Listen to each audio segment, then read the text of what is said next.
Just ahead on Titans Radio, it's a special presentation of the 2023 NFL Draft. In a few moments, your countdown cues. And if you're having trouble connecting technically or have any issues with this broadcast, our trouble number is 888-435-7450. Our crew's set to bring you coverage of the 2023 NFL Draft. It all happens here. This is Titans Radio.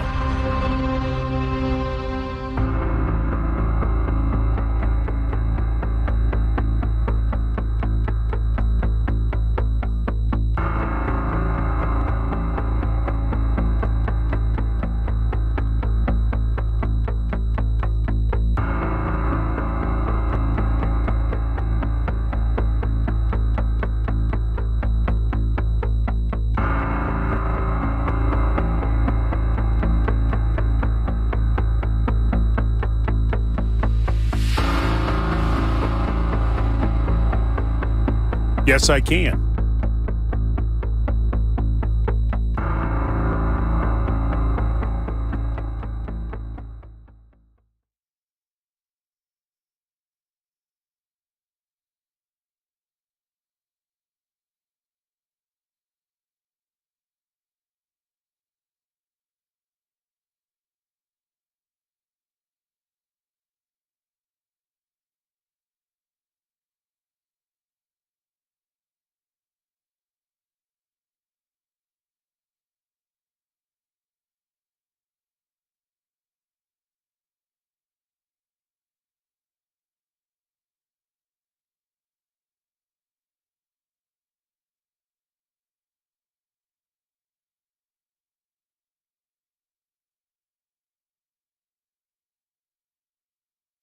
From the dawn of the Titans. Steve McNair! Sells her out! Eddie George, the Painter! Tennessee has pulled a miracle! Through decades of coverage. Go! Touchdown, Titans! This is Titans Radio. The dust has settled from last night's first round, and there's a treasure trove of prospects still sitting on the draft boards all around the NFL. Players that can help a team right now. Some NFL legends have been selected in the second and third rounds in draft history. The Titans are looking for the right young men for the next chapter, and we take you through it all with the pick-by-pick analysis. Friday night means it's draft night number 2, and our team gets you covered for your team.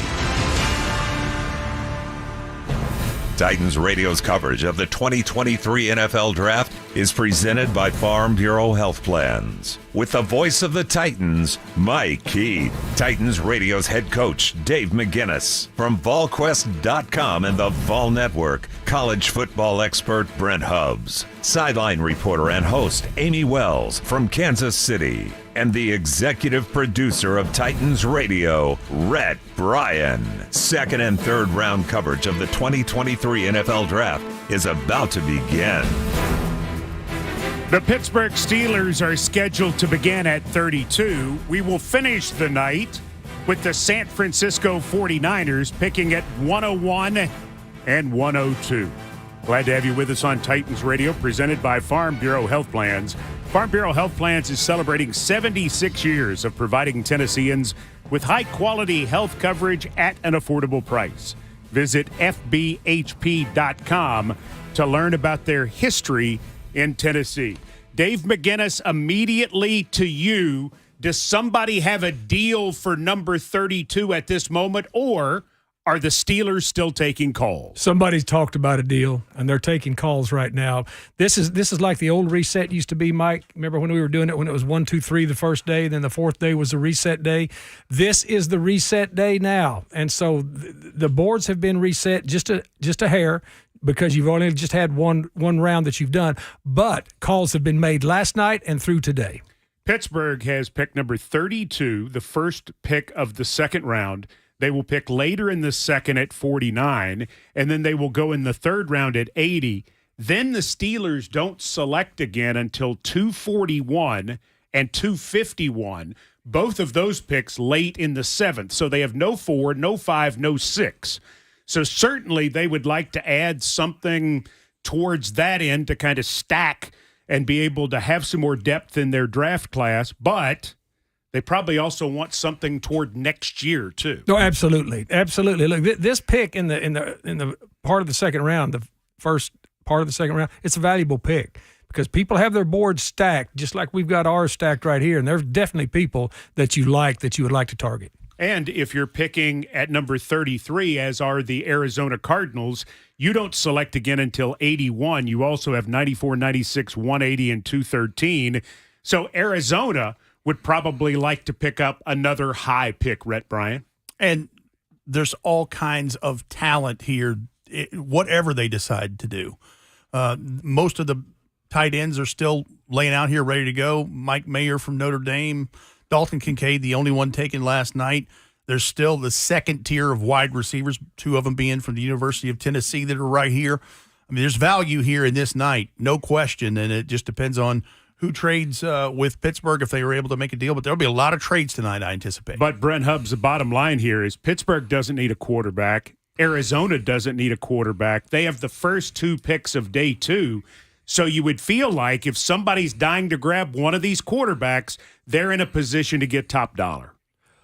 Well, no question. And I think the other thing you're looking at, too, where are the Lions? Where do they want a quarterback? You got the Colts at 35. They don't want one. What are the Rams thinking right now? So if you're in the market for a quarterback, you may feel like you got to try to jump high because you might be sitting there. The Rams might take your guy. The Lions might take your guy right there. So you may be looking to go fast. Let's go back to Coach Mack and talk about your board. I think Will Levis and Hendon Hooker are the focus of the quarterbacks. There's no question about that. Is there a third guy in one of your pods who's even close to being worthy of a second-round pick? I don't think so, no. I think it's Will Levis, Hendon Hooker. Our pods start with the next quarterback, so we skip a pod 3 and go to pod 4. The feeling in Knoxville this week is Hendon Hooker, Brent, being able to do some dropbacks was another nice step in the process returning from the ACL. Yeah, he's progressing really well with no problems. And talking to his father, one of the things that jumps out is that they're having to slow him down. They're trying to stop him from doing too much right now. And I think that's evident of his mentality and who he is. But it has gone well. He's had no setbacks at this point. I think he feels like he's going to be able to go in camp to some degree. When's he 100%? We don't know, but he certainly feels like he is in a position where he's going to be able to show some stuff this summer. Will Levis, Rhett Bryan, is a guy that had a tough night last night, unquestionably in Kansas City, left, still certainly expects to be taken very early tonight, but a humbling experience for the Kentucky signal caller yesterday evening in Kansas City. There usually is some high-profile person left behind in every green room. He happens to be one of the most high-profile. I think there were 4 guys of the 17 invited left, and it was somewhat reminiscent of Aaron Rodgers, but he was eventually taken that night in 2005. Will Levis, whatever the reports are, you read today that maybe some of the teams were not pleased with him in the pre-draft interview process. Maybe that something didn't come across the right way.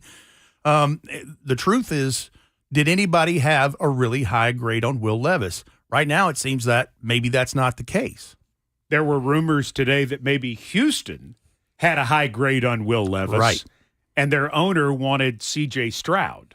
Now, who do you believe? We'll never know. Right. We'll never quite know what the real thing was based on the fact that we weren't in that draft room, Coach Mack. But what we do know is the Will Levis discussion was sort of that discussion from 11 o'clock last night until this moment where we go back on the clock. He's the focal point entering this evening. Yeah, no, I think you can fairly say that. And again, in the draft, the draft, once it starts, it's like spinning the roulette wheel. And really, the only thing that matters is where the ball stops, where the marble stops. That's the only thing that's real. Everything else up to then is conjecture. So, but you are correct in saying that Will Levis is a big part of this conversation today, right now, and last night, Mike. Brent, Hendon Hooker was in Greensboro, North Carolina. I think there was a part of him that did not expect to be picked last night. It did not seem like his whole group was blown away by the fact that he didn't go in the first 31. No, I don't think so. And again, they have thought, remember, he was a third-round guy. A lot of people thought he was a third-round guy before he tore his ACL. Okay, maybe a second-round guy, even though he was climbing some boards. He was not a lot for anything. So he's rode this wave for the last 5 weeks, having not thrown the football. At some point, some things were going to come up about him, and we've heard it the last 5 days. Age, scheme. And those are now the narratives, Coach Mack, that says maybe there's a red flag there, or maybe there's concern there, or that's working against him. You didn't hear that when there was really nothing to pick apart. When you get to the end, they're starting to find something.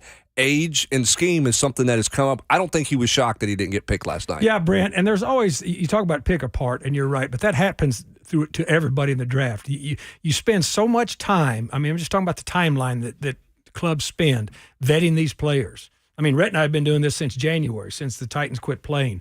And all of the deeper you dig, sometimes, you think, well, am I finding too many good things?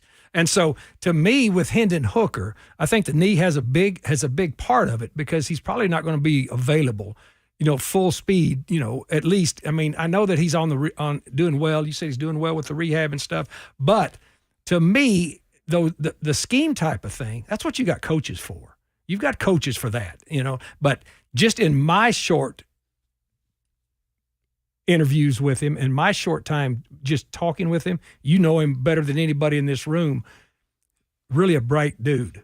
I don't think scheme change is going to be a big problem for him. The issue is when the ACL occurred, which is November 19th, surgery December 13th. It's said to be a 9-month injury in terms of a rehab.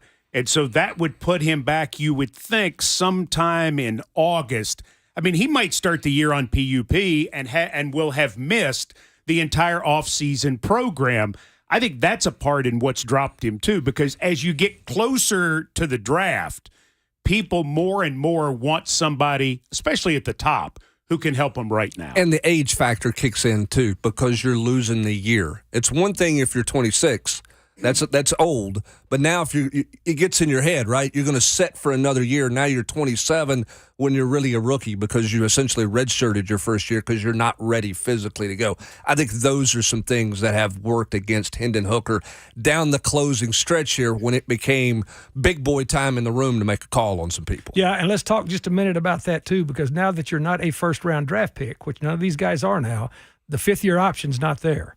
And so all of that stuff does add up, but I still think he can be a viable piece for somebody to come in and learn for a year. The age does not bother me as much, because it's the quarterback position. I think maturity helps you a lot, being able to just figure life out. And a 26-year-old figures it out a lot better than a 21-year-old. But to me, I still think he can be a viable help to somebody. The Pittsburgh Steelers are on the clock. Remember, 7 minutes per pick in round 2, 5 minutes per pick in round 3. The Steelers go first, followed by the Cardinals at 33, the Lions at 34, the Colts at 35, the Rams with their first pick of the draft at 36, Seahawks at 37, Raiders at 38, Panthers at 39, Saints at 40, and then the Titans are at 41. So the Titans are right now the 10th pick of the second round. The Steelers have not made a trade as of yet. Nothing has happened as of yet. And I'd say, as Coach Mack likes to throw out, they are chumming the waters for absolutely the best offer they can get. That's absolutely what they're doing. Go ahead, Rip. They made a trade last night. They were supposed to pick at 17. They made a deal with New England, moved up 3 spots, and took Broderick Jones, the tackle from Georgia. So they worked on their first pick of protecting their investment from Kenny Pickett. They had chosen the year before. It'll be interesting to see what they do this time around. Right. You're talking about a lot of the players who are out there, and Coach Mack can chime in, and Brent can certainly chime in as well. I would say they're very willing to make a pick here.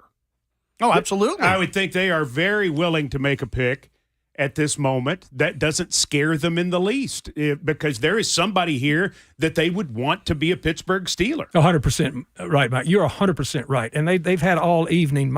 Rhett just said that they made a deal at the end of the draft last night, but they're ready to pick. They have been getting calls since the moment Kansas City went off the clock last night. Yeah, certainly. You got to wonder when you look at that division, Coach, do they need secondary help? Sure. With the loss of Cam Sutton to free agency, where they're at from a depth standpoint, the quarterbacks that are in there, what we're seeing the Ravens put together, do they feel like at this point they can't pass on a DB that's out there to help them because of what they're having to defend every week and week out in their conference? Or a pass rusher. Sure. Right. This DB you speak of could be one that his pop played for the organization. Joey Porter Jr. from Penn State is still sitting here, but a linebacker could be in order. And, yeah, I mean, there's multiple ways they could go. If they want to continue to fortify the offensive line and protect Kenny Pickett, Osiris Torrance is one of the better inside linemen, offensive linemen sitting there. So, yeah, we'll see what happens here in a second. They are in the driver's seat, the Pittsburgh Steelers, with 2:42 remaining on the clock. Pick number 32 in the 2023 NFL Draft, and the Steelers are making a selection at number 32. The Pittsburgh Steelers are not going to trade the pick. They are choosing to make a selection. So, Coach Mack, is that because they didn't get the offer they wanted?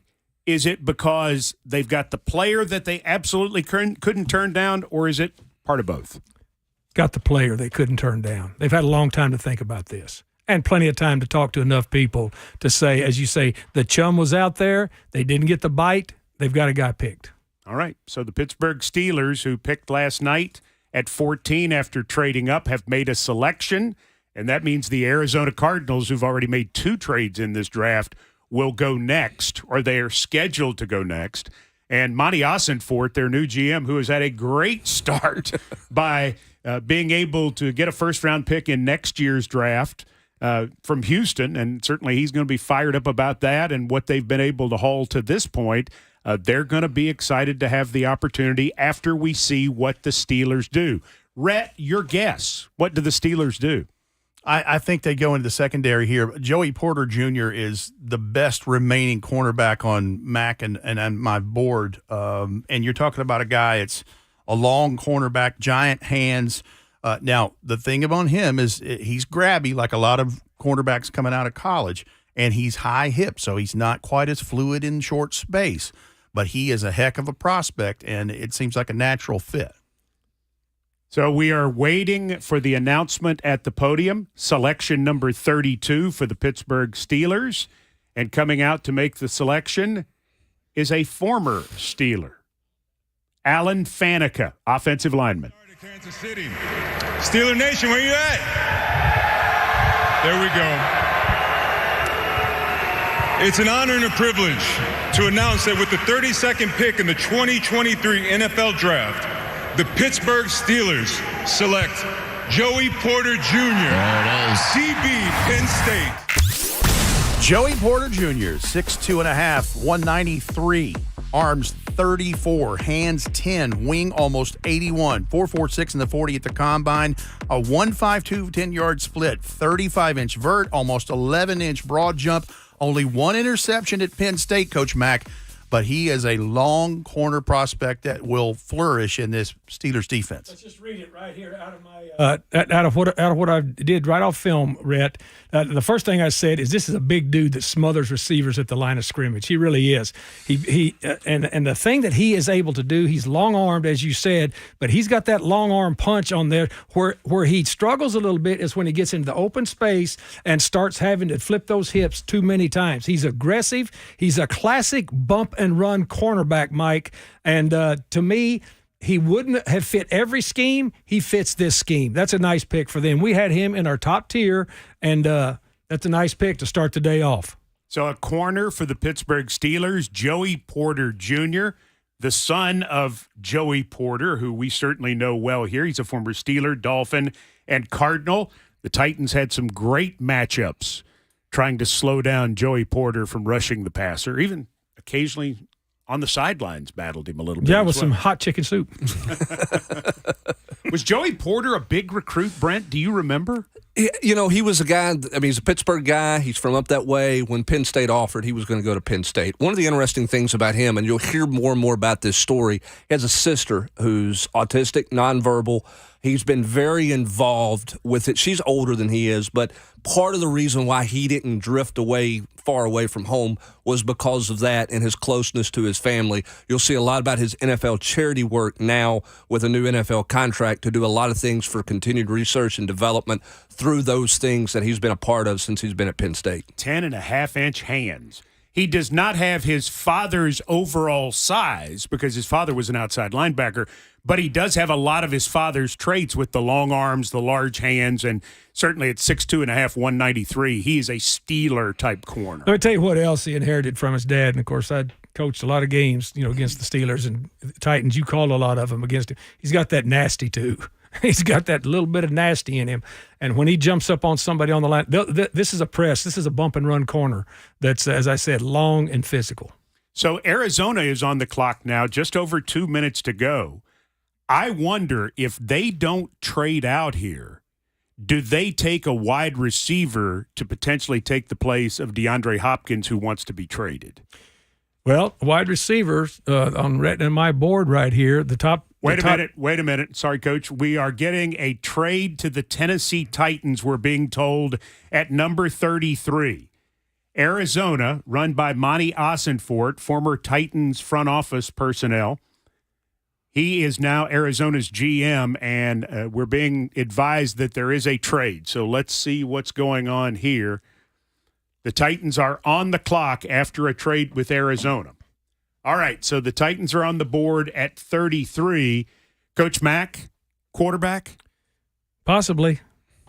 Or if they thought Arizona was going to take a receiver, they want to try to jump up here in front of them because we know, the Titans need a receiver. This trade this early, the Titans know exactly who they want here, or you don't jump up and do this. They have an opportunity to take a quarterback here. Yes, they do. And it's a no-pressure situation from the standpoint. The guy's not a first-round pick, so you're not mortgaging that kind of financial obligation. And you're in a position, too, where you say, okay, we'll maybe steal that guy who can be our next guy. And, Brent, if this works, if this is a quarterback and this works, then this sets your franchise up for the next 3 or 4 years financially in a beautiful way. Yeah, I think this has to be quarterback here. It feels like it to me, Rhett, when you look at the receivers that are still out there available. There's probably 3 or 4 receivers that the Titans like that they would be comfortable with in the second round.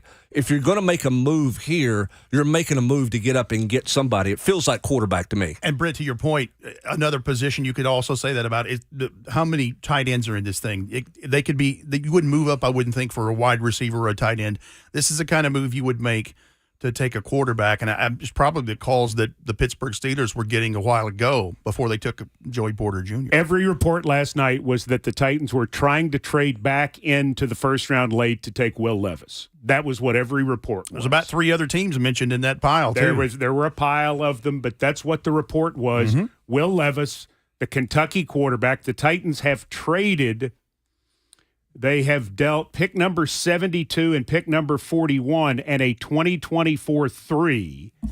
They get this pick and they get pick number 81. So they move back in the third round, 9 picks. They give up their third rounder next year, and they are moving up, and it feels, this has got to be a quarterback. And if the trend line holds, you're looking at Will Levis based on the what was being talked about last night extensively. Yeah, age factor, guy you can develop. He can sit and learn behind Ryan Tannehill if you want to go that direction. We know they had multiple visits with Hendon Hooker, that Hendon Hooker likes the Titans, and the Titans liked him. It's a matter of what do you think is the best fit at this point, because you're picking between 2 quarterbacks, Coach Mack. Yeah, there's nobody else if it's a quarterback. No, it's not going to be Jason McCourty making the pick. It's the commissioner. The Arizona Cardinals have traded the 33rd pick to the Tennessee Titans. With the 33rd pick in the 2023 NFL Draft, the Tennessee Titans select Will Levis, quarterback, Kentucky. Will Levis, 6'3.5", 229, arms 32, hands 10 and 5/8, wing almost 79, 34-inch vertical leap, broad of 10.4. He over 5,800 passing yards, 46 touchdowns, 25 interceptions. Team captain in 2022, missed one game with an injury and an opt-out in the bowl game, Coach Mack. Yeah, and as we talked about last night, this guy's got all the physical ability in the world that you want to see. There's a great disparity between what he did his junior year and his senior year. It's been well documented, all of those issues there. But Mike Keith, you laid out something that's very, very important for people to understand. Now that you take this in the second round, this is a whole different kettle of fish now when you take a quarterback in the second round, because now there's not any immediate pressure on him, and you've got a chance to bring him in and develop him the way you want to develop him. This guy's got plenty of physical attributes to develop. He was much better in 2021 than he was in 2022. A lot of things factored into that. We know there were injuries. We know there was some sort of toe injury that actually had some teams concerned in the process. And now you've gotten the guy 6'4", 230 pounds. He's, in essence, Ryan Tannehill, bigger, stronger, faster, younger. He's the same type of player. You know, Tannehill's a much better athlete than he gets credit for. This kid, who certainly made some bad decisions at different times, throwing a lot of bad INTs, particularly in 2022. There's no doubting his physical ability, Brent. No, you're exactly right. In 21, he ran the football more effectively. Obviously, in 22, he couldn't move very well for that foot injury that he was dealing with. And I didn't think he handled pressure very well in 2022. Coach Mack, sometimes guys need a reset, you know, and there was so much expectation on him, so much hype on him. He lost that Ole Miss game, and part of that was mistakes that he made. I don't know that mentally he recovered from that very well.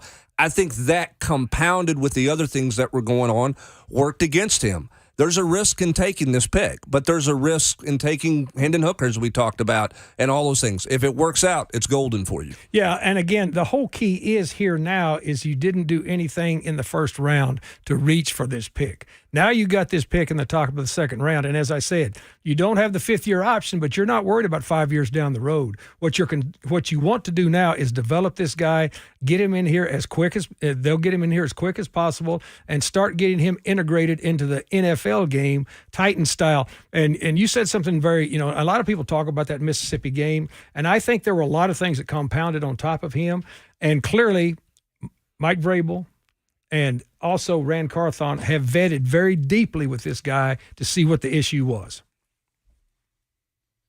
Commissioner. The NFL Draft. The Detroit Lions select Sam Laporta, tight end, Iowa.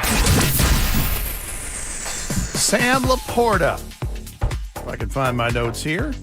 He is 6'3", 245, arms 32 1/8, hands 10 1/4, wings 78, 4.59 in the 40, a 35-inch vertical leap, 10.3 broad jump, a three-cone Mac of 6.91, averaged over 11 yards per catch in his time at Iowa. Yeah, and what you talk about there, let's talk about why you were saying three-cone. Three-cone is short area quickness. Look, Iowa knows how to put out tight ends. They have done it historically throughout the NFL draft. This guy is a very good setup guy as far as routes go. He's a pretty multidimensional guy. He's 6'3", 245 pounds. So he's going to be a really good threat once he comes off of the ball. The training that you get at Iowa at this position is critical.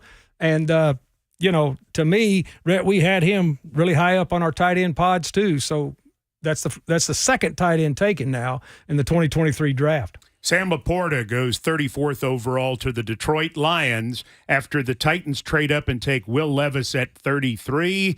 Joey Porter, the corner from Penn State, goes number 32 to the Pittsburgh Steelers. We need our first break tonight. Already action. The seventh trade of the 2023 NFL Draft sees the Titans deal up in round 2 to take Kentucky's Will Levis. New Titans are selected here. More of Titans Radio's coverage of the 2023 NFL Draft is on the way. This is Titans Radio. What is dedication? I am the father of a 9-year-old little girl and a 6-year-old little boy, and I find fatherhood both relentlessly challenging and relentlessly rewarding. My daughter is biological and my son is adopted. I love them both so much, from the morning when you wake up to putting them to bed at night and every moment in between. It really is so special, and boy, is it exhausting. One thing that I fear about being a parent is the future for my children. I think a parent's job is to protect our children, but also prepare them for the world so they become good, kind human beings. But I'm also hopeful that the future holds a more inclusive and compassionate world for them. That's dedication. Find out more at fatherhood.gov. Brought to you by the U.S. Department of Health and Human Services and the Ad Council. As a truck driver, I've learned how important road safety is. I know that large trucks need more time and room to stop. Next time you're driving, try to remember to always give trucks extra space when you merge in front of them. Learn how at www.sharetheroadsafely.gov. I found hope in the midst of an overwhelming situation. Alcoholism is a disease that can affect any family. Everyone suffers, but there is help and hope at Al-Anon Family Groups. Al-Anon gave me my life back. I'm a better father and husband. Are you in an overwhelming situation because of someone else's drinking? Al-Anon and Alateen can help. Local and virtual meetings are available. Maybe one could work for you. Call 1-866-200-0033 or visit alanon.org/hope.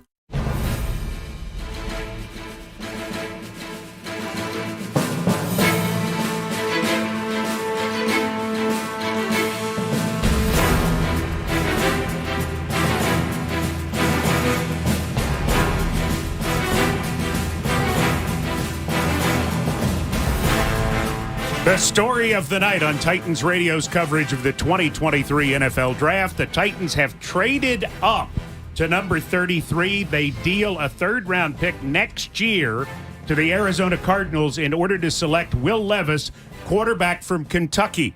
A quarterback who was drafted 25 years ago. Ryan Leaf was on Good Morning Football this morning on NFL Network.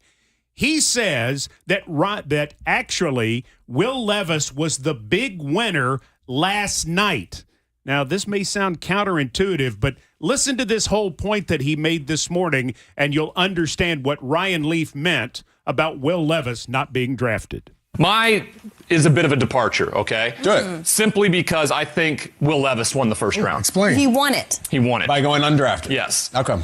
Now, most people, if you talk to them, did not have a first-round grade necessarily for Will Levis. So that meant if you were drafting him in the first round, you were reaching. And there were going to be unrealistic expectations that come with that. If he were a top 5 pick, the word bust, if it doesn't work out, is something I can relate to. Sure. And it sticks with you. And it can wear as an anchor for some time. He may go at the very top of the second round. Who has gone at the very top of the second round? Who's been and gone on to have a lot of success?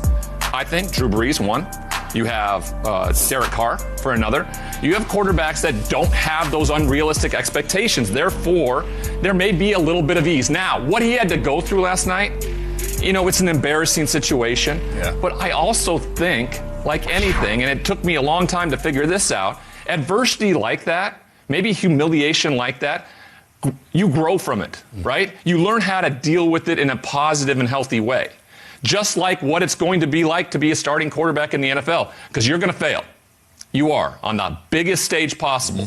And when you don't have those unrealistic expectations, I think this is a huge thing for Will Levis. I think you can look at it as an entire positive moving forward. You may look back on it and utilize it as a chip, something like that. So I really do. I didn't want this to happen. I don't want anybody never to get their bag of money and all the things that come with being a first-round draft pick, but there is a perspective to this and an understanding. You can still be the greatest quarterback to ever play and not be drafted in the first round. Look at Kurt Warner. Look at Tom Brady. It's all available to you, okay? The expectations don't exist. So I went a little different direction. I like it. You might think it's silly. I think it's smart. Ryan Leaf from NFL Network this morning. As you listen to that, Coach Dave McGinnis, what do you think about what Ryan Leaf had to say about maybe it benefits Will Levis to not have gone in the first round? Well, certainly, Mike. I mean, we know Ryan Leaf's story, and we know his draft day story, 1 and 2 with Peyton. But I mean, if that's, and we know the trials and tribulations Ryan Leaf has been through, not only as a football player, but so, he's speaking from a point from his heart. He really is as to what he's gone through and what he is saying and what you hope. And you look, this is never an instant get in the National Football League. This is a different world. And I was told very early in my young coaching career by a Hall of Fame coach, Mike Ditka, every day in this league's an interview. Well, his interviews just started in this league. And what Ryan Leaf was talking about, you've got the choice as to how you handle this. Yeah, and I think it's going to be interesting to see how he does handle it. He made some comments that didn't rub everybody the right way. There's a persona about him, fair or not fair, that he's going to have to overcome a little bit. Here's the one place where I'll disagree with Ryan Leaf. Maybe the pressure's not on him today, but everybody knows Ryan Tannehill's contract situation. Sure. The pressure is going to be on where Will Levis is a year from today. It's going to circle right back up to the pressure because everybody's going to say, is he the future? That's when the pressure is really going to hit for him. Well, and maybe not even that long. Maybe not. Maybe not, because now this, when they do this press conference in a few minutes, Rhett Bryan, there are going to be questions about Tannehill. There are going to be questions about Malik Willis. You've added a guy that you traded a third-round pick next year to move up in the second round and take. You didn't do that for nothing. You hope you found your guy for the future in, I guess, Willis or Levis. If either one works out, great. But the plan is one of them has to work out. And Mike, I'm sorry, Brent. Go ahead. Just past this interview we're going to hear, this presser we're going to hear, think about this, Mike. I mean, all summer long, it's going to be a thing. And this is the year where the AFC has the schedule with 2 home preseason games. This preseason just got a lot more interesting in this thing. Well, and I think the thing you're talking about, too, I mean, it doesn't matter where he was picked. The perception of him was that he's a first-round draft pick. And that he's potentially a franchise quarterback. Right, and so that's why the pressure never goes away, Coach Mack, because you are a quarterback in the NFL that got the label of being somebody's future. Well, there's no doubt, and it's the premier position, no matter what you say. And once you are a quarterback in the National Football League, and if you're taking first round, but high in the second round, yes, there's pressure. But that's why I say I'll go back to what Mike Ditka told me as a young coach. I mean, you're excited about being in the National Football League, but just remember, every day is an interview, and it's up to you as to how you interview every day in the building, with your teammates, with your coaches, with your community. And so all of this is coming into being. Yeah, high risk. I mean, there's a high ceiling there. What that ceiling is up to him and how he attacks that ceiling, Mike. I mean, it's in front of him and the opportunity is there.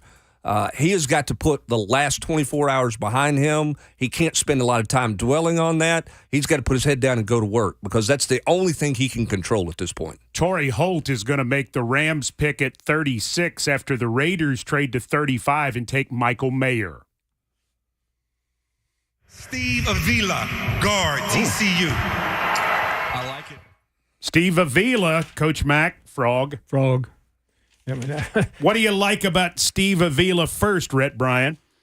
Well, you got a big dude. I mean, 6'3", 332, arms 33. He had a 5.21 in the 40, but his first 10 yards, 1.79. That's just above what you really are looking for.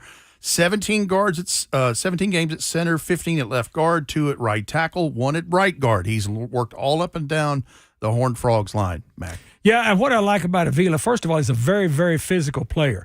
Rhett brought up something else, too. He's got some athleticism. When you look at these big guys, sometimes you don't think, the movement skills, but his numbers project that. But when you watch him play, and I watch plenty of Frog games this year, believe me. When you watch him play, he's got some punch to him. And he's also got enough versatility to him that when he comes in, he's going to be he can be a swing guy immediately when he comes in. And, I mean, this is right where we had him going. We had him in our second pod. So you got to like it. I mean, I like it. He's got a strong base. Here's the other thing that I think about him, then I'll quit. He fits both zone and gap schemes, all right? And if he goes to the right place, he could be an immediate starter. One place we're starting to talk about more and more in this draft as we move into round 2, the Senior Bowl. Steve Avila is a guy who impressed at the Senior Bowl. And we're going to see more and more of these guys start to come around. This is the place in the draft where they start to appear. And last year they had over 100 players drafted that played in the 2022 Reese's Senior Bowl. This year they're hoping for even more. Just a little plug here. We're not getting paid by the Senior Bowl, but Jim Nagy has done a tremendous job down there getting players in there. You know, you're getting more and more quality players. I coached in the Senior Bowl several times when I was coaching, but they're getting quality players now. The Seattle Seahawks select Derek Hall, linebacker, Auburn. Derek Hall, an incredible story, edge rusher from Auburn. Rhett Bryan, he shouldn't be here tonight. This is a literal miracle. It is. He was born at 23 weeks. His mother had a very difficult decision, but decided that give him a chance to have life. Didn't know if he would walk, talk, see, anything. First week he was in the world, he was on life support. He's had a 5-month stay in the hospital before he came home. His mother tells a story about when she would hold him at home, that he would fit in the palm of her hand. Now, he's a 6'2", 254-pound pass rusher, hands 10 inches, wing almost 83, 4.55 in the 40. Had a great and very productive career in 4 years at Auburn, 19.5 quarterback sacks, and here he is, a second-round pick and a Seattle Seahawk. Yeah, it's a great story. I mean, it's just a great story. From Gulfport, Mississippi, or Jackson, Mississippi, when the flooding occurred in Jackson, he's from Gulfport. When they had flooding, he lived through Katrina. He took his NIL money, and he went and bought pallets of clean drinking water to the people in Jackson, Mississippi. Mom has worked in charitable social work all of her life. She's helped people. That's what he's been all about. Rodney Garner, Tennessee's assistant coach now, recruited him to Auburn, went and watched him play, and told him after he watched him play, said, you're not playing well enough to play at Auburn. I'm going to pull your offer if you don't get it together. And he took that to heart. And he's a guy who loves to work, Coach Mack. He's been through a lot. He appreciates the game. He appreciates where he's at. I think he's got a lot of good football in front of him. Yeah, what a tremendous backstory. And just off of my film look at him, I mean, he wears people down now. He's aggressive. He's a speed-to-power guy. He's a very physical player. And here's what he does. He doesn't have his fully developed counter moves yet, but as far as a punch and a speed-to-power guy and a physical player, he can fit multiple schemes. And as soon as he gets a little refinement to his counter moves coming off the edge, he can be a starter. And Brent, talk about the young man. The other story I read about him is he worked in a community garden in Gulfport, Mississippi, and has every summer of his life since he was a teenager. Didn't have to come home, but when he come home from college, hey, what do you need? I need to help. And he works in that every summer. Well, he's going to be a guy who's, if he makes it in the NFL, he's going to be talked about man of the year type guy because he's always been about service. Because his mom is about service, and that's where that comes from. And as a result of that, he's going to be very well liked. Well, and he'll be well liked in Seattle because the 12s out there are used to their players being in that community. That is a nature. It's the Mariners are the same way. The soccer club is that way. The hockey team is that way. The Supersonics were that way when they were there. That's a place where you can touch the professional athletes in your community. They're used to going out and doing it, and so he will fit. The Falcons have traded to 38. They are on the clock, and John Abraham is making the pick. With the 38th pick in the 2023 NFL Draft, the Atlanta Falcons have selected Matthew Bergeron, guard, Syracuse. Matthew Bergeron, 6'5", 318, arms 33 3/4, hands 9.5, wing 81 7/8, 30 and a half-inch vertical leap, and 4.66 short shuttle, 29 reps at 225, 31 games at left tackle, 8 at right tackle for the Orange of Syracuse. And Mac, there's another guy that we saw at the Senior Bowl who is now drafted. We saw him at the Senior Bowl sitting in the stands. He caught our eye.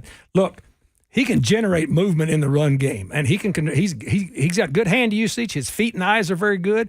What he needs to learn how to do is get a more solid, his core distributed better, up and down. The thing about he's very efficient in his movements, and when you look at his run blocking, especially his run blocking, you will see that he needs to work on his base a little bit, but he's got NFL starting talent, okay? And this is a guy, he played tackle, but they just said guard. I think he might be utilized as a guard, Mike. We really liked meeting him in Mobile. Here's a conversation with the Montreal native Matthew Bergeron, who is the newest Atlanta Falcon. Really liked watching your work. You dig those one-on-ones going against the best defensive linemen. Why is that your deal?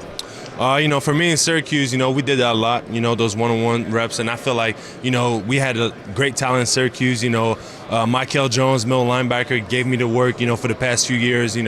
Great defensive line in Syracuse also. So they got me ready for that moment. And, working with Joe Staley, working with Coach Paul Alexander throughout, my combine training, it definitely helped me, for this moment. What's your background, 30 seconds or less, on how you got to Syracuse in your development? So I, went down to Syracuse for a camp. Got an offer. It was my only offer out of high school. I'm from Montreal, Quebec in Canada. And, got to Syracuse, started as a true freshman, and, never got off the field since, played my 4 years. And, man, I'm grateful for my time at Syracuse. All right, Montreal, how did you get to play in American football? So, basically I played Canadian football my whole life through high school. And then my senior year in high school, I went down for a camp at Syracuse, recruiting camp. And that's where they saw me and they fell in love with me. And I fell in love with the program, Coach Babers, and they gave me my offer. It's really interesting because a lot of linemen, offensive and defensive, come out of the Canadian game and do well in the American game. Why do you think that is? I feel like there's less differences between the Canadian football, American football, for the offensive line. Okay. Because it's the same blocking. You're going to block the same guy, the same type of guys, and your footwork is going to be the same. The pass set is going to be the same regardless. I feel like there's a bigger difference for, like, the skill guys, the quarterbacks, which there's an extra player out there. The field is bigger, the field is wider, so you got to get used to that. But for offensive linemen, blocking is blocking. You know what I mean? Right. You got to be able to move your feet. No doubt. Where would you like to play if a team gave you a choice, which we know they won't? Yeah. But if they said, hey, Matthew, this is the position you could play anywhere, where would you like to play? I'd love to play left tackle. Okay. I played left tackle my whole life, played left tackle for most of my years at Syracuse, and I feel real comfortable there. And, I feel like, I excel at that position. But at the same time, if a team pays me to, get to their team and, play in the NFL, I'll play any position. Center, guard, whatever, I'll play it. Seems like everything costs more these days. Food, utilities, medical costs, you name it. But as prices go up, our family budget stays the same. Fortunately, with Farm Bureau Health Plan's Core Choice coverage, we can save $3,600 a year compared to the leading competitor. And we've got better coverage with a lower premium, lower deductible, free telehealth visits, and access to one of the largest networks available. Start saving today at fbhp.com or visit your local Farm Bureau office. Wondering what to do with old metal scrap? Perhaps you've replaced a washer or dryer, done some remodeling? Whatever you do, don't throw it away. Scrap copper, aluminum, brass, stainless steel, anything metallic is worth cash when you bring it to SA Recycling. With 9 Tennessee locations and services like roll-off, trailer service, even van pickups, it's easy to get your scrap to SA Recycling. Bring your scrap metal and walk out with cash at SA Recycling. Go to sarecycling.com for locations and information. A.O. Smith is your local Middle Tennessee water heating and water filtration expert. They enjoy getting involved with local community events, such as Titans football, and nationally, as the presenting sponsor of the prestigious Johnny Unitas Golden Arm Award every year. Most importantly, A.O. Smith takes pride in always being there for your needs at your home or business. When you need a water heater or water filter, think A.O. Smith and contact us today. Visit hotwater.com to find a local professional installer. Tennessee's natural sounds come alive in the spring. There's the bark of the red fox, the growl of the American black bear, the hoot of the great horned owl. And what's this? We have Liam Cohen. Oh my, it's the howling of a Tennessee lottery player who's just won big. Heed the call to top prizes of up to $500,000 when you play the all-new Instant Games this spring. Find them at your nearest Tennessee Lottery retailer today. Only from the Tennessee Lottery. Game-changing fun. Please play responsibly.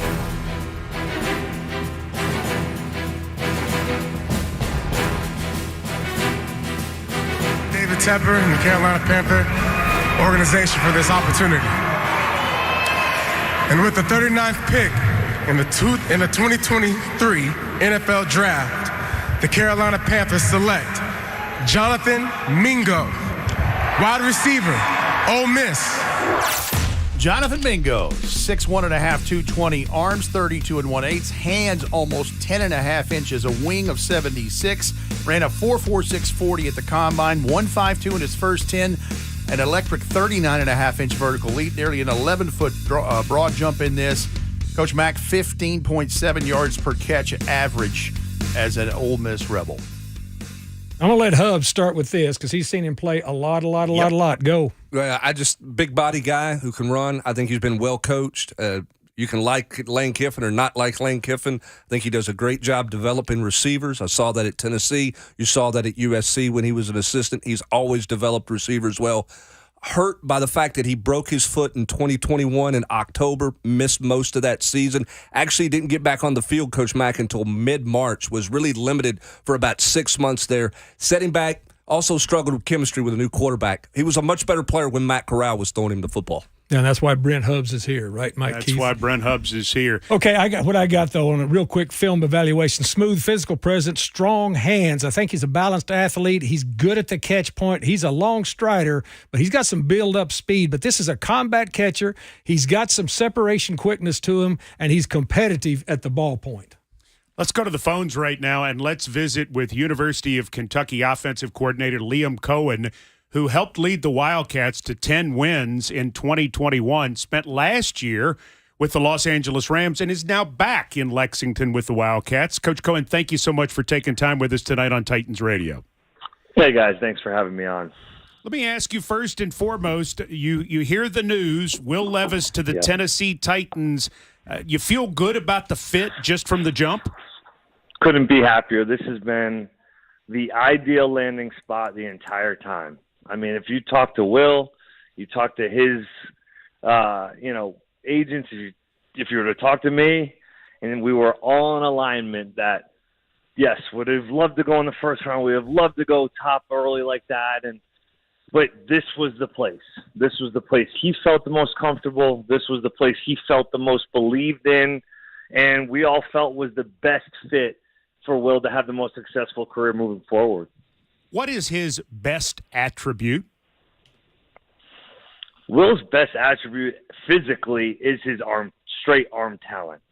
Can make every single throw on the field, tight windows, out cuts, in cuts, go ball. He can make any throw on the field at any given time. And, by the way, he's the first one in, the last one to leave, the type of guy that's going to put everything that he has into this whole thing. Just a guy that truly wants to be great. It's not like he just wants to come in and enjoy being a pro. He wants to be great, and it's been in him since he's been a little kid, and all he wants to do is try to help this organization win football games. Coach, as players and prospects are in the draft, they're picked apart in a million different ways. How has Will handled all of those questions that he's had to endure about, the turnovers and different things like that building up to this moment? I think he's been fantastic. I mean, Will is Will.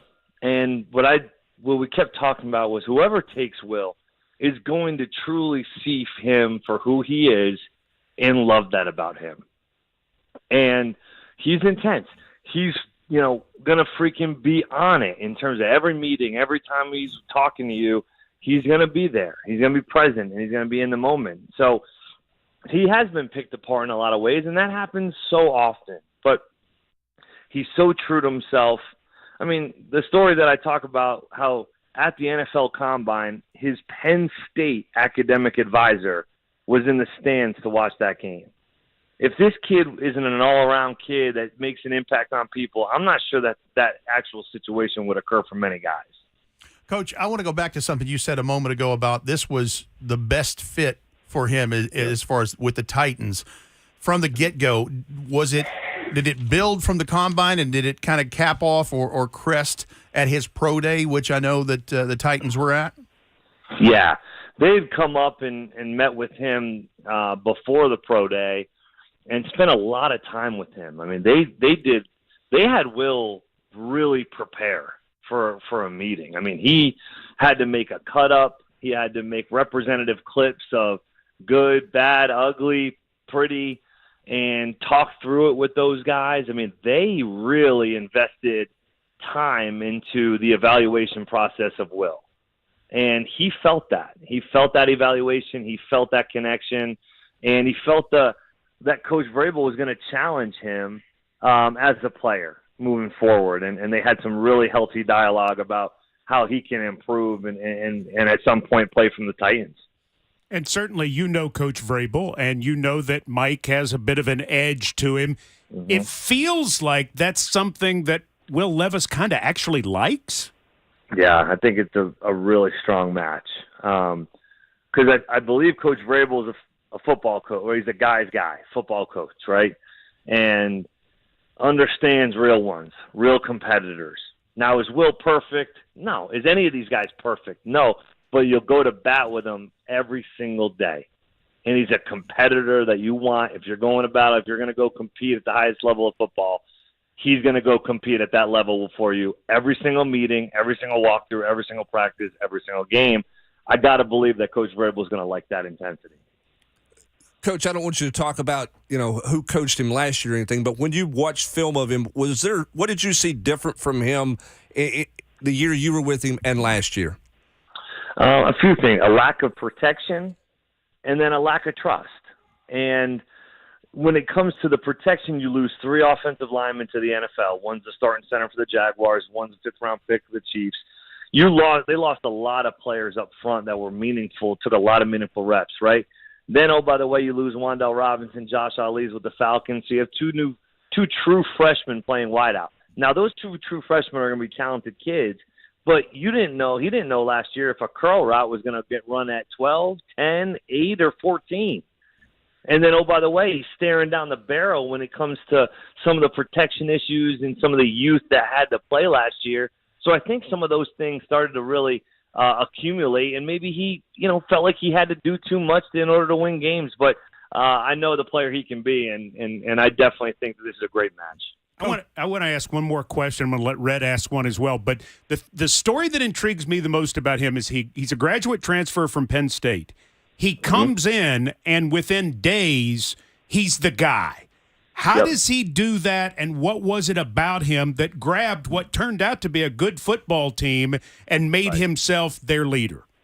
Yeah, there was 8 pros or 9 pros from that team. I mean, he walked in the building. He was absent from spring practice. He was graduating from Penn State.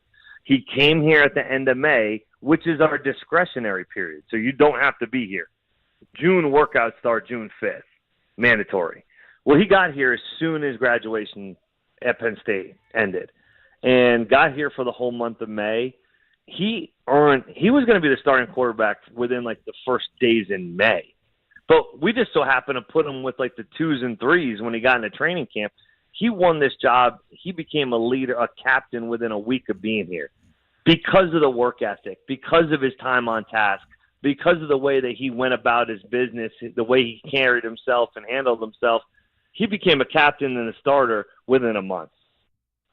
Coach, you just spoken about the person that he is. Let's go back to the player that he is. Yep. You talked about a lack of protection in 2022, and it was reported that he had a knee, a shoulder, a toe, all these things. Is that the kind of guy he is in terms of toughness and trying to just move through it and keep helping his team? He's a warrior.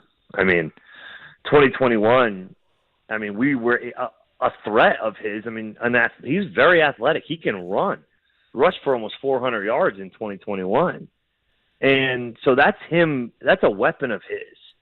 So to not be able to do that because he had the turf toe, he had a shoulder, he had some stuff going on in 22, well, that's a big part of his game is to be able to let him run and use his legs and be able to get in open field. So, but he's a warrior, man. So tough. Just all he wants to do is get out there and give it his all. Every single practice, guys, is full tilt. There's no kind of hanging out, let me come get loose and relax. He's full tilt all the time. And it carries over into each game. The kid's he's tough as rocks. Coach Cohen, we certainly appreciate your time and your incredible insight on the newest Tennessee Titan quarterback, Will Levis. Thanks for joining us on Titans Radio. Congratulations, guys. This is awesome, man. Really happy for this kid. Will Levis is coming up on a Zoom with the local media in just moments. We need to get a break, and we ask you to stay tuned to Titans Radio.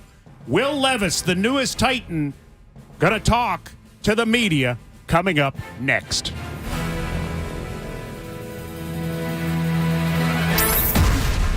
Jeffrey Simmons was picked by the Titans on a weekend just like this one. Coverage of the 2023 NFL Draft continues next. This is Titans Radio. Hi, I'm Danica Patrick and proud aunt. Watching my nieces grow, play, and learn is amazing. But not every child gets to be carefree. 1 in 6 kids in the U.S. are hungry. 1 in 6. That little girl sitting alone at the playground, she can't play like the other kids. She doesn't have the energy because she's hungry. School lunch will be her only meal today. It breaks my heart that this is the reality in our country, but it's something that Feeding America is working to change. Each year, the Feeding America network of food banks rescues billions of pounds of good food that would have gone to waste. This food is then provided to families and children in need. Being a kid should be about using your imagination, learning, and having fun. These children shouldn't have to miss out on simply being a kid because they're hungry.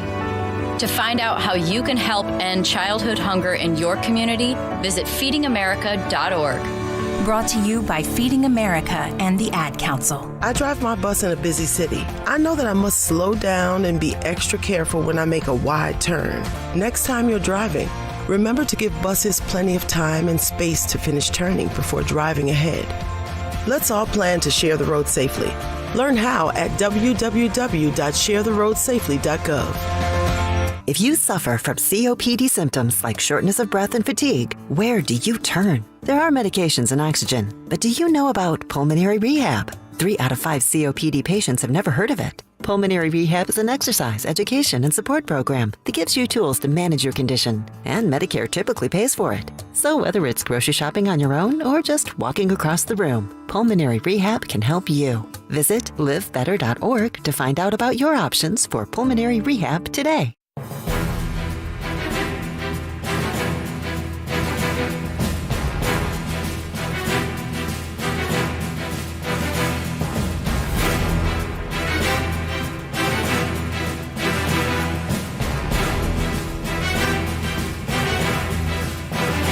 Titans Radio's coverage of the 2023 NFL Draft is sponsored by Farm Bureau Health Plans.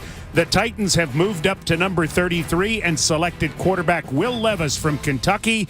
He's speaking with the media now. We join in progress. I don't really know how the conversation was going to go. It's one of those things where you feel like you're going to handle yourself and be composed, but the waterworks started flowing and just emotions kind of overwhelmed me. What word was it? You had a really good meeting with them. Can you take us back? Did you feel like it was, and what made it so? It definitely was. I felt like, every single visit that I went on, I made sure that I put my best foot forward, and I, did the best that I could to show them just who I was as a person and as a player. And I feel like literally every single person that I met with on their staff, top to bottom, I connected with on a really high level. And I told myself I wouldn't fall in love with anybody throughout this process because I knew I didn't really have a say in the matter. But if there was one team I did, it was definitely Tennessee. You were one of the guys projected to go in the first round. You obviously didn't. Like, how much does that put a chip on your shoulder, and how are you able to use that for motivation?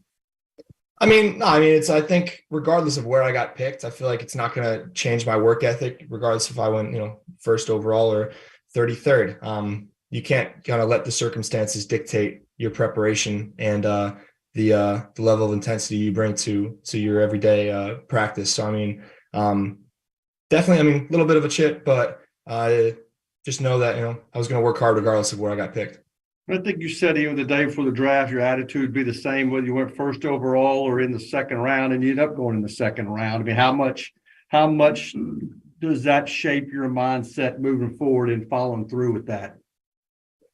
Like I said, not much. I can't let the circumstances dictate my work ethic. Your work ethic's your work ethic, and an extra little motivation doesn't help. But I ended up where I was meant to be, and I'm just looking forward to competing and getting started. What do you Will, feel how like is they it, like Will, about how is your health? How is the toe in particular, and how much did that impact this past season for you? It feels great. It feels good. I mean, it was tough. It was a pain in the butt or pain in the foot. But I mean, the second half of the season, that definitely affected my play style, my athleticism, my feet is something that I feel like is one of my strengths in my game. And to not have that was, it sucked. But I mean, that's the nature of this game. This is a game where most people aren't playing at 100% week in and week out.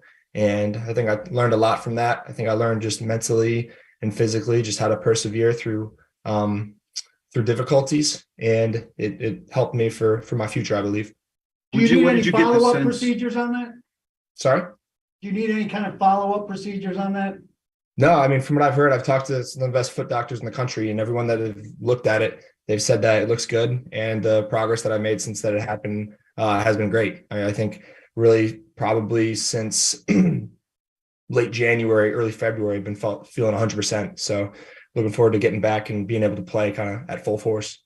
What did you feel, Will, that they liked a lot about you, and maybe vice versa too? What do you like about, the organization and coach and so forth? I think they just liked my mentality. I think they think that I'm a guy and they know that I'm a guy that's going to go in and compete and just work my ass off. And I got what it takes to play quarterback at the next level. I think I have the mental capacity to understand and execute a game plan at a high level. And I'm just looking forward to learning from Ryan, from Malik, from all the coaches, and to just better myself throughout this whole process.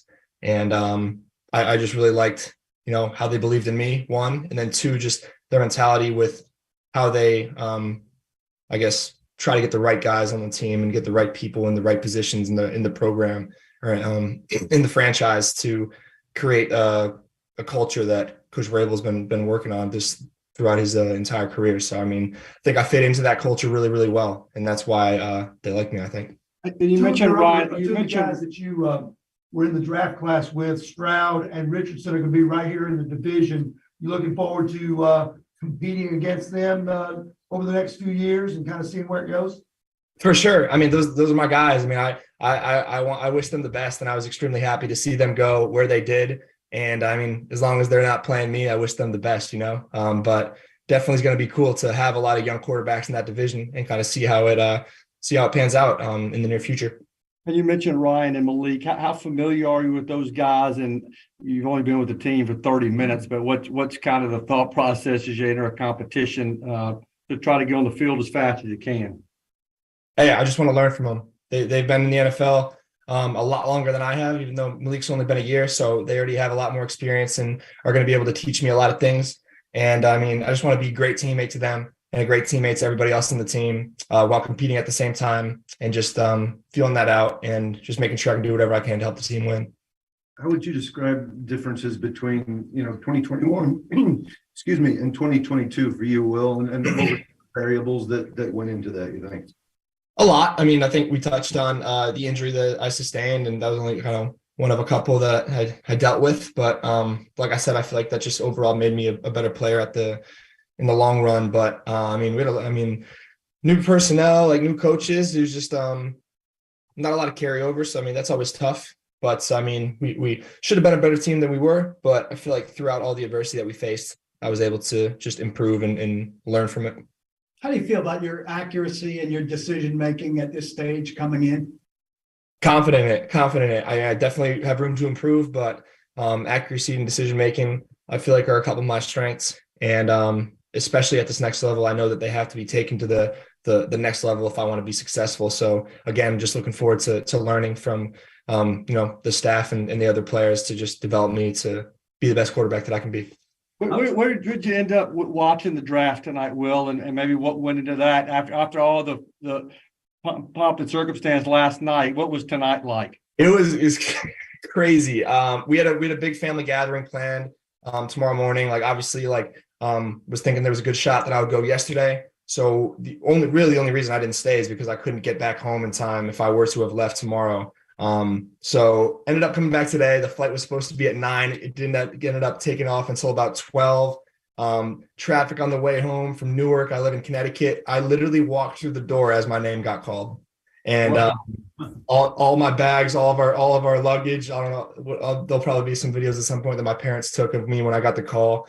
When I was a crying mess, but it was so funny. We're all in our airport clothes and very different atmosphere compared to everyone getting dressed up with the nice suits and dresses last night. But I mean, this is what was meant to be, and I was ecstatic to get the call.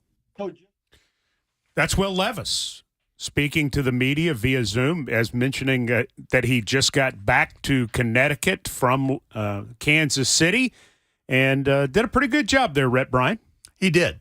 When we react to that in just a second, let's pause 10 seconds for station identification. The 2023 NFL Draft happens here. This is Titans Radio.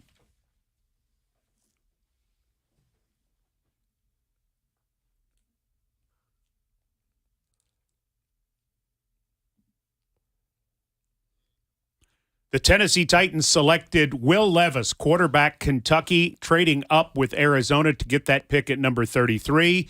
You just heard Will Levis on Titans Radio talking with the media. Coach Dave McGinnis, your thoughts on what he had to say? Anything jump out to you? Well, he handled it very well. He knows there's going to be scrutiny on him coming in here. I mean, that's just the way it is. I'm glad that we had Liam Cohen on. I mean, I thought that was a very, very valuable discussion that we had with him too, and a little insight into this player. When you come into the National Football League, regardless of where you're taken, regardless of what goes on, you have got pressure on your shoulders. And he's handled this very, very well. Now, he's going to meet the press here in person. He's going to meet his teammates. And everything that he's saying the right things right now because he needs to come in here and learn. That's the first thing you need to learn as a new coach in this league, as a new player in this league. You come into this league humble, ready to work. And that, to me, sounds like what he says he's going to do. I'm looking forward to watching him. Yeah, I mean, look, it's a huge red flag if you bomb this one. I mean, you just got picked in the National Football League draft. I know yesterday was tough, but you don't want to mess this one up. And he handled himself well, which is of no surprise.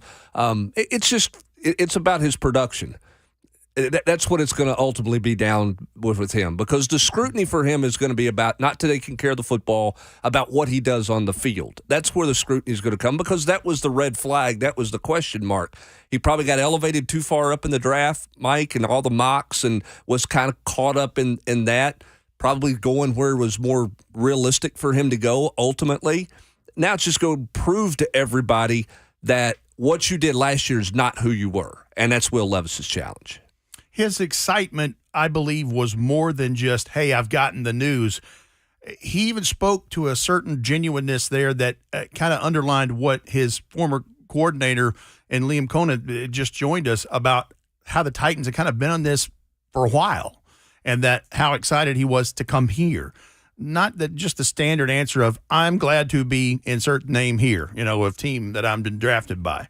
And look, last night was a big slice of humble pie, but the sun came up today, and he's a Tennessee Titan. And I'll say this too. He is not the first person who has talked about how impressed and how much he enjoyed visiting with this franchise.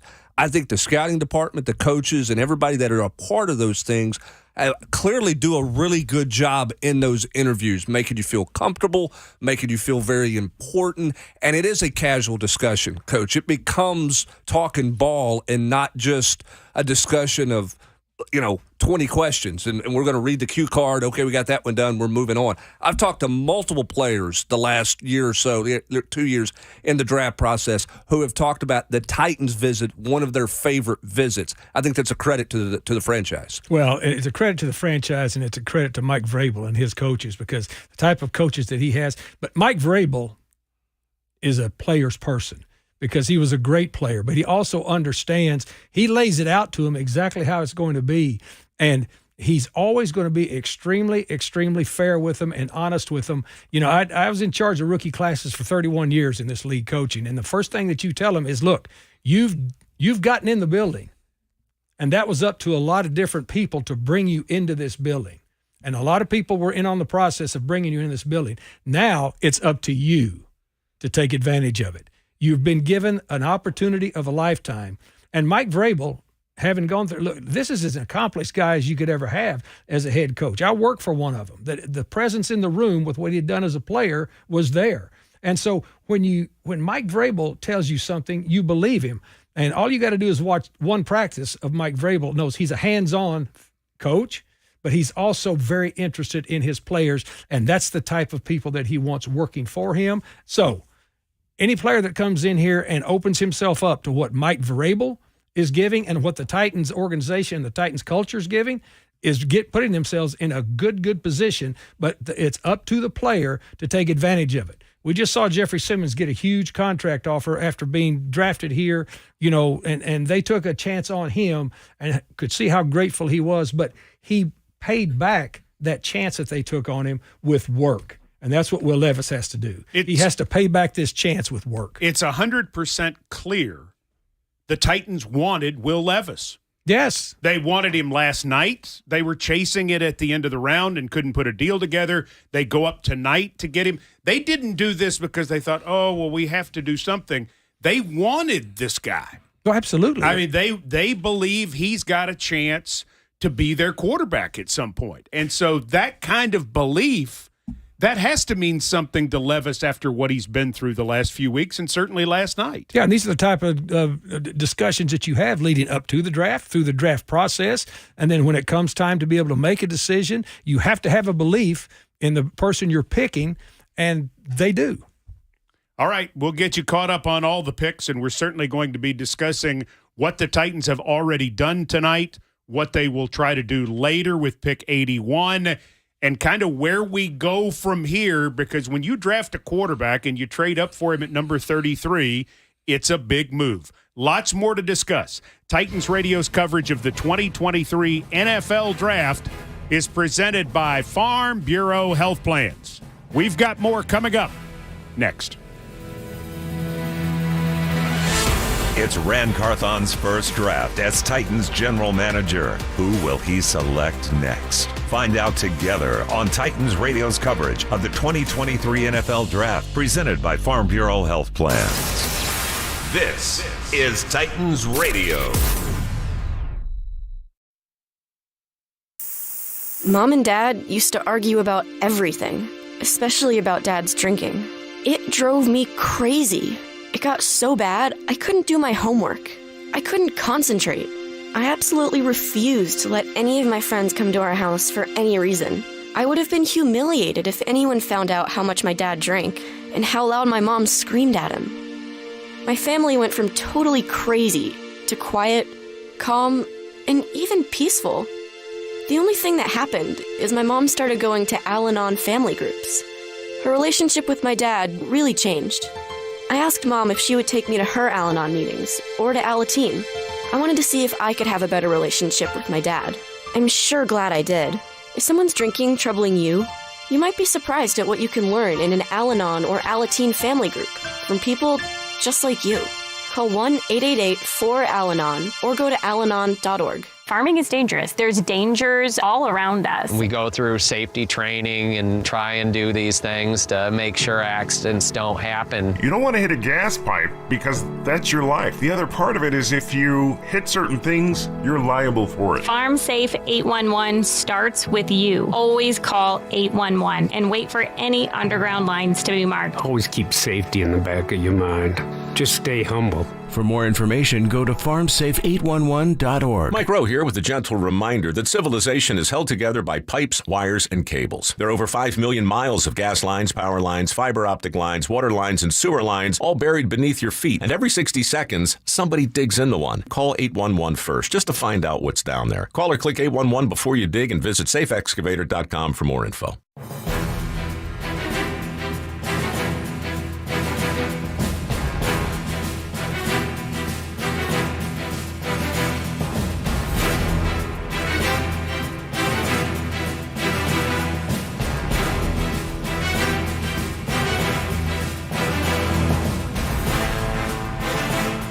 We're glad to have you with us on Titans Radio, presented by Farm Bureau Health Plans. Plan on paying less for the coverage you need with Farm Bureau Health Plans. Get a quote today at fbhp.com. With Coach Dave McGinnis and Rhett Bryant and VolQuest.com's Brent Hubbs, I'm Mike Keith. So far, what has happened tonight? First pick of the night, Pittsburgh Steelers take cornerback Joey Porter Jr. out of Penn State. The Tennessee Titans trade with Arizona up to number 33 and select Will Levis, quarterback Kentucky. Sam Laporta comes off the board at number 34, second tight end of the night, and certainly excited to be going in that 34th spot. And I can't read my own writing. Who did he go to? That would be the Detroit Lions. The Detroit Sam Lions. Laporta. Yes, replacing Hawkinson, who they traded late last season. And then another tight end, Michael Mayer of Notre Dame, comes off the board at 35. And those are two trades in this round already. There are two more. Let's go right here to the podium. Let's see what the Patriots are taking here at 46. And good evening to all the football fans worldwide. The six-time Super Bowl champion, the New England Patriots, will play a game in Germany this year. So I wanted to give a special shout out to all the fans in Germany and everywhere else in the world. But without further ado, with the 46th pick in the 2023 NFL Draft, the New England Patriots select Keon White, defensive end, Georgia Tech.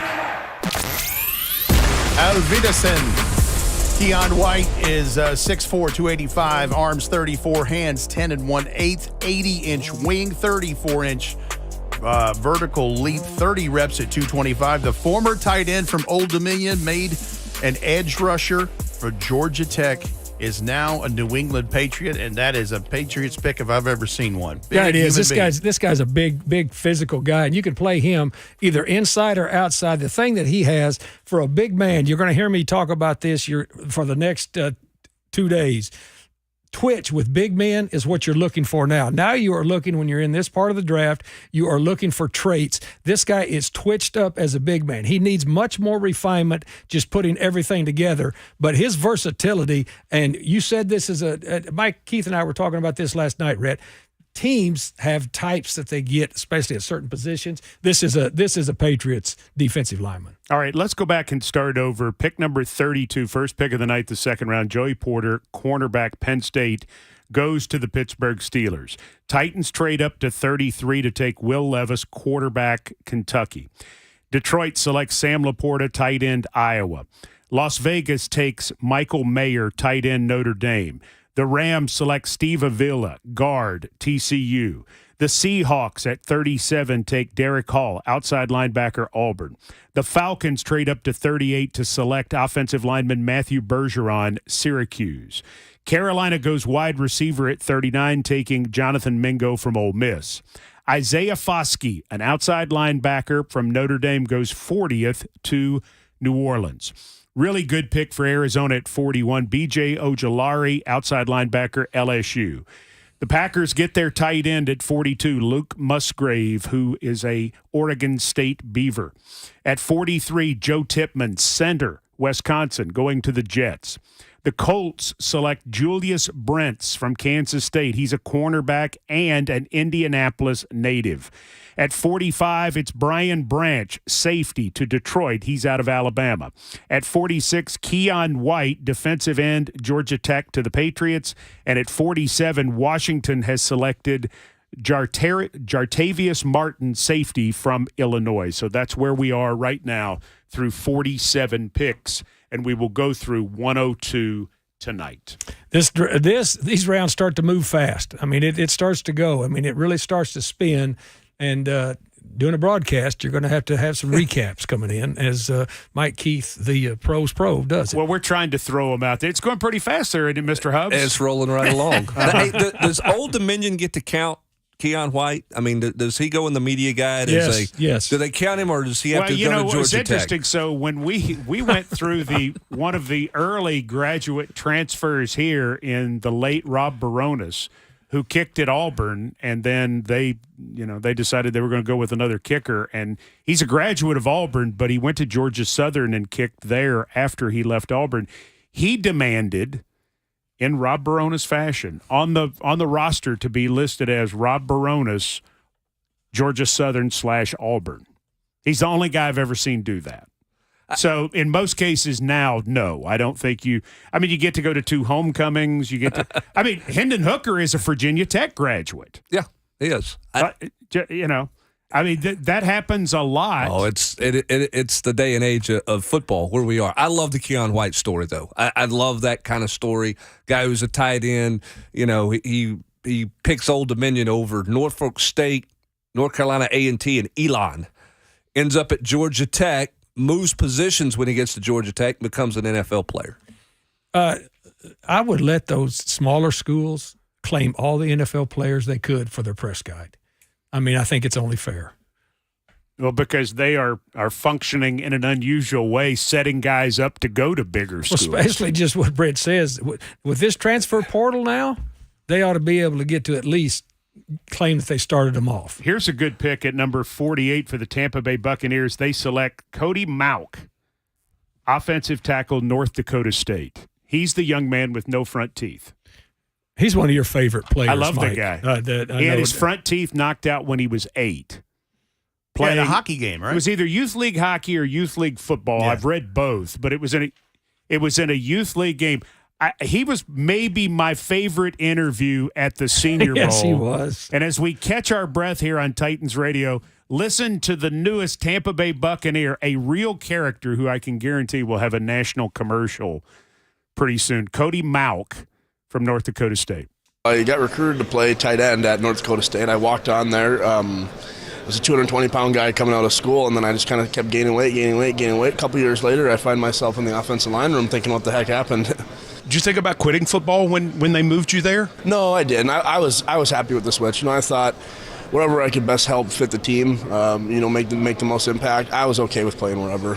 Cody Mauck coming in as a tight end, we hear that story a lot. A lot of guys come out of high school as a tight end, become O-linemen, and become some of the best O-linemen in the National Football League because of that athleticism that you bring. Do you think that's a big advantage? I think it is. I think a couple things, it gives you a little leg up in the playbook, I think, too, because you learn tight end. For me, I played tight end in college, so I know what the tight ends are expecting in terms of combo blocks and stuff. And also just your O-lineman with the tight ends, like, kind of athleticism, I think a lot of times, you put on more weight, maybe lose a step or two, but you really have, I think, good athleticism playing inside a tackle. I know you're going to tell me you'll play wherever they want you to play, but where do you see yourself best fitting in pro ball potentially? I feel comfortable at tackle just because I've been there, my whole college career. What do you want NFL teams to know about Cody Mauck? I just want them to know that, shoot, the guy can play ball. I'm going to go out there and I'm going to I'm going to finish. That's one of the biggest things I try to think about is every block I'm going to finish, and just that I can play any position. Cody Mauck is an influencer. You know how he's an influencer? No. He leaves Yelp reviews everywhere at every restaurant he goes to. So if you are serving Cody Mauck in a restaurant, you have this gigantic, red-headed guy with hair all the way down his shoulders and no front teeth, a glorious personality. Reminds me of a guy we covered years ago, Brent, Bill Duff. Okay. He is a Midwestern Bill Duff, if you will. But he likes to leave reviews of restaurants. Mike, I remember in that big ballroom there, it was huge at the Senior Bowl where everybody's, it's kind of a car wash, everybody interviewing people, and you're back there with, I hear yelling across Coach Mack, come here. I want you to meet this guy. And he was worth the meet. Oh, he is a trip, man. He was worth the visit. And when you watched him practice too. Oh, dude's a player. He's a player. It was clear that he was the contact part of it is what he liked the best. How much fun do you think those vets are going to have with him in the locker room? Oh, they'll love him. They'll love him.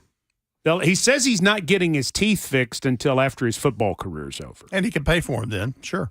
Yeah. Well, there are partials, or Sure. there are things that he could do now. He's Less going is to have more, Mike. He's going to have the money.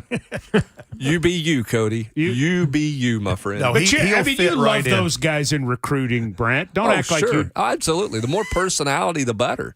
No doubt. I mean, and again, he's very comfortable with who he is. It's a great story. He's a genuine guy. I'm glad Mike called me across the ballroom to meet him. I went, okay, this is the dude. I mean, he's a former walk-on at North Dakota State as a tight end who's now going to offensive tackle with the Tampa Bay Buccaneers. I mean, that's what the draft is about, right, Coach? That's what this is about. You're changing lives. You're changing lives.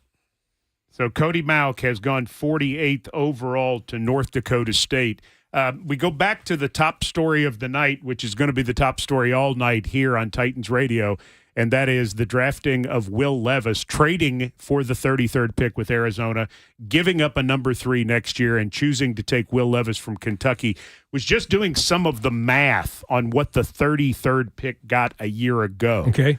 And so this will be somewhere in the ballpark because you're slotted now. It was Logan Hall. And Logan Hall plays for Tampa. Defensive end. Yes. Is that what you would call defensive tackle? Defensive Houston end. Cougar, right? That's exactly right. Yeah. Like 6'5", 280, something like that. Yeah. Okay, so if you add 2.5% to 3% to what he got last year, Logan Hall, the deal would figure to be 4 years, roughly $9.6 million, with just under $7 million of that being guaranteed. For 4 years. Yes, and the signing bonus would be somewhere in the neighborhood of $4 million. So here's the thing. If he becomes your quarterback and this works, that's what you're paying for a quarterback. I mean, let's just say he becomes the quarterback in 2024. That's what you're paying the quarterback. You think that's worth a third-round pick next year, Rhett Bryan? 100%, because, listen, you've got him on the cheap for 4 years. And 3 if he does really well. But how many times have we seen that formula work? I mean, one of the ones in recent history, Russell Wilson did it and got them a world championship before he became a Bronco. They were able to pay all those defensive guys. Exactly right. The Legion of Boom.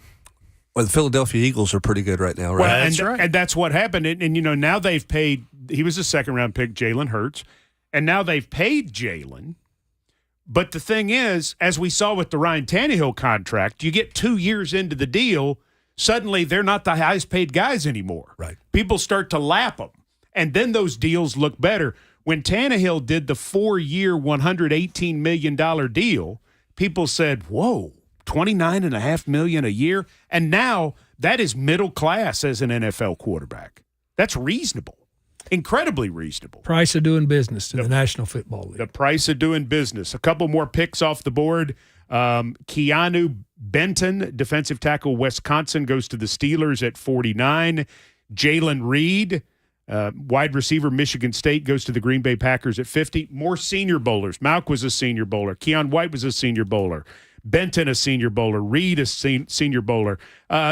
Coach, talk to me about Benton a little bit, and then, Rhett, I want you to talk to me about Jaden Reed, if you would. Yeah, Benton is a really, really physical player, and what you get with him, you're going to get a guy that can play multiple spots. But when you look at Keanu Benton, the thing that steps out at you, high effort player, Mike, high effort player. And again, when you start getting to this point in the draft, this is what you're looking for. I talked about it earlier. You're looking for traits that stand out. High effort player. Jaden Reed, the wide receiver from Michigan State, was very productive during the week in Mobile, Red. And, had a great combine as well. Now, he made an impression on me there. I thought he was just being a cool guy, wide receiver, wearing shades, but he had some kind of a defection in his eye and had an issue there. But, yeah, he had a great week in Mobile. You're talking about a guy that had over 1,600 yards and receptions in his last 2 years in Michigan State, 15 total touchdowns in that. He's 5'10", 187, and ran a 4.45 40, 33.5-inch vertical leap, 10.1, 10-foot 1-inch broad jump in this. A great personality for a young man like that. And, here it is. It's weird that we're talking about him going to Green Bay, that Aaron Rodgers leaves and they start getting all the offensive weapons. So here we are. Cam Smith, cornerback, South Carolina, has just gone to the Miami Dolphins at 51.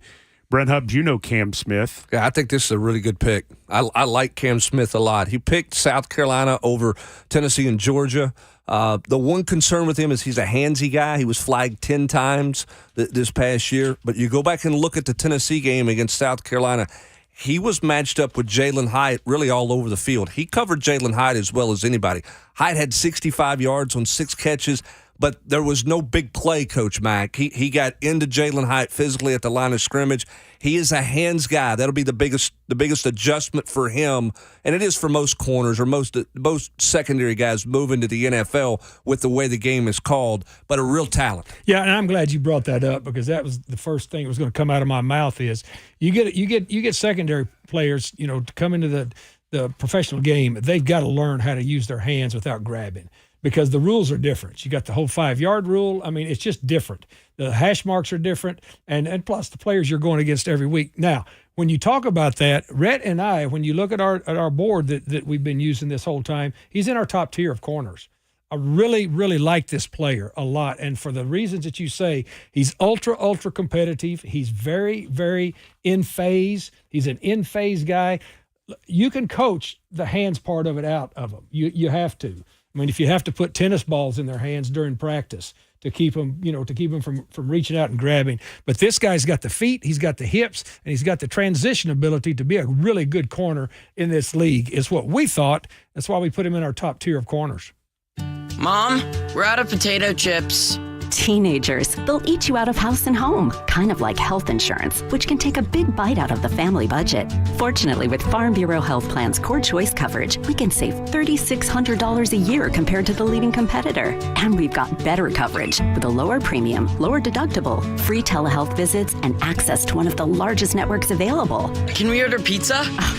Visit FBHP.com or your local Farm Bureau office today. Hey there, friends. Aaron with Eurofix here. We do things so different at our shops, you can tell as soon as you walk in the door. Our famous waiting rooms, none of that nasty grease that you sit on at other shops, and our spotless repair centers. We specialize in fixing European cars, top quality repairs without dealer pricing. We keep your car on the road and off the tow truck.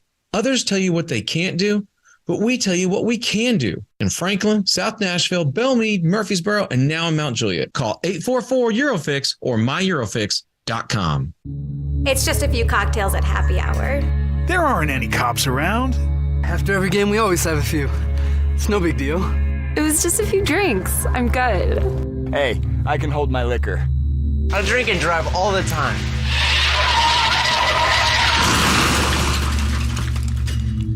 If you put away some drinks, put away your keys. Fans don't let fans drive drunk. Brought to you by the Tennessee Highway Safety Office. Superbook Sports is the most trusted name in Las Vegas, and it's live right here in Tennessee for all your sports wagering needs. Superbook has a team of dedicated odds makers behind the counter in Las Vegas, setting all of their prices. We're talking about guys with decades of experience, showing you why Superbook has the best odds around. So download the Superbook Sports app or visit superbook.com to wager and win. Visit superbook.com for terms and conditions. Gambling problem? Call 1-800-889-9789. Titans radio coverage of the 2023 NFL Draft continues. The big story of the night here, obviously, the Titans trading up to number 33 to select Will Levis, quarterback, Kentucky. One of the best to ever play that position at Kentucky is the pride of Leslie County, former number 1 overall pick of the Cleveland Browns. Tim Couch joining us on Titans Radio. Tim, thanks so much for the time tonight. Oh, no problem. I'm glad to do it, Mike. All right, let's talk about Will Levis. And let's talk about what he's going to bring into the National Football League. When you hear the pick that the Titans select him, what do you like about the match? First of all, I was excited for Will. Obviously, yesterday was a tough day for him. I'm thinking he was going to go, probably be a top 5 pick, and then fall completely out of the first round. But, I love seeing the Titans trade up to get Will, shows how much they really wanted him to be in that organization. And I think Will brings a ton, to that position in the NFL. You're talking about a guy who's ultra competitive. He's his fire burns, man. He's going to come in. He's going to bring a lot of energy to that team and to that position. He's got a big arm. He's extremely athletic. Last year he played most of the season banged up. He had a injured toe and an injured shoulder. So he really didn't get to, didn't get to see the real Will Levis last year. But the year before that, he put up some big numbers and played great, won 10 games in the SEC. So, he's a great player. I think he's got great potential. He's in a great spot, in my opinion. I think Tennessee's a great fit for him, and just really excited about his future. Tim, you were the number 1 overall pick, and there's some opinions out there that this maybe takes a ton of pressure off of him. You lived it. Do you believe that to be the case, and if so, why? Yeah, I think so. I think anytime you come in, especially as a number 1 pick or a top 5 pick like Will was projected to be, the expectations are just through the roof. And it's really difficult to live up to that, especially when, the team that's drafting you, they're in the top 5 for a reason. They're not, hadn't been a very good team for, at least a year or so. So it's a tough situation. The expectations are high, from your teammates, from the fans, from the media, from everyone. You're making a lot of money. The team has, risked a lot to pick you that high. So, the expectations are there. Now that you fall to the second round, not that that's a bad place to go whatsoever. That's still a great draft pick.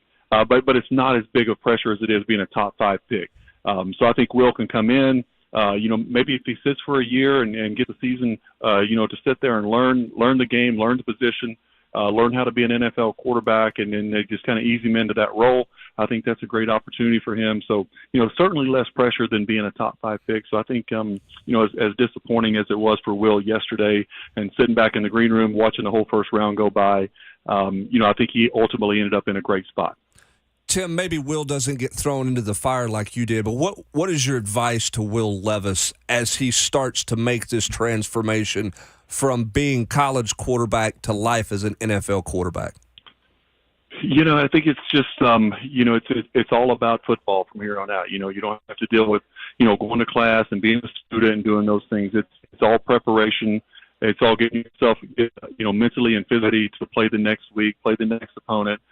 It's just a different game, and it's a job now. You're there early in the morning until late at night as a quarterback. You're the first one in, and you're getting your workout in. You're going to practice. You're going to meetings. You're staying afterwards, watching film. It's a lifestyle.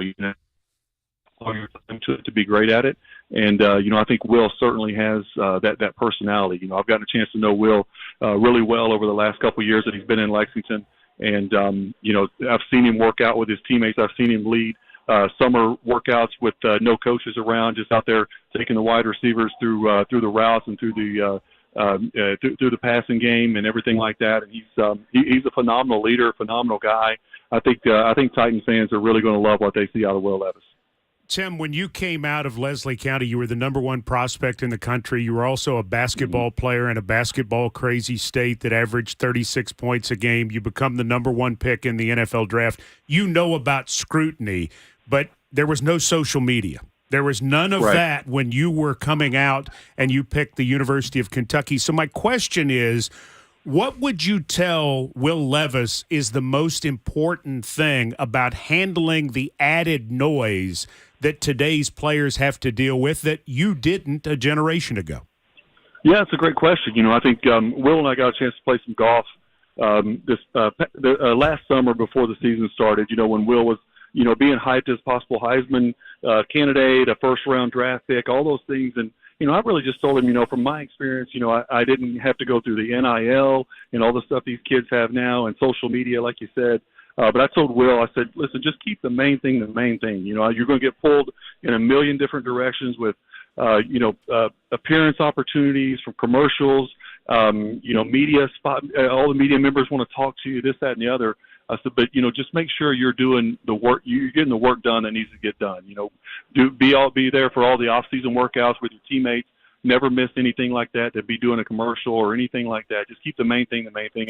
And I really think Will did a great job of that. He had a busy off season before the season started this year. And, like I said, getting pulled in a million different directions. He was on all the commercials, around town in Lexington and those things. But I think he really handled that well. He's a very level-headed guy and, very humble guy. And, so I think he's okay to, take this next step and deal with, whatever criticism comes from playing the position of quarterback in the NFL. Tim, this is David McGinnis, and from my 3 decades in this league as a coach, I do know that what is important, and I'm sure when you get a chance to talk with Will, you will impart this to him. When a player comes in as a rookie, a lot of people have been involved with getting them in the building, but when you come in the building, then it's all on you. And the thing that impresses veterans more than anything else, and hopefully you'll agree with me on this, is the fact that there's 2 things. It's your mental and physical toughness and your work ethic. And you can control all of that. And if he will do that, and I'm sure you'll relay this to him too, then that's the way you start off. And all the things that you've said about him so far seems to be that would be his mindset. Because as you well know, going in, especially as a quarterback, they're all watching you and they're watching everything that you do. But if you can pass those daily tests with your mental strength and your work ethic, that goes a long way to getting you involved and getting this locker room to believe in you. Absolutely. I couldn't agree with you more. And I experienced that, coming from high school to the college ranks and then college to the NFL. Like you guys mentioned, I was the number 1 recruit in the country coming out of high school. So when I got to Kentucky, my mindset was, I'm going to come in here and I'm going to work harder than everybody on this roster, and I'm going to earn respect. I don't think these guys respect me because I'm the number 1 pick and or the number 1 recruit in the country in high school. They don't care about that. They want to know, what can you do for us, man? What can you do for this team right now? And my mindset was, I'm going to work hard. I'm going to be, first guy in, last guy out type of mentality. And I think Will does that. From what I've seen being around Will and seeing him around his teammates at Kentucky, he certainly has that mindset. And I think he'll do the same when he gets to Tennessee. And I think that is extremely important. Coming in as a high draft pick in the 2nd round, as a quarterback, you have to come in and set the tone that you're going to be a hardworking guy.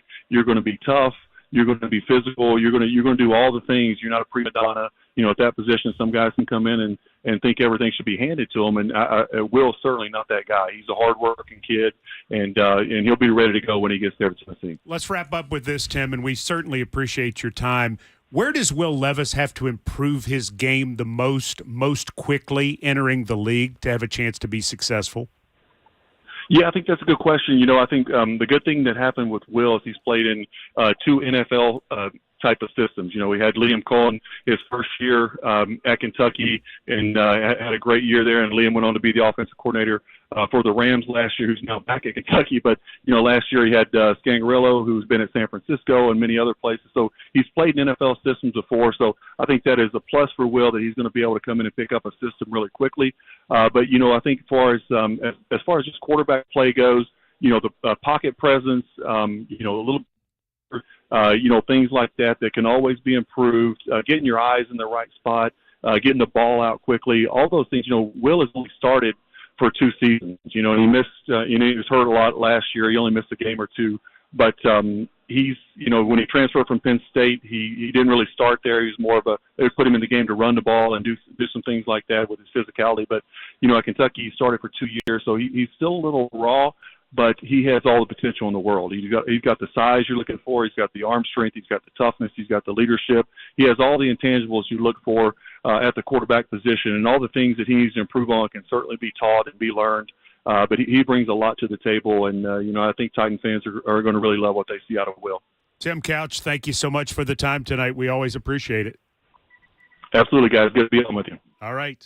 Tim Couch played at Kentucky, obviously played in the NFL, and then is back and spending a lot of time around the SEC and the Kentucky program. And Brent Hubbs actually covered Tim Couch's recruitment. Thanks, Mike. I'm old. Driving to Hendon, Kentucky. I did. Off the Daniel Boone Parkway in no man's land, Kentucky. There's not a street light to be found when you get off the interstate in Corbin, Kentucky, to go to Hendon, Kentucky. But Leslie County. I'm telling you, you talk about a guy who dealt with pressure. Now, there's no social media, but as a 16-year-old, 15, 17-year-old, he was setting national records. And when you went into that stadium on a Friday night, it looked like a scene out of Field of Dreams in terms of car lights for people coming in. People were coming from Lexington and Louisville, coming across the Tennessee state line because he was such a big deal in such a small town. Everybody wanted to see him. he handled it really well. I mean, he really did. Now, the scrutiny was different at that point in time, but I give Tim Couch a ton of credit for the way he handled himself coming through that as a high school guy, because he was the biggest thing in Eastern Kentucky, and it wasn't close. Yeah, he was the biggest thing in the Southeast at that point. You know, many people thought he would end up at Tennessee to follow Peyton Manning, that seemed to be the next thing that was going to happen, and instead he ended up playing against Peyton Manning. Yep. Played for Bill Curry, and they ran the option at one point, which was a head scratcher for a lot of people. And they would choose to put Billy Jack Haskins. They certainly did. From Paducah Tillman in the game instead of Tim Couch. And I'll never forget them popping Billy Jack Haskins' shoulder back in when he put it out of socket, or Tennessee put it out of socket 3 times in one game. One of the gutsiest performances I've ever seen. More stories to come, but more about this year's draft. We'll recap all the picks, 8 remaining in round 2. The Tennessee Titans went earlier than we thought. They traded from 41 to 33 and selected Will Levis, quarterback, Kentucky. More coming on Titans Radio. Continuing coverage of the 2023 NFL Draft, presented by Farm Bureau Health Plans, happens next. This is Titans Radio. Farming is dangerous. There's dangers all around us. We work around it and we live around it every day. And we just become desensitized to what's around us. We go through safety training and, we try and do these things to make sure accidents don't happen, but you just never know. There are so many farmers that I think take for granted all of the underground utilities that are there. You don't want to hit a gas pipe because that's your life. The other part of it is if you hit certain things, you're liable for it. I mean, we kind of know what's out here, but all at the same time, you just always call. Farm Safe 811 starts with you. Whether you're installing drain tile or doing any sort of digging, always call 811 and wait for any underground lines to be marked and have the depth confirmed. That's farming with care. But if a line does get damaged, go somewhere safe and call 911. Always keep safety in the back of your mind. Just stay humble. For more information, go to farmsafe811.org. If you suffer from COPD symptoms like shortness of breath and fatigue, where do you turn? Pulmonary Rehab is an exercise, education, and support program that gives you tools to manage your condition, and Medicare typically pays for it. So whether it's grocery shopping on your own or just walking across the room, Pulmonary Rehab can help you. Visit livebetter.org to find out about your options for pulmonary rehab today. I've been driving trucks for a long time, and safety is my #1 priority. I know that my truck has huge blind spots. That's why I remember to check my mirrors often for smaller vehicles. Everyone can help keep our roads safe. Next time you're behind the wheel, try to avoid lingering in those blind spots. It can be dangerous. Let's all plan to share the road safely. Learn how at www.sharetheroadsafely.gov.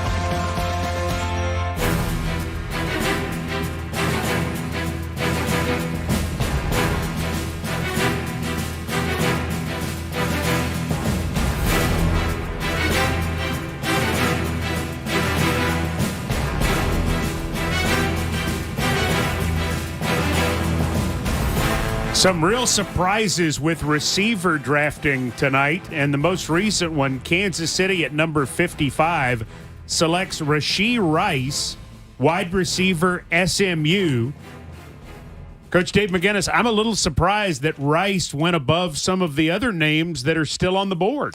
Yeah, on our board, Mike, when I sit over here and look at it, we had him in the second pod, which is for this round, but we had several people ahead of him on our board. The players that we had ahead of him on our board, Jalen Hyatt, Cedric Tillman, and Josh Downs from UNC.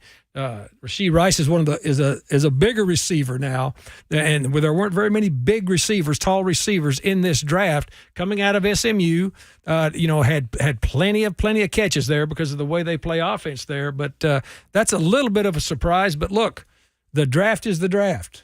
If you like them, you take them.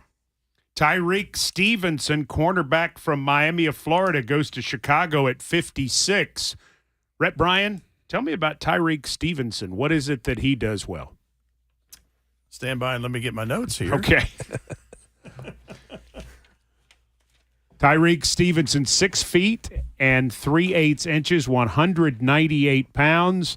The thing that I've noted about him is just a lot of physicality, particularly being willing to play the run, which not every cornerback is willing to do, Coach Mack. I got it here, Rhett. I mean, look, he's an above-average size dude, 6 foot, 198 pounds. What I put in, he's got physical toughness. What Mike Keith said is right. He's got some swagger to him. We saw this at the Senior Bowl. Bump and run, he will do that. It leaves him sometimes a little bit off kilter, a little bit of off balance. He just needs to be more disciplined in his coverage. But long corner that's got some range to him, speed, and even as long as he is, he's got some short area athletic twitch. He does, because you're talking about a 1.49 first 10 yards, running a 4.45 40 and a 38.5-inch vertical leap. So there's some spring in those feet there. So Tyreek Stevenson has gone at number 56 to the Chicago Bears, and the Giants have taken a center at number 57, John Michael Schmitz. John Michael Schmitz from Minnesota, another Senior Bowler, as we stay with this, a true center, and a guy that you figure can be a plug-and-play Rhett and would have a chance to be with the Giants for probably 10 years. He is that kind of guy, and he's one of the few guys in this draft. You're right. You know exactly what he is. You know exactly what you're getting. You're talking about a guy that played in 57 games in college. He started 35 of those. He's 6'3.5", 301, almost a 79-inch wing. He ran a 5.35 40, but you're not going to ask him to do that kind of stuff regularly anyway. His first 10-yard split, 1.78, and about 1.74 is the mark there that you're looking for. But, yeah, he's a plug-and-play guy, and, he's a New York Giant. Here's the off-the-film study of him, Mike. He's got some wrestling background to him, and he's at his best in the run game. His hands are really good, really, really strong hands, and he's got some good punch when he comes outside. He loses his balance a little bit if somebody moves some games on him. Movement can bother him a little bit, but this guy is a physical guy, and he can be a functional pro starter if he will just get his footwork fixed. Interesting, a 6-year guy, Brent, and you've seen a lot of 6-year guys in college football recently. Hendon Hooker is a 6-year player. What has that been like to cover these players who are, in many cases, already in possession of their master's degrees? Yeah, I mean, and for a guy like Schmitz, I mean, it's about physical development. The extra year for him is vital from a development standpoint in college, getting to go against competition every day as opposed to being on the practice squad or something to that effect. I think the biggest thing, Mike, is just the maturity that guys have. I mean, they're at the point where they've got their masters. They're taking one class. Tim Couch was on earlier talking about, when you get to the NFL, you don't have to balance that. Those 6-year guys aren't balancing anything. They're going to one graduate school class or something to that effect. So it's all about ball for those guys. And I think that's helped, them to continue to develop themselves moving forward.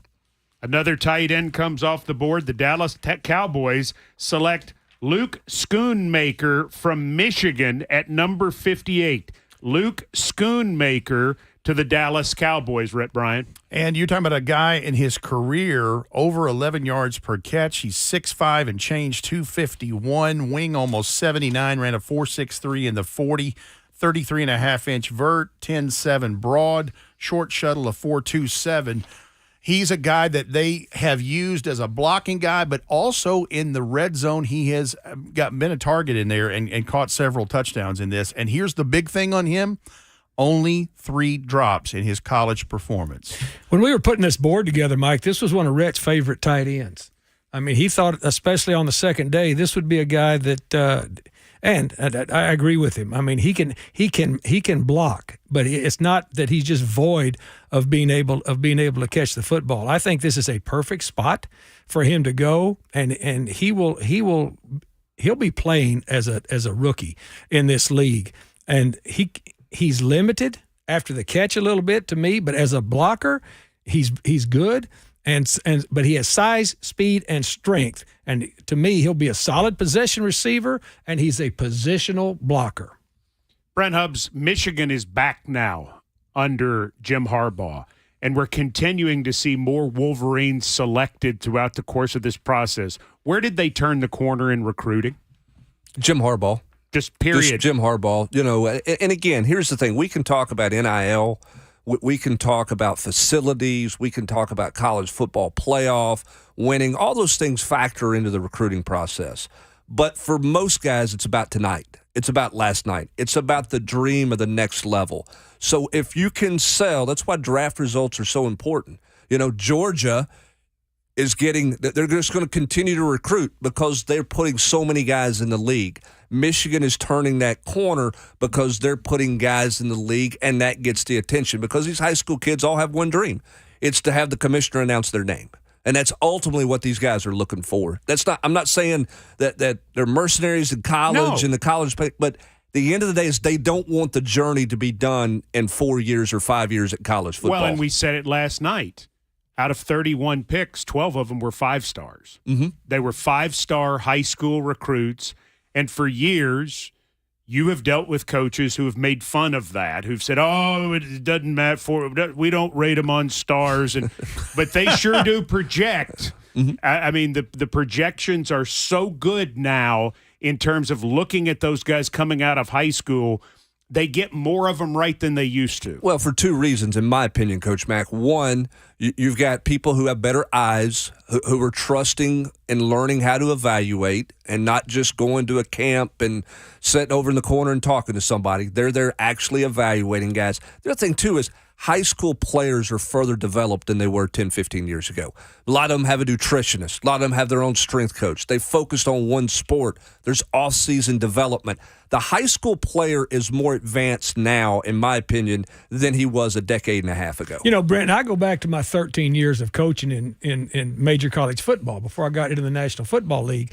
And the scouting services that are out now, too, you've got so much more information on these players. And, I recruited from coast to coast in some places – where they had no film. And so, I can remember vertical jumping guys with the carpenter rule just to see, how much explosion they had. It's so much more advanced now. I think you've got so much more information as a coach to be able to use as your base to go out, but you still have to understand how to, and you're right, trust your eyes. Trust your eyes. But the high school kids are coming out much better trained overall than they were when I was doing it. Mike, one other thing I wanted to bring to this is we're talking about, and it's not necessarily about the recruiting and where Michigan is, but I'm looking at a trend here. We knew that after the seal was broken with Dalton Kincaid last night and the rest of these tight ends would be available, there's been a run on these. So we've seen Michael Mayer be selected tonight. We've also seen Luke Musgrave from Oregon State, Sam Laporta from Iowa, now Luke Schoonmaker. And here's the growing trend now that is the question mark. Darnell Washington is still sitting there, and he's falling.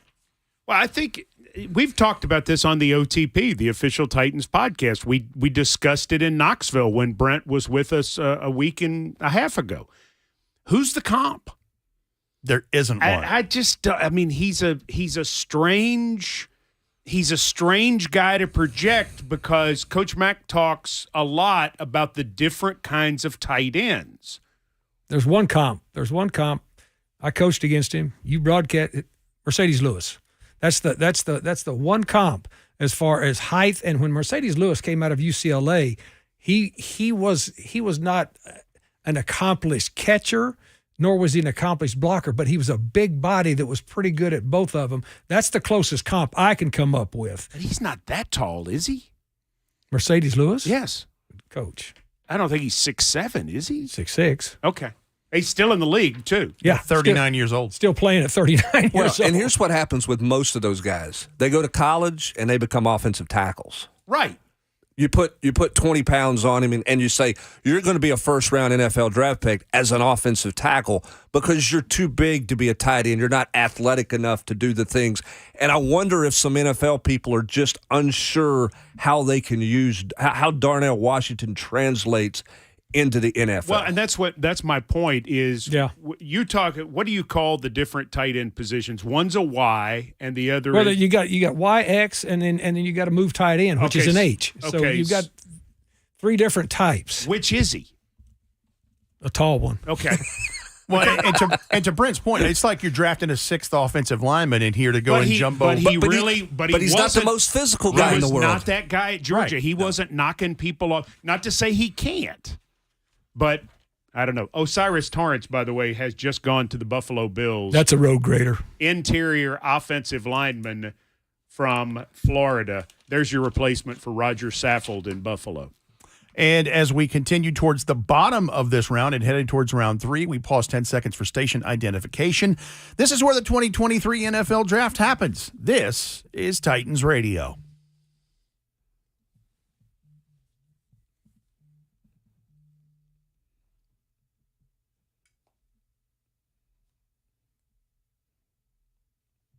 $59 picks into the 2023 NFL Draft. Cincinnati is on the clock right now. Osiris Torrance, as you mentioned, from Louisiana. No Power 5 offers coming out of high school. He was recruited heavily by Billy Napier when he was with the Raging Cajuns down in Louisiana. Coveted him. Billy Napier coveted him weekly, talking to him while nobody else was. He goes there, plays a couple years. Then he takes the jump, transfers with Billy Napier to Florida. And, Coach, he gets in front of really good competition, shows his physicality that you maybe couldn't have shown as much at the lower level, and it's paid off for him. You know what? I really like this player. I mean, he's a massive guy, but he's not sloppy. I mean, he's kind of lean-looking. He's got physicality in the run game. He's a drive blocker. His pass protection could get a little bit better, but he's going to struggle at time working in space. But you talk about a front end loader as a guard in that center guard triangle that can move a pile. If you're going to run a zone offense, this is a plug and play guy, in my opinion. All right, another Michigan man has come off the board. Cornerback DJ Turner goes 60th to Cincinnati. One word: speed. 4.26 at the 40, fastest combine time amongst every position right there. And there's where Michigan got better, too. They're not slow, plodding, black shoes Michigan. They've developed an identity. Sure. They have, I mean, it's Harbaugh bringing what he did in San Francisco, and it's bringing and creating an identity of what they're going to be there. They're going to be fast and aggressive on defense. We've seen Hutchinson. We've seen the draft picks they've had the last couple of years. Smith last night. On that side of the ball. And then offensively, they're going to play with the tight end, and they're going to use the tight end. They're going to be physical in the run game, but they're going to have speed on the outside. They've got kind of an old school play action pass game on offense that can still translate into the NFL, and then they're much faster on defense. No, they knew. I mean, they had to do that if they were going to compete with Ohio State. No question. You can say Bo Schembechler all you want, but if they didn't find the speed, you better get some track to go with the track. They're not staying with Ohio State, and now they're bettering Ohio State. Yeah, I mean, this is a twitchy guy. We're talking about DJ Turner, 5'11", 178, but he still plays very, very physical. This is a really, I mean, he's a rat terrier in there as far as a cornerback, because he will go get after you, all right? Versus bigger guys, I mean, he's going to be a little bit size outmatched there, but he won't back down. But he's got movement ability, and as I said, for a 5'11", 178-pound corner, he's got toughness. Originally from Swanee, Georgia, played at IMG Academy, which Jim Harbaugh has some relationships with people down there. The thing about IMG Academy goes to what Coach is saying. Every day on the practice field, he's going against NFL caliber wide receivers. They're going to play a national schedule against some of the best high school prospects in the country. You don't survive down there if you're not competitive. And I think that's translated to DJ Turner, even though he was a 3-star coming out, wasn't the highest rated guy, but a guy who's played great competition, not just at Michigan, but in high school leading up to it. Yeah, he's played in Georgia. Well, he played at IMG Academy in Florida, too. Well, that's what I'm saying. I mean, you play Georgia high school football, and then you play in Florida against national competition. I mean, you've seen some folks. Yep. And he's played against those Ohio State wide receivers and some other teams. I mean, Michigan has certainly been very competitive throughout the course of the last 3 years, certainly, since Harbaugh has gotten it turned back around. Jacksonville is on the board now, then Philadelphia, then Detroit, and then round 2 is over. And that is hard to believe. Of course, we had an explosion at the start of round 2 when the Titans traded pick 41 and pick 72 and a third-round pick next year to move up to 33. They also get 81 in return, and they selected Will Levis, the quarterback from Kentucky, one of the more talked about, either positively or negatively, players in the 2023 draft. Connecticut native. That's right. Who started his career at Penn State. He was a 3-star. Mm-hmm. He was not a big prospect in his own right. His parents didn't know much about that because certainly in Connecticut there are not a lot of wildly recruited players. The only other one I can really think of was Dan Orlovsky, who was not a national recruit. He was certainly a regionally recruited player. But he ends up at Penn State. He's behind Sean Clifford, and he decides, I'm going to graduate and I'm going to transfer to Kentucky. And then he's a 2-year starter with the Wildcats. He threw far too many interceptions. He made a lot of bad decisions, in particular this year. But if you look at the tape in 2021, you think to yourself, now he probably should have come out after the 2021 season. Yeah, particularly in light of he going through an offensive system change. Now, you can't project the injury stuff that he had to deal with. But, yeah, he appeared to be more NFL ready a year ago. I think he would have gone right after Kenny Pickett a year ago. Yeah, I would agree with that. And sometimes, staying is a good thing, being a little older and learning. But at times it does bite you in the rear end. And I think in his case it did. He wanted to come back and have a chance to play. Yeah, and again, I think the biggest question, the things he has to improve on is his decision-making, particularly under pressure, particularly in the heat of the moment, it's the decision-making. And maybe that was injury-related, but he made a lot of questionable decisions, a lot of bad decisions a year ago. And that's, maybe a reset's not a bad thing for him. We'll see, because he doesn't have to come in and be the guy right out of the gate. Let's get the Jacksonville pick from Fred Taylor at 61. What a good player that is. Hey, I can't leave out here without giving one big Duval. All right. With the 61st pick in the 2023 NFL Draft, the Jacksonville Jaguars select Brenton Strange, tight end, Penn State. Brenton Strange, 6'3", 253, arms 31 1/8, hands 9 5/8, wing nearly 76, ran a 4.70 at the combine. His first 10 1.58, 36 vert, 10.4 broad, and 23 reps at 225, 10.8 yards per catch as a Nittany Lion.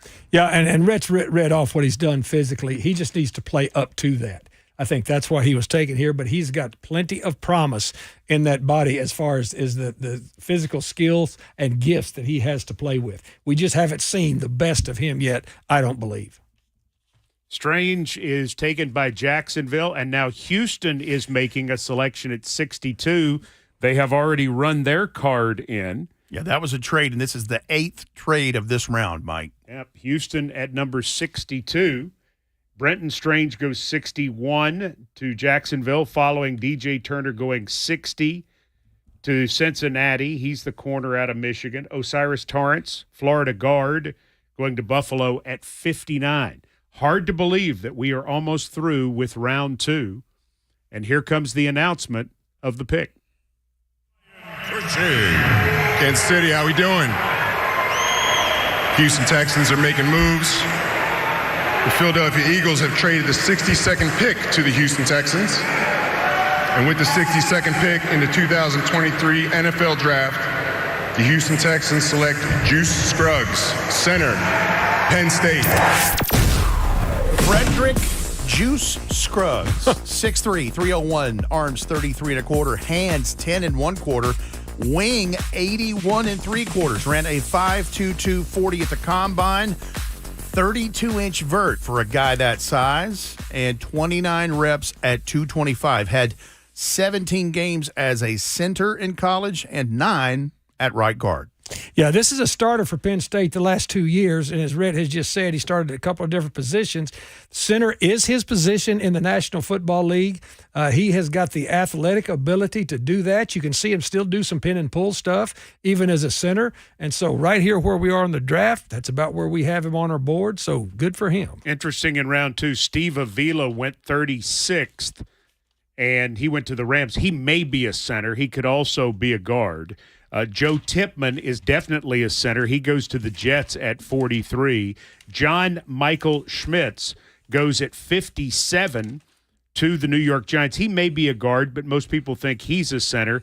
And now Juice Scruggs, a center, has gone at 62. So we knew it was a good year for centers. Yes, we did. And we're going to get into an area, too, where we're going to find some guys who can really do both. But these are the more traditional guys that you expect to run the pit. That's 100% correct, Mike. And we're at that point now in the draft where when you're starting to feel positional needs, this is where you start to go because there is still enough athletic quality here. You may not have everything put together, but runs are going to start now. And you're right. Runs have started on the centers. Well, the whole second round for me is about big people. You take Will Levis out of after the first or the second pick, you're looking at 16 guys who are guards, tackles, centers, tight ends, or their defensive linemen. And the tight end position, I think we see more and more every year how vital it is to football. I don't care if it's the college level or the NFL level. You've got to have a tight end because that forces defenses into staying in certain personnel because you've got a tight end on the field, and we're seeing that running tight ends, Coach. Yeah, you're absolutely right, and I'm glad you brought that up because it's not only the matchups, it's that even if people are spread out and you're in the shotgun, if you've got an edge secured with a tight end, you can still run inside-outside zone cutback. You can still do those types of things, and you're able to secure one gap offensively, but still being able to split that guy out and use him as a receiver. And there's a lot more kids playing tight end now in high school football than we've ever seen before. The high school games I go to see, you see many more than I do. Denver has traded up to the last pick of round 2, and they have taken Marvin Mims, the speedy wide receiver from Oklahoma, who was an AAU teammate playing basketball growing up with Jackson Smith in Jigba. So they were friends growing up. Mims, a lot of people not sure about Mims. Mike, my biggest story for me personally is the fact that no Tennessee player was taken in the second round. None of those receivers were selected in the second round. I thought Jalen Hyatt would have been selected ahead of Mims and some of the other receivers that were taken. The SMU kid, I thought Cedric Tillman would have been a more likely pick there instead of that big wide receiver. If you'd have told me 48 hours ago that Tennessee through 2 rounds of the draft would only have one player taken, and that was Darnell Wright, I'd have lost a lot of money on that one. And Darnell Wright going 10th to the Chicago Bears last night. As we move to round 3, we'll get a break. We'll tell you the Titans will be on the clock, or at least due to be on the clock, at pick number 81.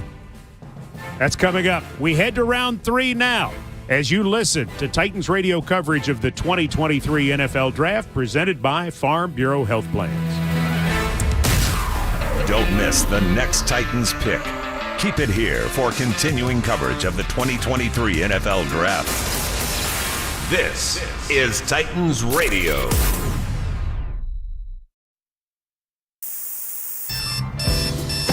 Wake up and text. Text and eat. Text and catch the bus. Text and miss your stop. Wait. Text and be late to work. Sorry, I'm late. Text and work. Text and pretend to work. Text and act surprised when someone calls you out for not working. Who, me? Text and meet up with a friend you haven't seen in forever. Hi. Oh, hey. Text and complain that they're on their phone the whole time. Text and listen to them complain that you're on your phone the whole time. Text and whatever. But when you get behind the wheel, give your phone to a passenger. Put it in the glove box. Just don't text and drive.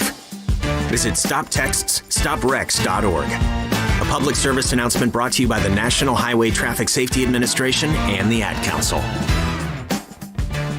Some of the best sounds you'll ever hear are generic, safe, effective, even money-saving, just like FDA-approved generic drugs. Even if they don't come in the exact same color or shape as their brand name equivalents, they have the same key ingredients and go through a rigorous review process. Talk Talk to your doctor or pharmacist today and visit fda.gov/generic drugs. Generics are safe, effective, and can save you money. You'll like the sound of that. Farming is dangerous. There's dangers all around us. You don't want to hit a gas pipe because that's your life. The other part of it is if you hit certain things, you're liable for it. Farm Safe 811 starts with you. Always call 811 and wait for any underground lines to be marked. For more information, go to farmsafe811.org.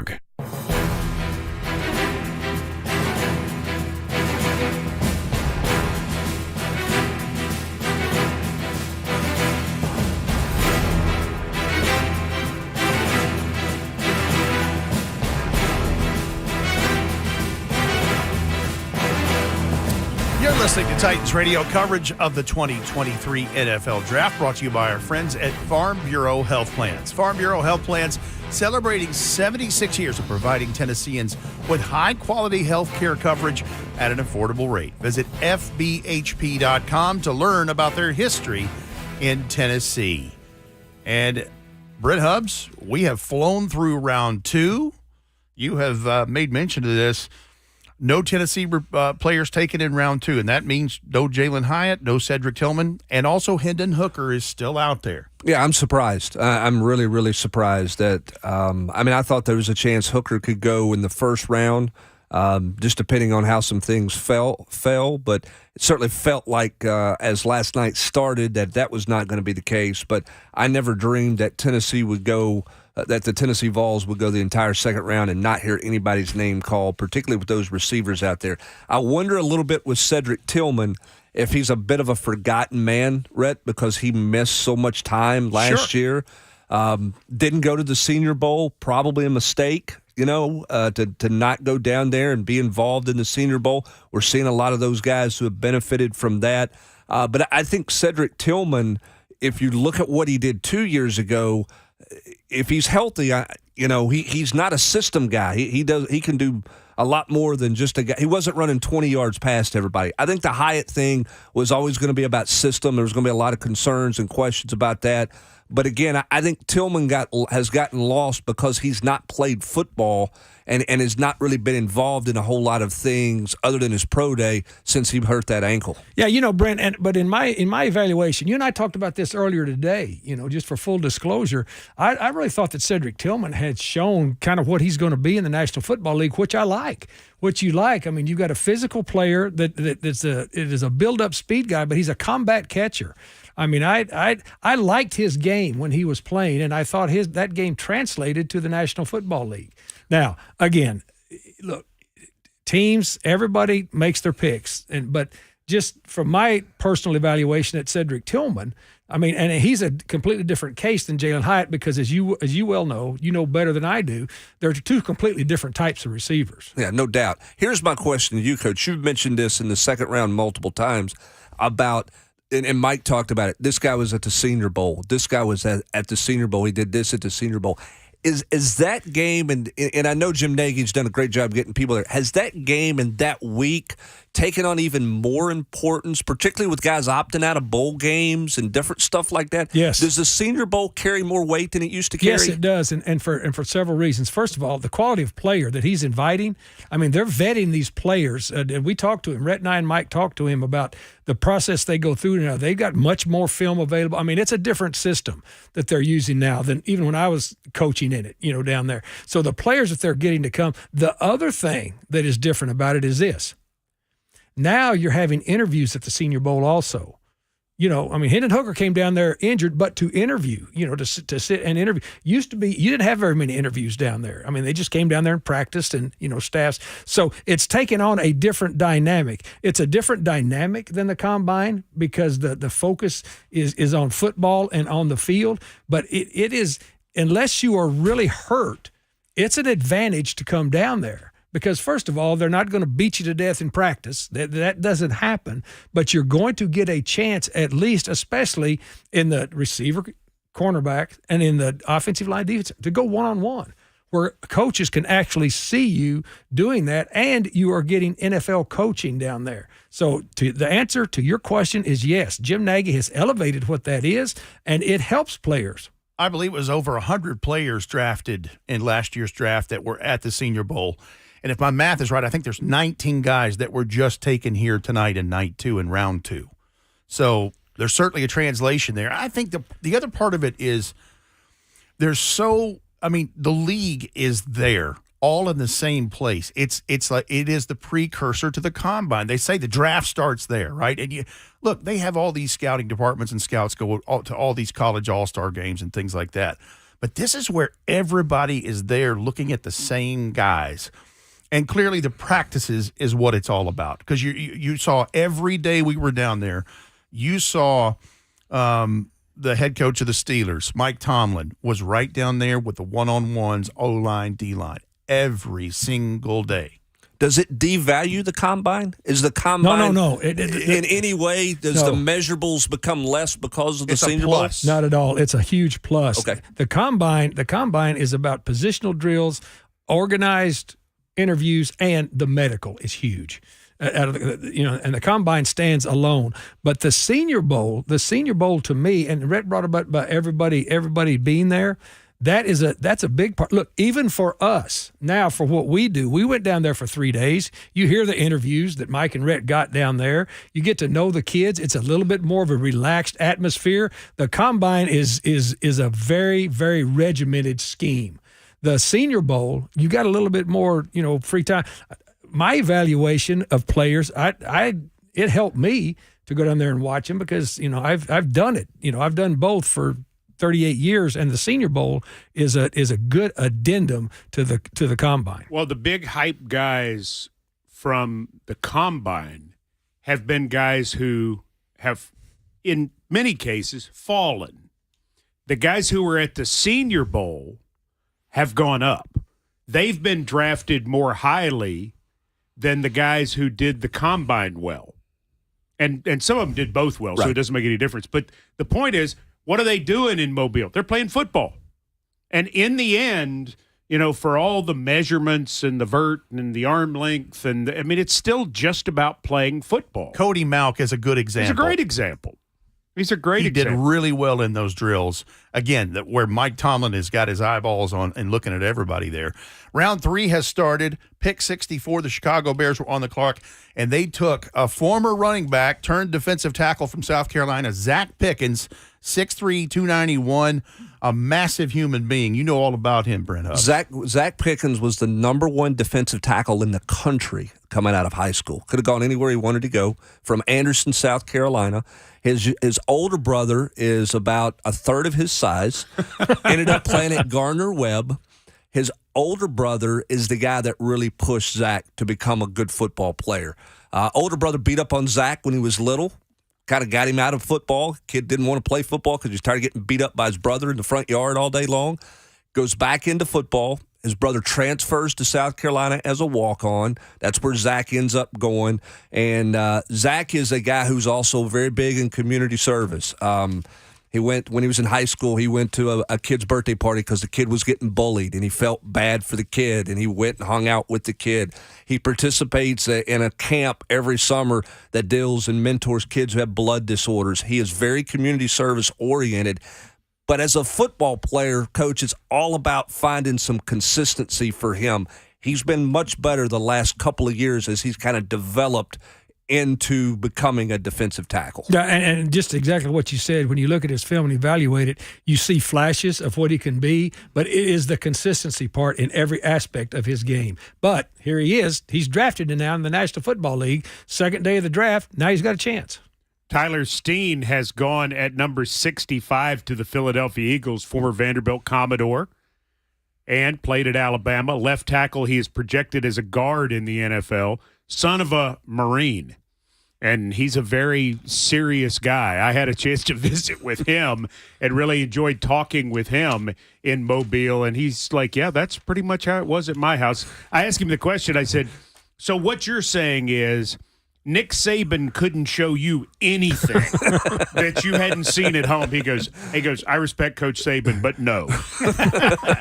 Also, the 66th pick is Sidney Brown, the safety from Illinois. He is the twin brother of Chase Brown, the running back from Illinois, and they are Canadian. Yeah, and that is, and the Canadian thing in high school football translating into college football is becoming a real big deal. You're seeing a lot of those guys drafted. Here's the thing with Illinois, had a solid year last year. That is 3 secondary players taken in the first 2 and change of the NFL draft. That's a really good secondary. Probably should have been a little more productive at Illinois than what they were, but some good players in that secondary. You watch Sidney Brown play. If you could put his tape on, put his special teams tape on. This guy is a really good player, but when you watch him, you can tell that he's kind of a leader of that defense too. And you're correct, Brent. They've had their secondary was salty last year, and this guy's a big part of it. Go ahead, Rep. And Brent, here's the other thing. It ties into what we've just been talking about. All 3 of those defenders were at the Senior Bowl in Mobile. All 3 Sounds like we're doing a pitch. Jartavius Quan Martin, Sidney Brown, and Devin Witherspoon, who went real high. I don't think anybody had them in the first 66 picks of the NFL draft at the end of their season in November. No, I mean, they clearly got everybody's attention in Mobile. All of them did, as a matter of Jim fact. Nagy just texted me and said, thanks for the nice words. When we come back, an expert on SEC football will join us. Cole Cubelic from the SEC Network will guest on Titans Radio. And we'll talk some ball with the former Auburn Tiger when Titans Radio's coverage of the 2023 NFL Draft continues, presented by Farm Bureau Health Plans. Seems like everything costs more these days. Food, utilities, medical costs, you name it. But as prices go up, our family budget stays the same. Fortunately, with Farm Bureau Health Plan's Core Choice coverage, we can save $3,600 a year compared to the leading competitor. And we've got better coverage with a lower premium, lower deductible, free telehealth visits, and access to one of the largest networks available. Start saving today at FBHP.com or visit your local Farm Bureau office. Superbook Sports is the most trusted name in Las Vegas, and it's live right here in Tennessee for all your sports wagering needs. Superbook has a team of dedicated odds makers behind the counter in Las Vegas, setting all of their prices. We're talking about guys with decades of experience showing you why Superbook has the best odds around. So download the Superbook Sports app or visit superbook.com to wager and win. Visit superbook.com for terms and conditions. Gambling problem? Call 1-800-889-9789. A.O. Smith is your local Middle Tennessee water heating and water filtration expert. They enjoy getting involved with local community events, such as Titans football, and nationally, as the presenting sponsor of the prestigious Johnny Unitas Golden Arm Award every year. Most importantly, A.O. Smith takes pride in always being there for your needs at your home or business. When you need a water heater or water filter, think A.O. Smith and contact us today. Visit hotwater.com to find a local professional installer. Pickup truck, sports car, motorcycle, minivan, townhouse, 2-story, farmhouse, fixer-upper. What you drive and where you live is different for everyone, so it's important to have insurance that fits your needs and is just right for you. At Shelter Insurance, we understand that, which is why our agents help you design a comprehensive auto, home, and life insurance plan. Insurance that fits just right. Find an agent at shelterinsurance.com to get started. We're your shield. We're your shelter. Titans Radio's coverage of the 2023 NFL Draft continues. Rhett Bryan is here. Dave McGinnis is here. Brent Hubbs from VolQuest.com is with us tonight, and I'm Mike Keith. Cole Cubelic does an outstanding job on radio in the state of Alabama and certainly does a wonderful job for SEC Network covering college football and doing more and more things for ESPN. We love seeing him. He's very insightful, and that's why we're pleased to have him join us right now. Cole, thanks for the time this evening. Absolutely, Mike. Great to be with all you guys. Talk to me about a guy that you saw a good bit over the last 2 years, Will Levis, and your perspective covering practices, being around the program, kind of understanding where he is now, being taken 33rd overall tonight by the Titans. Well, I think if there's something that you feel good about getting him where you got him, is that he's a very competitive young man. I think there are even times in which you can sort of see the chip on his shoulder and how he has worn that. Now, that some people don't really like that. It doesn't rub people the right way, but other people, I think, can see through it and feel like, hey, he's just a kid that's motivated and has people that he wants to prove wrong and has goals and aspirations that he wants to go out there and make sure that he proves right. He is as tough as they come. I mean, I can see why Coach Vrabel fell in love with him because he's essentially a linebacker playing quarterback. But there's a couple of guys in this draft that we talked about, physical traits, physical tools, and some of the mistakes or some of the tape that maybe wasn't extremely clean, you were going to be able to look past because of what they were capable of doing. I'd say I had around 10 of his games at Kentucky. I had the game with the toe injury that he was going to try to play. And so talked to him the night before the game, talked to him out on the field before the game, talked to Coach Stoops. It was a tough decision for Coach Stoops not to play him because Will wanted to go. He told him straight up, he told us in our meetings, he said, I want to play. I'm going to do whatever I can to convince Coach Stoops to let me play. They sat him. Team didn't look good. Offense didn't look good. Offense looked horrendous, actually. He came back the next week. He went on it. He played. Actually told me after the game that he had to go into the locker room, get a shot in his non-throwing shoulder, came back, finished the game after leaving, and brought his team back to a win in that game. That's just the kind of toughness and competitive nature that he brings. He has an absolute cannon for an arm. His teammates love him. The people in the facility love him, not just the coaches and the players, but the people who work in that facility in Lexington. I think people around Lexington enjoyed being there with him and being around him. I don't think we hear a lot of negative about NIL, Mike, but I don't think you get the amount of deals that he got if he's not a likable person, and people don't want to be associated with him and be affiliated with him like they did there in Lexington, and he had a bunch of them. So I think there's a lot of pluses, and now he's going to have even more of a chip on his shoulder. He's going to want to come in there and prove more people wrong. You're going to get a workaholic, and somebody who's going to come in there and do anything he can to be successful. Based on the things that I've seen, he'll do anything possible to be a successful NFL quarterback. Cole, you've watched a ton of tape on him. You've seen him. We hear a lot about the injuries. Is that the sole reason last season was much different than his first year? Or when you watch tape, did you see anything different between him year one, year two at Kentucky? Saw a lot different, and it wasn't the injuries. I think it was the first thing was the things that caused the injuries, and that was he wasn't protected very well up front. He took a lot of big hits, and I do think that's a minor issue. Some people may call it hero ball. I just think he's got the confidence that he can stand in there, take any hit, and still deliver a pass and make the play. His offensive line was not good last year. 2 years ago, his offensive line was really good. I also think the switching coordinator worked against him. I think Liam Cohen's fantastic.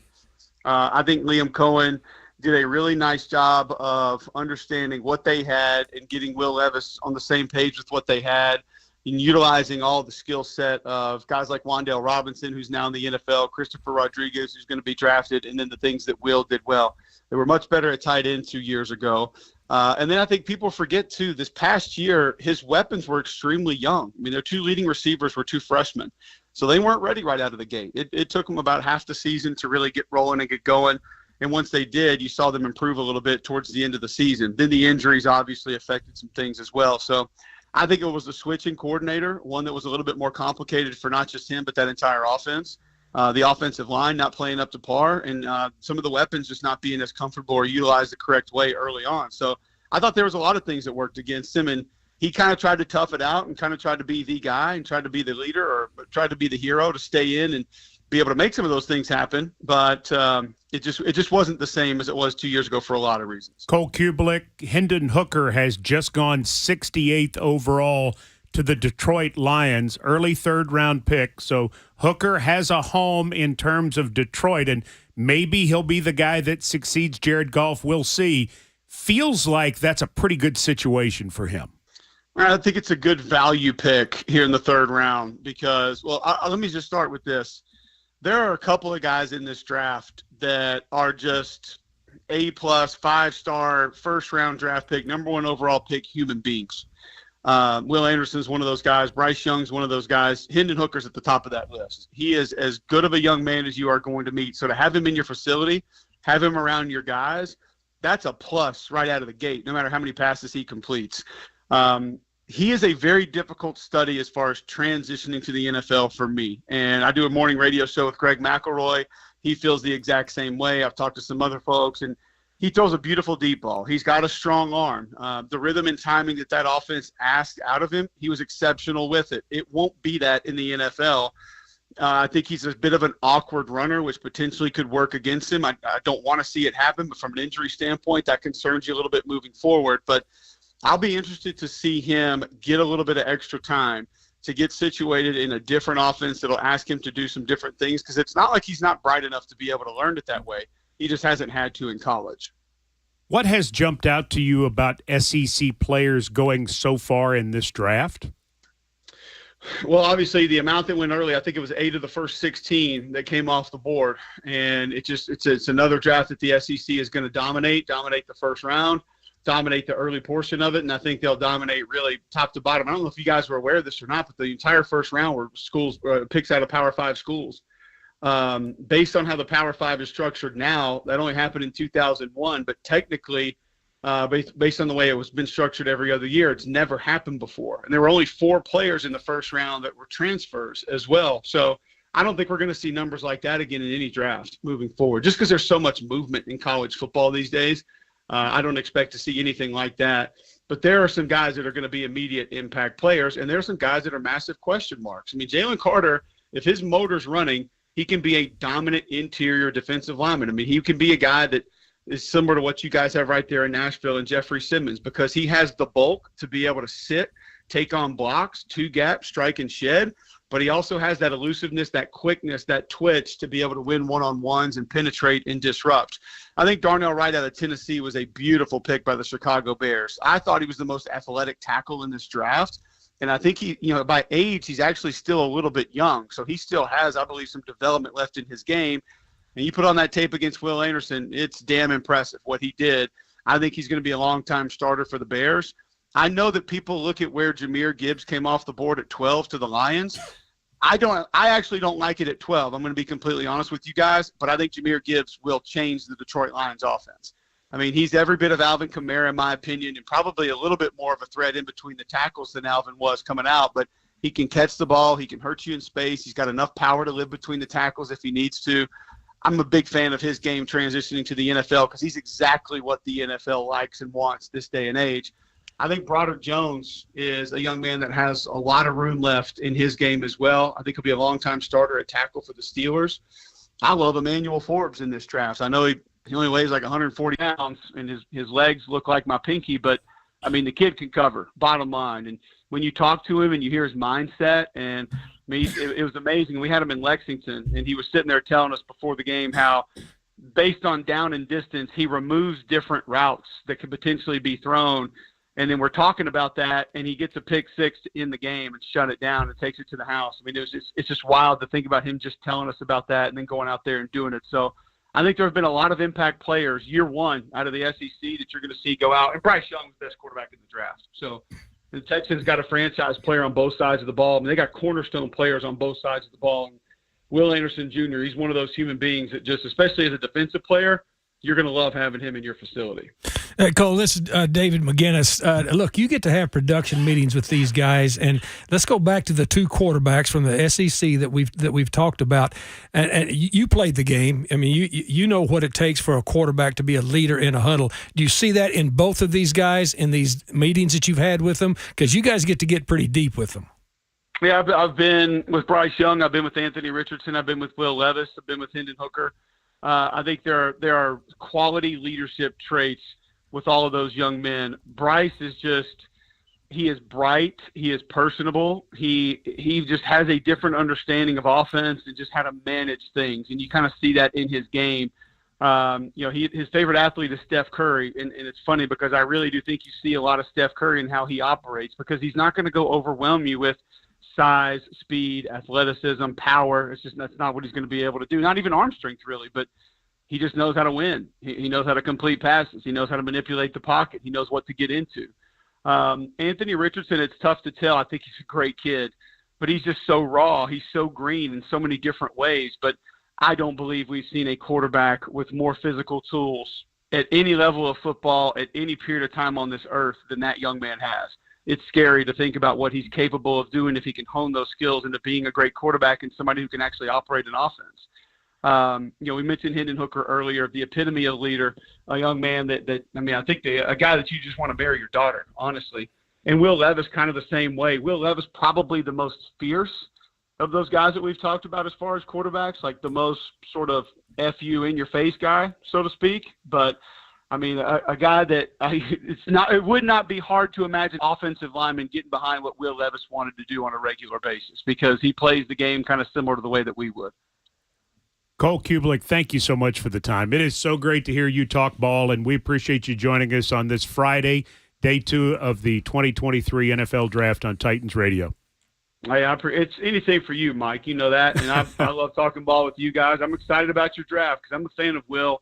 I want him to succeed, and I think he's got a greater purpose in some different ways. I mean, you saw the family last night. You saw how well he took it. And I did want to share this quickly. Sure. By the way, you don't even ask me about Skoronski. I mean, what the hell? What are we doing here, Mike? Okay, well, talk about Skoronski. What do you think?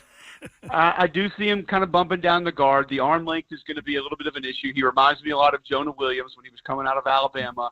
Probably a little bit more power in his lower half than Jonah Williams had. But, man, he's got some nasty. I love his game. He's a guy that's been fun to watch for a long time. He gets defenders on the ground, and somebody who I think just fits right in there to that mindset that the Tennessee Titans now have. So he's going to be a dude that absolutely is fun to watch. So it's I think the Titans have done some good things. I'm interested to see how it goes. I'm a fan, and there are a lot of people that are starting this little negativity campaign on Will for leaving the draft. I do know that there was something that was put together with his family in Connecticut, and they had already committed to go do that. And so that was my understanding is that's the reason that they left. So for the folks that think that, he couldn't take it or he bailed out or anything like that, I think that's bogus in my opinion. Good stuff. Thank you, sir. Keep up the good work. Appreciate it. All yes, right. sir. We'll talk soon. Since we have been talking to Cole Cubelic, Tank Dell has gone to the Houston Texans, the wide receiver from Houston. He goes to the Houston Texans at number 69. Byron Young, the Alabama defensive tackle, goes at number 70 to the Las Vegas Raiders. Good-looking defensive tackle. And then Kendre Miller, running back TCU, goes 71st. Frog. To the New Orleans Saints. So that's where we are right now. You should just go ribbit. I mean, you don't need to go frog. That's you don't know this. You don't know this. You don't understand. Wow. You're over in East Tennessee. You don't deal with this. You should have seen him during the course of the year. It just built to this fevered pitch. No, I would have never guessed such a thing. Well, they made the national That's what I'm championship saying. game. I mean, you got every right. Yeah, absolutely. I never said anything other You than didn't talk trash. No, like, I didn't. Like Amy Wells would have if Missouri had I done would just it. walk in every week after the ball game and just go frog. And then when he met Max Duggan at the Senior Bowl, and he met all these, and you should have seen Max Duggan when I made him walk over and say hey to Coach. I mean, he didn't know, but then he figured out, okay, I know this is another fellow frog. And so it was a thing. It was a thing. It was quite a thing. You're not saying anything. So, so now we have to go to break. Because it's the radio. You have to talk. Come on. I wasn't sure where you were going next. I got the don't talk about that anymore. So we're going to move on to a different topic. All right. We got a lot more coming up. The Titans are now less than 10 picks away at number 81. They will select 81st, or at least they're scheduled to. Do they trade back a little bit and try to pick up a pick or two? We shall see. You're listening to Titans Radio. The 2023 NFL Draft on Titans Radio, presented by Farm Bureau Health Plans. The pick-by-pick analysis continues next. This is Titans Radio.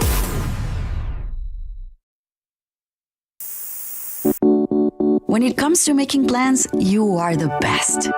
What about those round trips that you plan in advance, which are perfect on your way there and perfect on your way back? Or those meetings with friends for which you make a group chat 3 months before so that nobody or anything is missing? Or your daughter's first birthday party. You planned it with such dedication that instead of the first, it felt like our 15's. The same way you plan each detail for those moments. Start planning to protect you and your loved ones from a natural disaster. Sign up for local weather and emergency alerts. Prepare an emergency kit and make a family communications plan. Protecting your family is the best plan you can make. Get started at ready.gov/plan. Brought to you by FEMA and the Ad Council. Hi, I'm Greg Peterson of the Peterson Farm Brothers. If you've seen our videos, you know we're proud to be farmers. Farming can be dangerous. Never assume location or depth of underground utilities or pipelines. Before you start any work on your farm, call 811 or visit clickbeforeyoudig.com to have underground lines located. It only takes a minute and can save your life. Never assume the location or depth of underground lines. Always call 811 or visit clickbeforeyoudig.com before you start work. A message from the Pipeline Operators for Ag Safety campaign. I've been driving trucks for a long time. Safety is my number one priority. I know that my truck has huge blind spots. That's why I remember to check my mirrors often for smaller vehicles. Next time you're behind the wheel, try to avoid lingering in those blind spots. Let's all plan to share the road safely. Learn how at sharetheroadsafely.gov.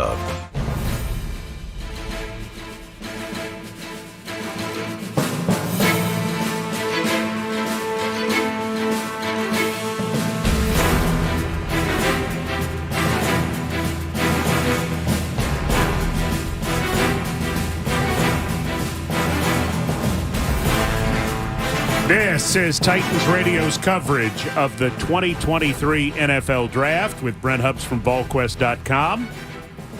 Rhett Bryan, Coach Dave McGinnis. I'm Mike Keith. Glad to have you with us. If you're just joining us, the Titans traded from 41 up to 33 and selected Will Levis, quarterback, Kentucky. We have talked about that a lot throughout the night. There's more to discuss, of course, if you're the Titans, and their quarterback situation has been a point of contention among fans and media and everybody else for the entire offseason with the administrative change with Ran Carthon coming in. So going to be a lot to discuss. SEC continues to be something to discuss, and Jalen Hyatt has just gone to the New York Giants at number 73 overall, the speedster from Irmo, South Carolina. He can run, Brent Hubbs. He can. And you know, here's a guy who, quite frankly, I would have told you a year ago, year and a half ago, would not have shocked me if he'd have transferred out of the program. His heart wasn't in it. His focus wasn't where it needed to be. He had a conversation with Velus Jones, who was drafted in the third round by the Bears a year ago, back last January. And Velus said, listen, man, it's up to you. At the slot position in this offense, you can put up all the numbers you want to put up. You've got all the skill to do it. You can do things I can't do in terms of stretching the field vertically with your speed. It's on you to go get it. And Jalen Hyatt made a decision based on that conversation and some soul searching and conversations with his dad. I'm staying. I'm going to go to work. I'm going to put my head down and go to work. And he did, Coach Mack, and he produced at a high level. Biletnikoff Award winner. I don't know when the last time the Biletnikoff Award winner went in the third round, but he put in the work and put up big numbers. I think the question for him now is how does he develop beyond just a vertical threat in the National Football League? Yeah, absolutely. But at least, you know, you see the production numbers, and that story that you just told tells you something about the young man, too. I mean, when he's at a crossroads deciding, am I going to leave here, or being wise enough, too, to go to someone that was his teammate that's now in the National Football League saying, hey, what's the deal? What's it about? And then coming back and doing it. I mean, I'm pulling for him. You know what it reminds me of? I mean, there's receivers like this that have been pretty good in the league, just vertical guys. Will Fuller. Will Fuller's one of them that was just a very, very vertical guy. I mean, coached against him. So whatever he is going to put into it now is going to be very, very important. But we do know that with the free access stuff, he's got run away from you speed. Cleveland has just made their first pick in the 2023 NFL Draft, and the Browns select Cedric Tillman, wide receiver, Tennessee. So Vol wide receivers go 73 and 74. Hendon Hooker, the quarterback, has just gone number 68. So three of the Vols who were sitting there are gone within 6 picks. Yeah, and Tennessee and Josh Heupel in year 2 at Tennessee has 4 offensive players selected in the top 74 picks of the NFL draft. Maybe that's not as high as you wanted or you thought it was going to be. Still a pretty good selling point that in 2 years in your system, you have gotten those 4 guys drafted. I love the Cedric Tillman story, and I told this on the OTP, Rhett. Here's a guy that he came to Tennessee sight unseen. Tennessee hadn't seen him. Tyson Helton took him because his brother Clay Helton said, hey, you may want to look at him. Tennessee was desperate for people. his first couple of years in the program, if he was on the field, everybody went run play because he was just in there to block. Then he becomes a 1,000-yard receiver with Josh Heupel, and he asked for the football. He didn't demand it. He didn't go Keyshawn Johnson, but he asked for the football, and Tennessee started leaning on him in Josh Heupel's first year. This past year, he is injured and messed up the whole season for him. But that 1 year when he was the guy, they forced him the ball, and he made plays. One, he is one of these players that has started to turn that program around with a story just like that. And there's something else that you pointed out. He spoke about this at the podium at the Combine. He is now healthy. So he goes to the Cleveland Browns to make a contribution there with Deshaun Watson as quarterback. Well, I'll tell you what, watching him on tape, I thought that his game translated to the National Football League very, very well. This is a big receiver. It's a physical receiver. It's not a run-off and hide speed-wise receiver, but this is a combat catcher. And there's most catches in the National Football League are combat catches because the coverage is squeezed down. You've got to have location throws. You got to throw your receivers open. But he is an excellent combat catcher. And plus, this is a physical guy. He's a tough guy. And Brent, you can say if I'm wrong. I don't think I am. He is a tough guy with the ball in his hands. He really is. And so I felt that his game translated very well to the National Football League as to what's going on now in the league. Contested catches, big catch radius. Does a better job high-pointing the ball and catching the jump ball than a lot of people want to give him credit for. Go back and look what he did against Alabama 2 years ago. Look what he did against Keely Ringo from Georgia the last couple of seasons. A lot of just kind of jump balls. I mean, that first year when Hendon Hooker was a quarterback, he had Velus Jones trying to learn the slot, but there was a lot of third down, said it's coming to you. You just got to figure out a way to get open because I'm throwing the comeback or I'm throwing the out to you. This past year, Mike, before he got hurt in the Pittsburgh game when Tennessee's offense was just stuck in mud, they couldn't get anything going with the run game. They threw, I think he called 11 balls or 12 balls, something, and it was out after out after out. I mean, and it was, everybody knew, it's like, oh, 35, they're going to throw that out to said. And he's got tight press coverage, and he's physically getting himself in a position to make that catch, as Coach Mack was talking about. Well, that's one of those Michael Jordan-type games. You keep throwing him the ball. You know he's going to shoot it, and you can't stop him. And I remember watching that game just thinking he is in a zone like nobody's business. And I don't think you thought that he was going to be a first-round pick because he just doesn't have – I mean, he's 6'3", 213, but he's that 4.53 – sort of speed, and while he's physical, he's not Jamar Chase sort of physical, but he's just good. When he's right, he is a really good football player, and Jimmy Haslam certainly knows that. I'm sure he probably offered an opinion in there, owning the team. And we talk about when does it hit for somebody, right? There's moments where, guys, it changes. In the COVID season, last game of the year against Texas A&M, Tennessee's getting hammered. Jeremy Pruitt's getting ready to lose his job, and there's all that news breaking. He caught what would be perceived, Coach, as a meaningless touchdown catch late in that game. But it was a really good play by him. He made a really tough catch, a really good catch in the end zone, and he was a different player from that point on. Now, the system change helped him, and all that worked for him, but the confidence he took from that changed him dramatically. When Hendon Hooker got to campus, Jeremy Pruitt's gone. They got no coach. Hendon Hooker, Cedric Tillman, they were the two in the complex throwing with no idea who their head coach was going to be or what their offensive system was going to be. They went to work to develop a chemistry with each other. Two guys like ball. There you go. And you got to love ball if you're going to make a living in this league. You know, you're going to work in this league, you better love ball. Well, and that's what I met Peter Skoronski today. And the thing that stuck out to me about Peter Skoronski, he's an offensive lineman. And what I mean by that is the interview that I did with him, he was very courteous, and he gave some good answers. They were not long answers. They were not, let me tell you a story about this, or let me share an insight, or let me get deep. He sounded like an offensive lineman being interviewed. He was cordial. He was interesting. He was smart, but it was just matter of fact. And when he walked out of the room, I said, that's who you've just hired. You didn't just draft him. You hired that guy to work here as one of your football players. That is exactly what the Tennessee Titans needed. Mm-hmm. They needed an offensive lineman who knew his job first and foremost was to be an offensive lineman. And that's a great way to put it, Mike, too. And you just can't emphasize it enough to young kids coming into this league. And then I did it for 31 years. Look, this is a different world that you're stepping into.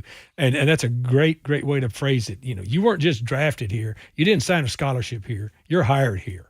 Now, the things that you do affects your money, but it affects mine too, and it affects everybody else sitting in that locker room. So this is a different world. Get ready to go. 75th pick, Atlanta takes defensive end Zach Harrison from Ohio State. 76th pick, Marte Mapu from Sacramento State, who was a late add at the Senior Bowl, a smaller linebacker who just makes plays. New England takes Marte Mapu from Sac State at 76. Titans are now 5 away. Sounds like a Patriots pick. Oh, Mapu. Yes. I mean, yes. And made the best of his late addition to that because, I mean, he was literally added in day 3, I think. I think he showed up Wednesday. Yeah. And he showed up. When he showed up, he showed up. You know, right away he was making plays, and they're like, and Jim Nagy said it. He goes, we underrated this guy. Yeah, this kid was a safety. Right. To start with. He's a hybrid guy, yeah. He's a hybrid at Sac State. But what he was when he showed up down there, and again, we talk about the advantage of the Senior Bowl that you got to see him in one-on-one, and all of a sudden you're seeing a guy that's got pretty oily hips that's pretty sticky in one-on-ones against the back, which is one-on-one drills like that down there are all geared towards the offense. Because you've got 53 yards to work in, you've got 60 yards vertical to work in, and there's no pressure on the quarterback. Another Tennessee Volunteer is off the board. Byron Young, outside linebacker, defensive end, goes to the Los Angeles Rams, following in the footsteps of Leonard Little. He is a Los Angeles Ram, pick number 77. So a Vol goes at 68, 73, 74, and 77. So 4 within 10 picks. And the Byron Young story has been well told and well documented. I mean, here's a guy who was out of football. He was living with his brother. He went to a prep school that folded. He was one of 13 kids. He was living with his brother, trying to figure out what he was going to do next, working at Dollar General. Became an assistant manager there, saw a flyer at Georgia Military College to go try out for football. Said, I'll give it one more try. He goes, he makes the team. He leads the team in sacks. He has to quit his job at Dollar General, so he goes to work at the Circle K gas mark and works an overnight shift and finds his way somehow to sleep enough to do school, to go football, and to work enough to pay his bills. He gets found by Rodney Garner, who was at Auburn at the time, and Tennessee beats it out, and Rodney Garner ends up coaching him at Tennessee. His best football's in front of him, Coach, because he is so raw. I thought the most interesting thing he has told me in his Tennessee career was going into this year. He said, I have to slow down. I'm playing too fast at the snap of the ball, and I'm getting myself caught. I'm basically just running into tackles. His most productive plays were in stunts and twists and third down situations. Yes, but his effort is off the charts. You watch him play, his chase effort is off the charts. And I'm glad that he had that insight into himself because that's what you see. Sometimes you see somebody, I mean, a lot of times he's playing like a dog when the screen door comes open and starts chasing a car down the street. I mean, he just takes off. He just takes off. He just takes off and goes. But this guy's got a motor to him. And knowing his background as to where he's coming from, let me give you a little bit of props here, for a minute here, Brent. We were getting ready to take a break, and you said, "You know what? I'll stay here because I have a feeling that some Vols are getting ready to go." Now, how many we had in a row here, Mike? 4, 5? I mean, just bang, bang, bang, bang. So run. Major props to you, Brent. Well, and at some point they were going to get picked. You thought, and again, this is for year 2, Mike, for a program that was not in a very good spot to have this happen.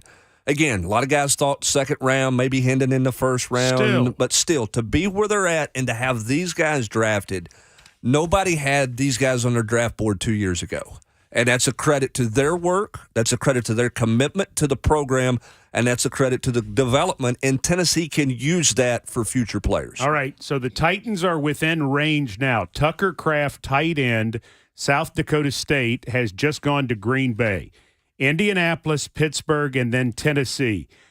Rhett, Coach Mack, give us some names of guys at the top of your board.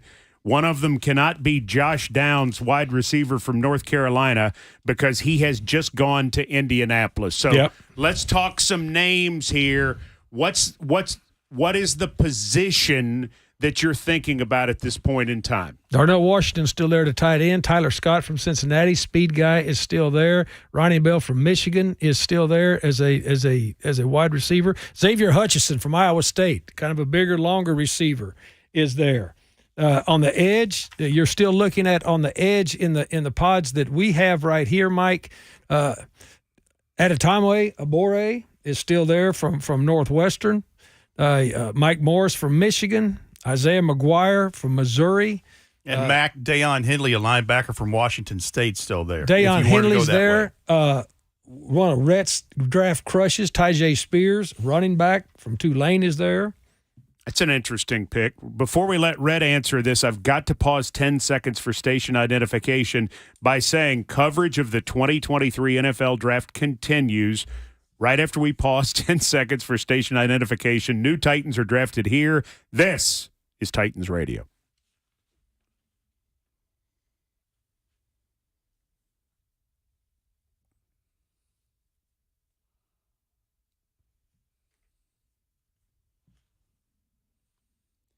The Steelers are due next, unless Carolina has traded. No, the Steelers have traded into this pick at number 80, and then the Titans are scheduled to go at 81. Rhett, I do think it's possible they could deal back here in order to gather a pick or two, but we'll see. Who do you like on your list right now?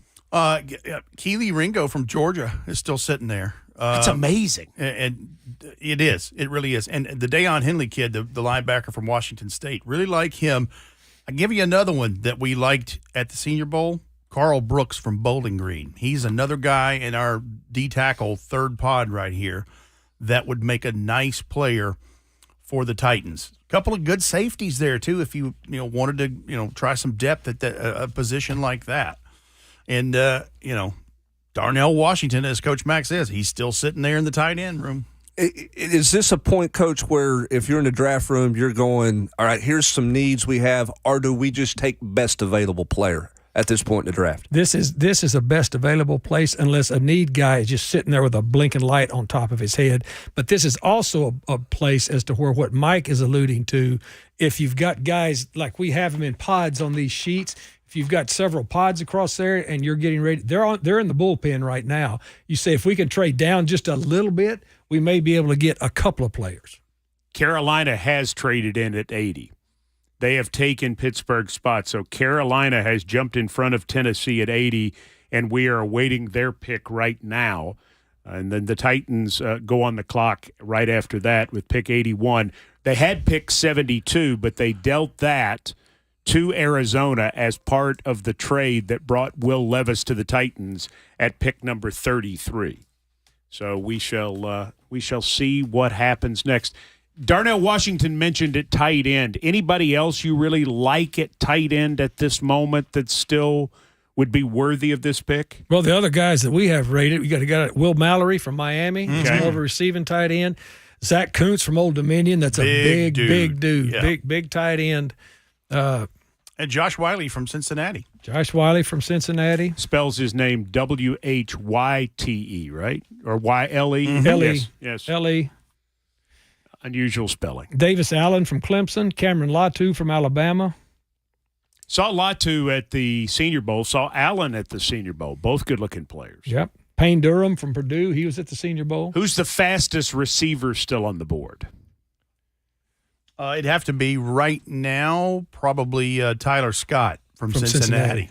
Because that's a guy didn't run a great 40 at the Combine, and I think had a 4.43 there and ran a 4.33 at his pro day. Now you're going to say, well, hey, that's home cooking. No. He was a junior Olympic sprinter. Sure. Dude was real. Well, and been in track remember, since he was 6 years old. Vrabel has intel on him, too, because remember his best friend, Luke Fickell, was the head coach at Cincinnati before he left for Wisconsin. So that may be interesting. DJ Scott, outside linebacker, Oregon, has just gone off the board to Carolina at number 80. So DJ Scott is the man who's picked before the Titans are scheduled to go on the clock, and the Titans are now on the clock. And we'll see. We'll see. We will see what they have chosen to do, or do they trade, trying to pick up an extra pick, because they are not scheduled to have another pick after this, Brent, until 147.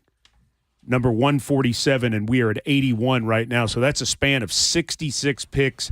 There are a lot of quality football players in between those two spots. Coach, could you deal this one and get two between that section? Somebody'd have to have somebody they really want to come up. See, when you're doing this, when you're trying to deal back, the first thing is, and again, if they're chumming the lines, which they always do, which you always do during the draft on the phones, at this point, somebody has to have somebody pocketed on one of their pods on their big board that say, we got to go up and get him. All right, so the Titans are on the clock at this point, and we are waiting to see who the pick will be. Carolina has just taken edge DJ Johnson from Oregon, 28 quarterback pressures in last season's campaign for the Ducks. Mike, one of the other faster players still left on our board, Devon Achane, Texas A&M. Who also was worked out at wide receiver at the Combine. Achane, I mean, he can – No, wow. That's another legit track guy. That's a Texas Relays That's right, dude. Looks like we're going to be ready to take this pick live as we are coming to you on Titans Radio, presented by Farm Bureau Health Plans. So glad to have you with us on this Friday night. Brent Hubbs, Rhett Bryan, Coach Dave McGinnis, and me, Mike Keith. And it has been interesting. Right off the bat, it was interesting. After Pittsburgh jumped right in and made a selection, the Titans traded up. And if this is who I think it is, Rhett Bryan may be the happiest man. Are you serious? May be the happiest man. Dude, you got to be kidding me. In not only Davidson County, Middle Tennessee, maybe the entire 95 counties of the great volunteer state. Please don't tease me this way. I think Rhett Bryan is going to be a happy man if what I'm seeing is true. Troy Vincent is making the announcements right now, and so he will be the man to come to the podium. But Rhett Bryan, this has been his guy. What did I say? For 3 months. 3 months? You should not be having to flip through your notebook to find him. If he's been here, thanks for getting the message. Thanks for calling him on that. And he can call me on whatever he wants. He's good at what he does. He is good. You're looking for explosive in an offensive position. This guy has it. So we shall see. We are waiting at this point. Oh boy. Rhett's about to pass out. Yeah, we'll see if it happens. Tom Petty said it best. The waiting is the hardest part. He actually said the hardest part. The hardest part. Yes, that's exactly right. Titans do not have a pick after this until 147, but they are going to make the selection. And here Jason is McCourty. Jason J. Mack. McCourty. Wearing the silk jacket throwback. J. Oilers. Mack. Let's take him. But also a co-host on the best sports morning talk show on TV. All right. Good Morning Football! I have to say, congratulations to the Kansas City Chiefs. I saw Mahomes and Kelsey out here. I've had some fond memories here. I remember being at Arrowhead Stadium in 2018 when we won the AFC Championship game and we went to the Super Bowl and Patrick Mahomes was one trophy short. Yes, I said it, I'm sorry, but now it's all about the Tennessee Titans, and we are the real team where the Houston Oilers started. You see me rocking it. Tennessee, the home of the best barbecue in the nation. Oh, no. Shots fired. Oh, no. Can't do that. Oh, Did no. I say something? Oh, my gosh. No, not true. No, I take it back. Oh, my I'm God. I'm sorry. I don't mean to offend anybody. But for the Titans, the division is ours. Oh, my I don't gosh. care what Houston did yesterday. They're going to go get their Letterman jackets again. The Indianapolis Colts are 2-6 against the Titans since Pat McAfee came up here and did his recipe puzzling announcement. In the Jacksonville Jaguars, they haven't had back-to-back winning seasons since I was a senior in high school. Everybody catching smoke. But now, for the 81st pick in the 2023 NFL Draft, the Tennessee Titans select Tajay Spears, running back from Tulane. Jason McCourty, I've never loved you more than right now. How about this? Tajay Spears, 5'9", 201, arms 30 3/4, hands 10 inches, wing 75, 39-inch vertical leap, 10.5-foot broad, and 225 reps at 18. This is a dog. Finished his college career with 8 straight 100-yard rushing games, 205 for 4 touchdowns. Southern Cal loss. Cotton Bowl. Red, I can't talk about him. Keep talking. This is your guy. We sat freezing to death at the Senior Bowl. I had to go buy hoodies so we wouldn't freeze to death at the second practice. Thank you for practice. that, by the way. You're welcome. And so we could watch this guy, and all you could talk about was this guy, and you have been on him since day one. Well, let me tell you. Keep talking. In talking to the young man, I'm telling you, he is a dog. He ain't scared of nothing. He will bring the smoke. No one wants the smoke. He's going to bring it. You saw it at the practices, and he's just keep stacking stuff throughout this process. I love this selection, and he's such a nice young man. Had a chance to speak with him at the Senior Bowl, and he's the latest Tennessee Titan. I'm thrilled. Averaged 12 yards a catch in college, and showed that he could certainly run the ball at a big-time level. He has a lot of power for a back that is not huge. He's 5'9.5", 201, but he's faster than 4.52. With the ball in his hands. With the ball in his hands, he is a much faster player. He and Eric Gray were both impressive, very impressive in Mobile. The difference was the speed. And Spears has the speed element, has the pass-catching element that gives you a little something different. Change of direction. Those kinds of things. He's got it all. Only concern, knee. Mm-hmm. Had a knee injury in 2020, has had an ACL, but he can get it.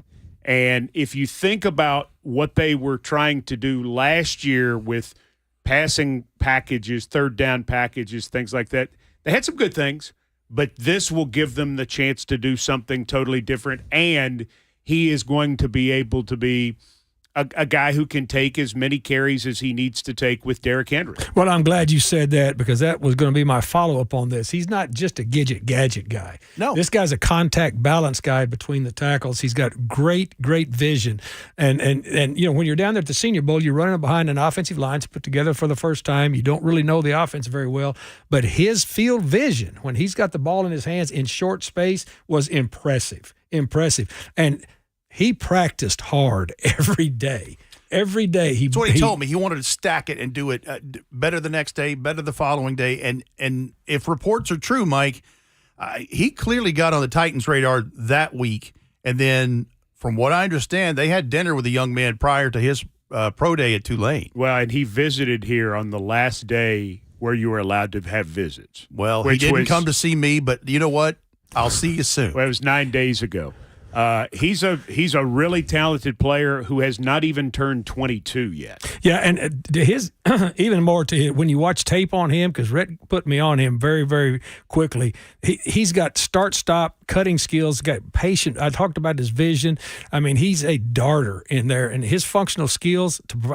He's got skills in the passing game. I mean, not just throw the ball and turn around and hit me in the chest with it, but. To me, what he has, he's he's explosive, what we call sudden jump cut guy. And he shows he's got a potential, Mike and Rhett, and anybody else that's listening to this broadcast, Brent Hubbs, you're sitting right there. He's got a chance to be a 3-down back if you want to go into a game like that, at certain stretches. I mean, this was Rhett's guy. Yeah, I'm all in. And Rhett saw him on the Tuesday, watched him on the Tuesday of Senior Bowl practice, and realized that he was just very special. The running backs had a good week down there, and this was a guy that from the start, and Jim Nagy said it too. He said this guy has ridiculous potential. if you want to know who this is, look up the Cotton Bowl. Look up the Cotton Bowl. Tulane against USC. USC's pretty good generally. They have a few guys. Oh, they got a quarterback that'll be. Well, we'll yeah, be but I'm talking about year. on defense. They have a couple guys too, Yeah. and he made them look like a high school. I'm just telling you, turn it on, look up the highlights of the 2023 Cotton Bowl, and he was absolutely phenomenal. I think you both would probably agree with me that the two backs that stood out down there in the Senior Bowl practices, this guy and Eric Gray. Yep. I mean, those are the guys that stood out. But Gray doesn't have this kind of speed, unfortunately. No, I watched that Cotton Bowl game. He was so impressive. The other thing about him, too, is I think he's got the mental toughness that you're looking for.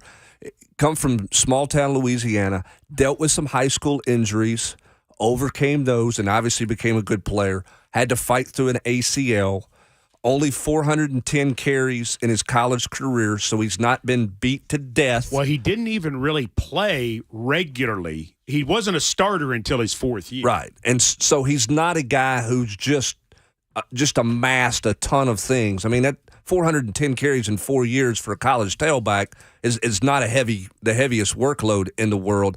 Here's the other thing about him, too. Played for Willie Fritz, who's a good football coach. About 10 days, 2 weeks before signing day, Kansas State come calling and said, hey, we want you. Now, you're going to Tulane, which is close to home, New Orleans. You're from Louisiana. But a Power 5 school called. And he said, you know what? You guys weren't around. You guys coming at the last minute because you got a spot. Coach Fitz believed in me from the get-go. That's my guy. I'm going to play for Tulane. Ponchatoula, Louisiana. Well, that tells you something about him. And as I say, it is for a third-round pick. I've been working on the draft with Rhett for 4 months now, and I've heard this kid's name every day. Hey, a green wave is a two-tone blue one now. Whoa, look at that. All right, we need a break, I'm told, because Rhett's gone on too long. Yes, I probably have.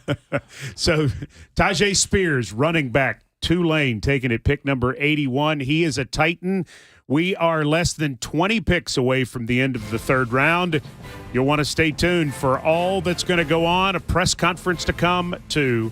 This is Titans Radio.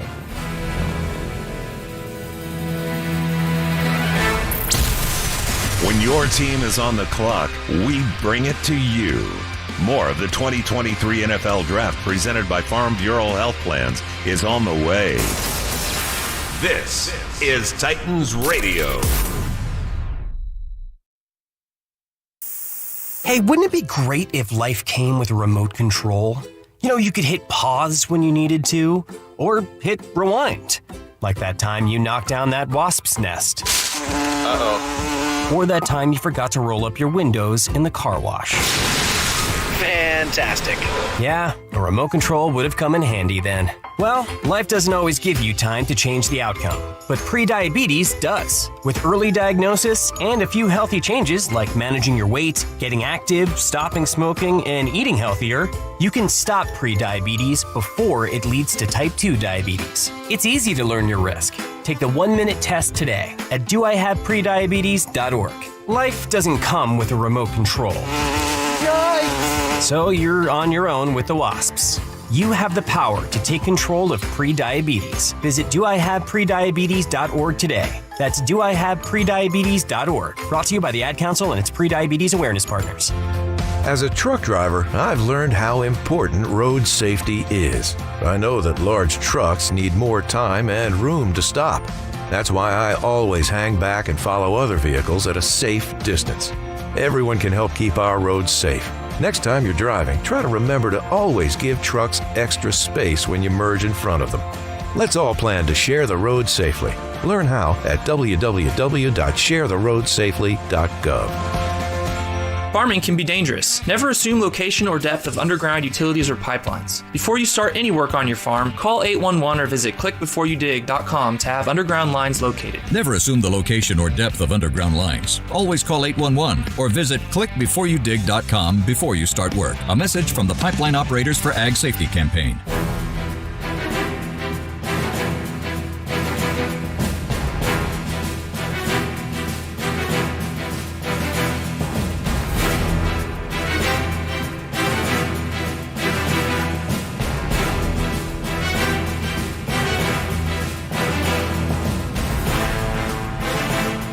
So glad you're with us for our coverage of the 2023 NFL Draft. So far in this draft, the Tennessee Titans have taken at number 11 Peter Skoronski, offensive lineman from Northwestern.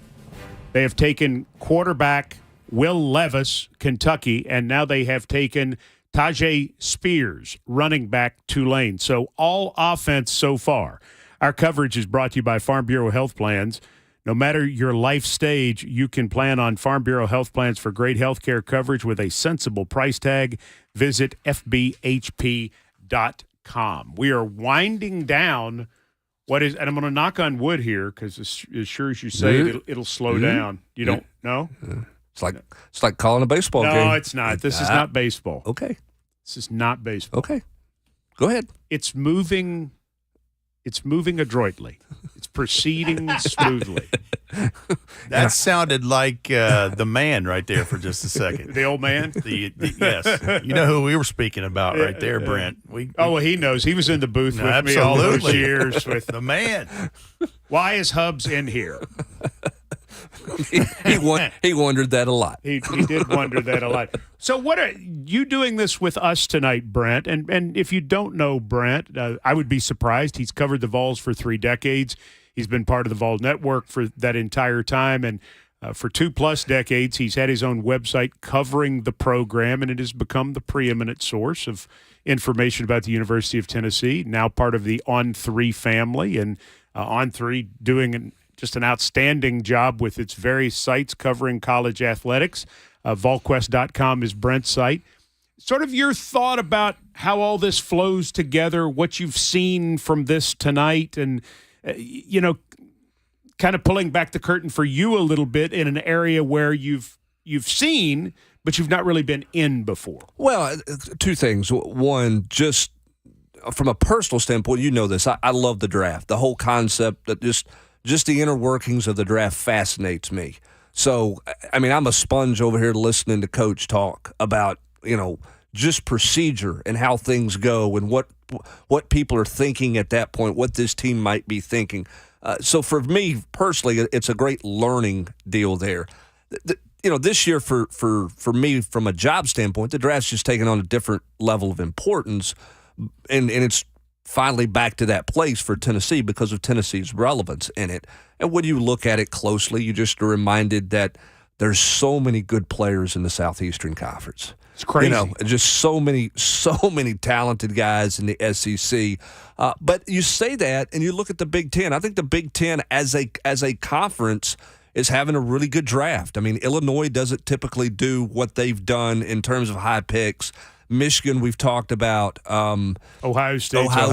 Always Ohio State. Penn State. They're having a solid draft, and there's a lot of people say they're the 2 that are eventually going to break away from all this and whatever. But a lot of really good football players are being played, and you knew that, but you're just reminded of it when you watch the draft. It's a fascinating process, really is. Rhett Bryan, what has stood out to you about night 2? I think just watching the trends and the runs on things. I mean, obviously, in Titans world, which we are in the middle of, it started with the trade up to get Will Levis at quarterback and then take Tajay Spears here just moments ago. And then just to see the runs on the players, a couple of, Sam Laporta was the first tight end taken tonight. Then we saw Luke Musgrave and Mike Mayer, I should say, and that Jonathan Ringo was the next wide receiver taken after what happened in round 1 with 4 consecutive position selections like that. And then after a flurry of trades in round 2, 9 of them by my count, not as many in round 3, and it's moving pretty good. It's blowing and going right now. It certainly is. The other thing that stands out too, Mike, that translates for me down to the college game with the emergence of NIL. What we're seeing in the draft is what you see every year. Who can get to the quarterback? Can you find a quarterback? Can you protect that quarterback? And then can you defend receivers? Those are the priorities. It's offensive tackle, defensive end, corner, and quarterback. I think that trend is going to hold true in the college game when you talk about the emergence of NIL.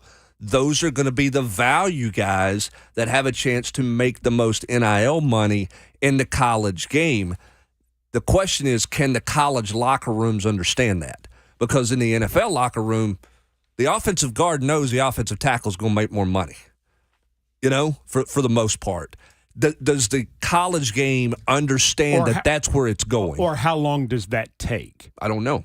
Because that's another way to phrase the question, Brent, because you're right. Guards know tackles get paid. I wonder if they always did. I wonder how long it took for it to get to be that way, for that to develop and everybody to say, okay, this is just how it is. Yeah, and the last thing for me is that the tight end position is the most undervalued position in the game of football. That stands out to me by what we've seen tonight as well. Well, the other thing, though, let's go to the tight end position first. The way it's evolved in the National Football League now, and it goes back to what we talked about, several picks ago when we were talking about the tight end. As a former defensive coach, if somebody's got a tight end or two tight ends that can dictate how you line up defensively, personnel-wise, it makes a big difference. Because if I have to change my personnel because one of your tight ends can split out and is a legitimate threat, but he can also come back into the cylinder, and all of a sudden you've got two three-faced edges that you can run at, it makes a difference defensively. So those types of players are always going to be valuable. And the more, it's kind of a dichotomy. The more you spread the offenses out, then the more the tight end that can secure one edge becomes valuable. So it's why for Josh Heupel's offense, everybody talks about vertical, fast tempo, and everything else. The biggest thing he took from the late Mike Leach was the tight end play. Mm-hmm. Tennessee's always got a tight end on the field because of what Coach is saying. Flex him out, bring him back in. It limits the personnel grouping you can put on the field, and it makes you stay in a base defense. But it's funny because when Leach came up with that offense, a tight end was realistically not part of it on a regular basis. I wonder where he decided, and he was the grand master, in experimenting with different things and always coming up with it. I wonder where he developed that, and he said, I've got to change it just a little bit to add that big guy who is a mismatch and also a blocking possibility. Well, I'll tell you exactly where it came from. Okay, sure. Because when he was spreading everybody out and people were getting smaller and smaller to defend the field, to defend the hashes, which are, a lot wider in the collegiate game, he said, I've got to take advantage of these light boxes. But I've got to, if you're going to either run inside or outside zone, you're either going to run to the tight end that can make that money block and secure that edge, but you've also got to be able to secure that edge if you're going to start an inside zone to the open side and cut back to that side. So he started seeing, I'm playing against smaller people, so if I can just get a physical mismatch on one edge, then I can put a little doubt. He wanted to put conflict in the defense instead of saying he's going to throw it every down. Put some conflict into him and run something more than the lag draw. To be able to have some versatility in the run game. Yes, absolutely. Absolutely. Well, and that's the thing when we talk, and I know we've got Brent here and he covers Tennessee, and we're talking a lot about Heupel's offense because with them winning 11 games, it's certainly become more of a factor. The thing that was interesting to me about that offense when he was at Central Florida is he ran the ball. He ran the ball consistently. He's not afraid to line up and run it 40, 50 times. And that possibility, to me, makes it so much better than what the old air raid was. Yeah, or the old run and shoot, whatever. Right. They ran it more than they threw it last year. And let's take it to the National Football League. You're spreading people out, right? That's what people are doing. Nobody's getting away from running the football in the National Football League. No. You're still running the football. You got to have balance. You got to do it different ways, and everybody's trying to do it a little bit different way, but you have to be able to run the football. It's hard to run the football with 5 offensive linemen. You need to help, and if that tight end is a swing guy, then it means defensively you can catch people in mismatches. You're dictating it not just with your personnel coach, but you can dictate it schematically with formations. if you got a tight end who can play in multiple spots for you in your offense. And the other thing about that tight end is if you've got a guy that can start on the line, back off the line, can yo-yo back and forth, or can even move into the backfield in an offset position where now you've got some counter in your game rather than just directional cutback. You got some counter in your game. It all goes together, but it all goes to trying to put, again, conflict to the defense, because if a defense has to play run pass 50-50 every down, the advantage goes to the offense. And so it's a cat and mouse game. Well, especially when 70 to 75% of the snaps there in 5 defensive backs, which automatically makes them smaller. And you go back to the Bill Parcells theory of football is I can take guys who are bigger and beat guys who are smaller, because that's the physicality that the game started with back in 1869. Which is why 3-down players are the vogue talk right now on both sides of the ball. It's got to be a 3-down linebacker, got to be a 3-down back, because you can create those mismatches through the formation with your personnel versus I've got a wholesale change, so I'm tipping my hand on kind of what we're doing. Well, and even 3-down tight ends. Mm-hmm. The exact same premise. We need to get a break, and then we're back to update you on the picks that have happened so far and take you to the end of round 3. We're so glad to have you with us on Titans Radio. Our draft coverage presented by Farm Bureau Health Plans. Go to fbhp.com to learn more about Farm Bureau Health Plans. Mom, we're out of potato chips. Teenagers, they'll eat you out of house and home, kind of like health insurance, which can take a big bite out of the family budget. Fortunately, with Farm Bureau Health Plan's Core Choice coverage, we can save $3,600 a year compared to the leading competitor. And we've got better coverage with a lower premium, lower deductible, free telehealth visits, and access to one of the largest networks available. Can we order pizza? Visit fbhp.com or your local Farm Bureau office today. It's just a few cocktails at happy hour. There aren't any cops around. After every game, we always have a few. It's no big deal. It was just a few drinks. I'm good. Hey, I can hold my liquor. I drink and drive all the time.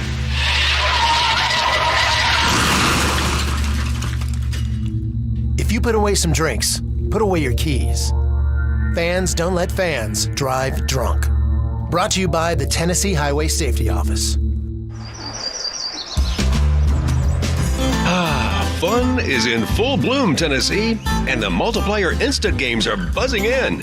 These colorful tickets offer chances to multiply your wins 10, 20, 50, and even 100 times. It's a beautiful day for bigger and bigger prizes, and they're ripe for the picking right now. Find the Multiplier Instant Games today at your nearest Tennessee Lottery retailer, only from the Tennessee Lottery. Game-changing fun. Please play responsibly. Pickup truck, sports car, motorcycle, minivan, townhouse, 2-story, farmhouse, fixer-upper.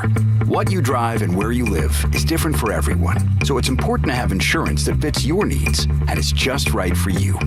At Shelter Insurance, we understand that, which is why our agents help you design a comprehensive auto, home, and life insurance plan. Insurance that fits just right.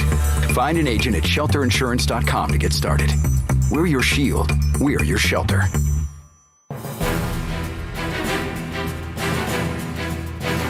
So glad to have you with us, Titans Radio. Continuing on this Friday night, so glad Brent Hubbs has chosen to join us to share a lot of great insights on these college football players who are being picked tonight. We are winding toward the end, 12 picks left. The Titans tonight have taken Will Levis, quarterback, Kentucky, at number 33. And they have taken Tajay Spears, running back, Tulane, at number 81. Rhett Bryan, can you give us a bit of a rundown on round 3 so far, please? You want me to start with 82? Sure. Okay. I mean, I can start doing the whole thing. Let's do the whole thing one time. Okay, let's do that.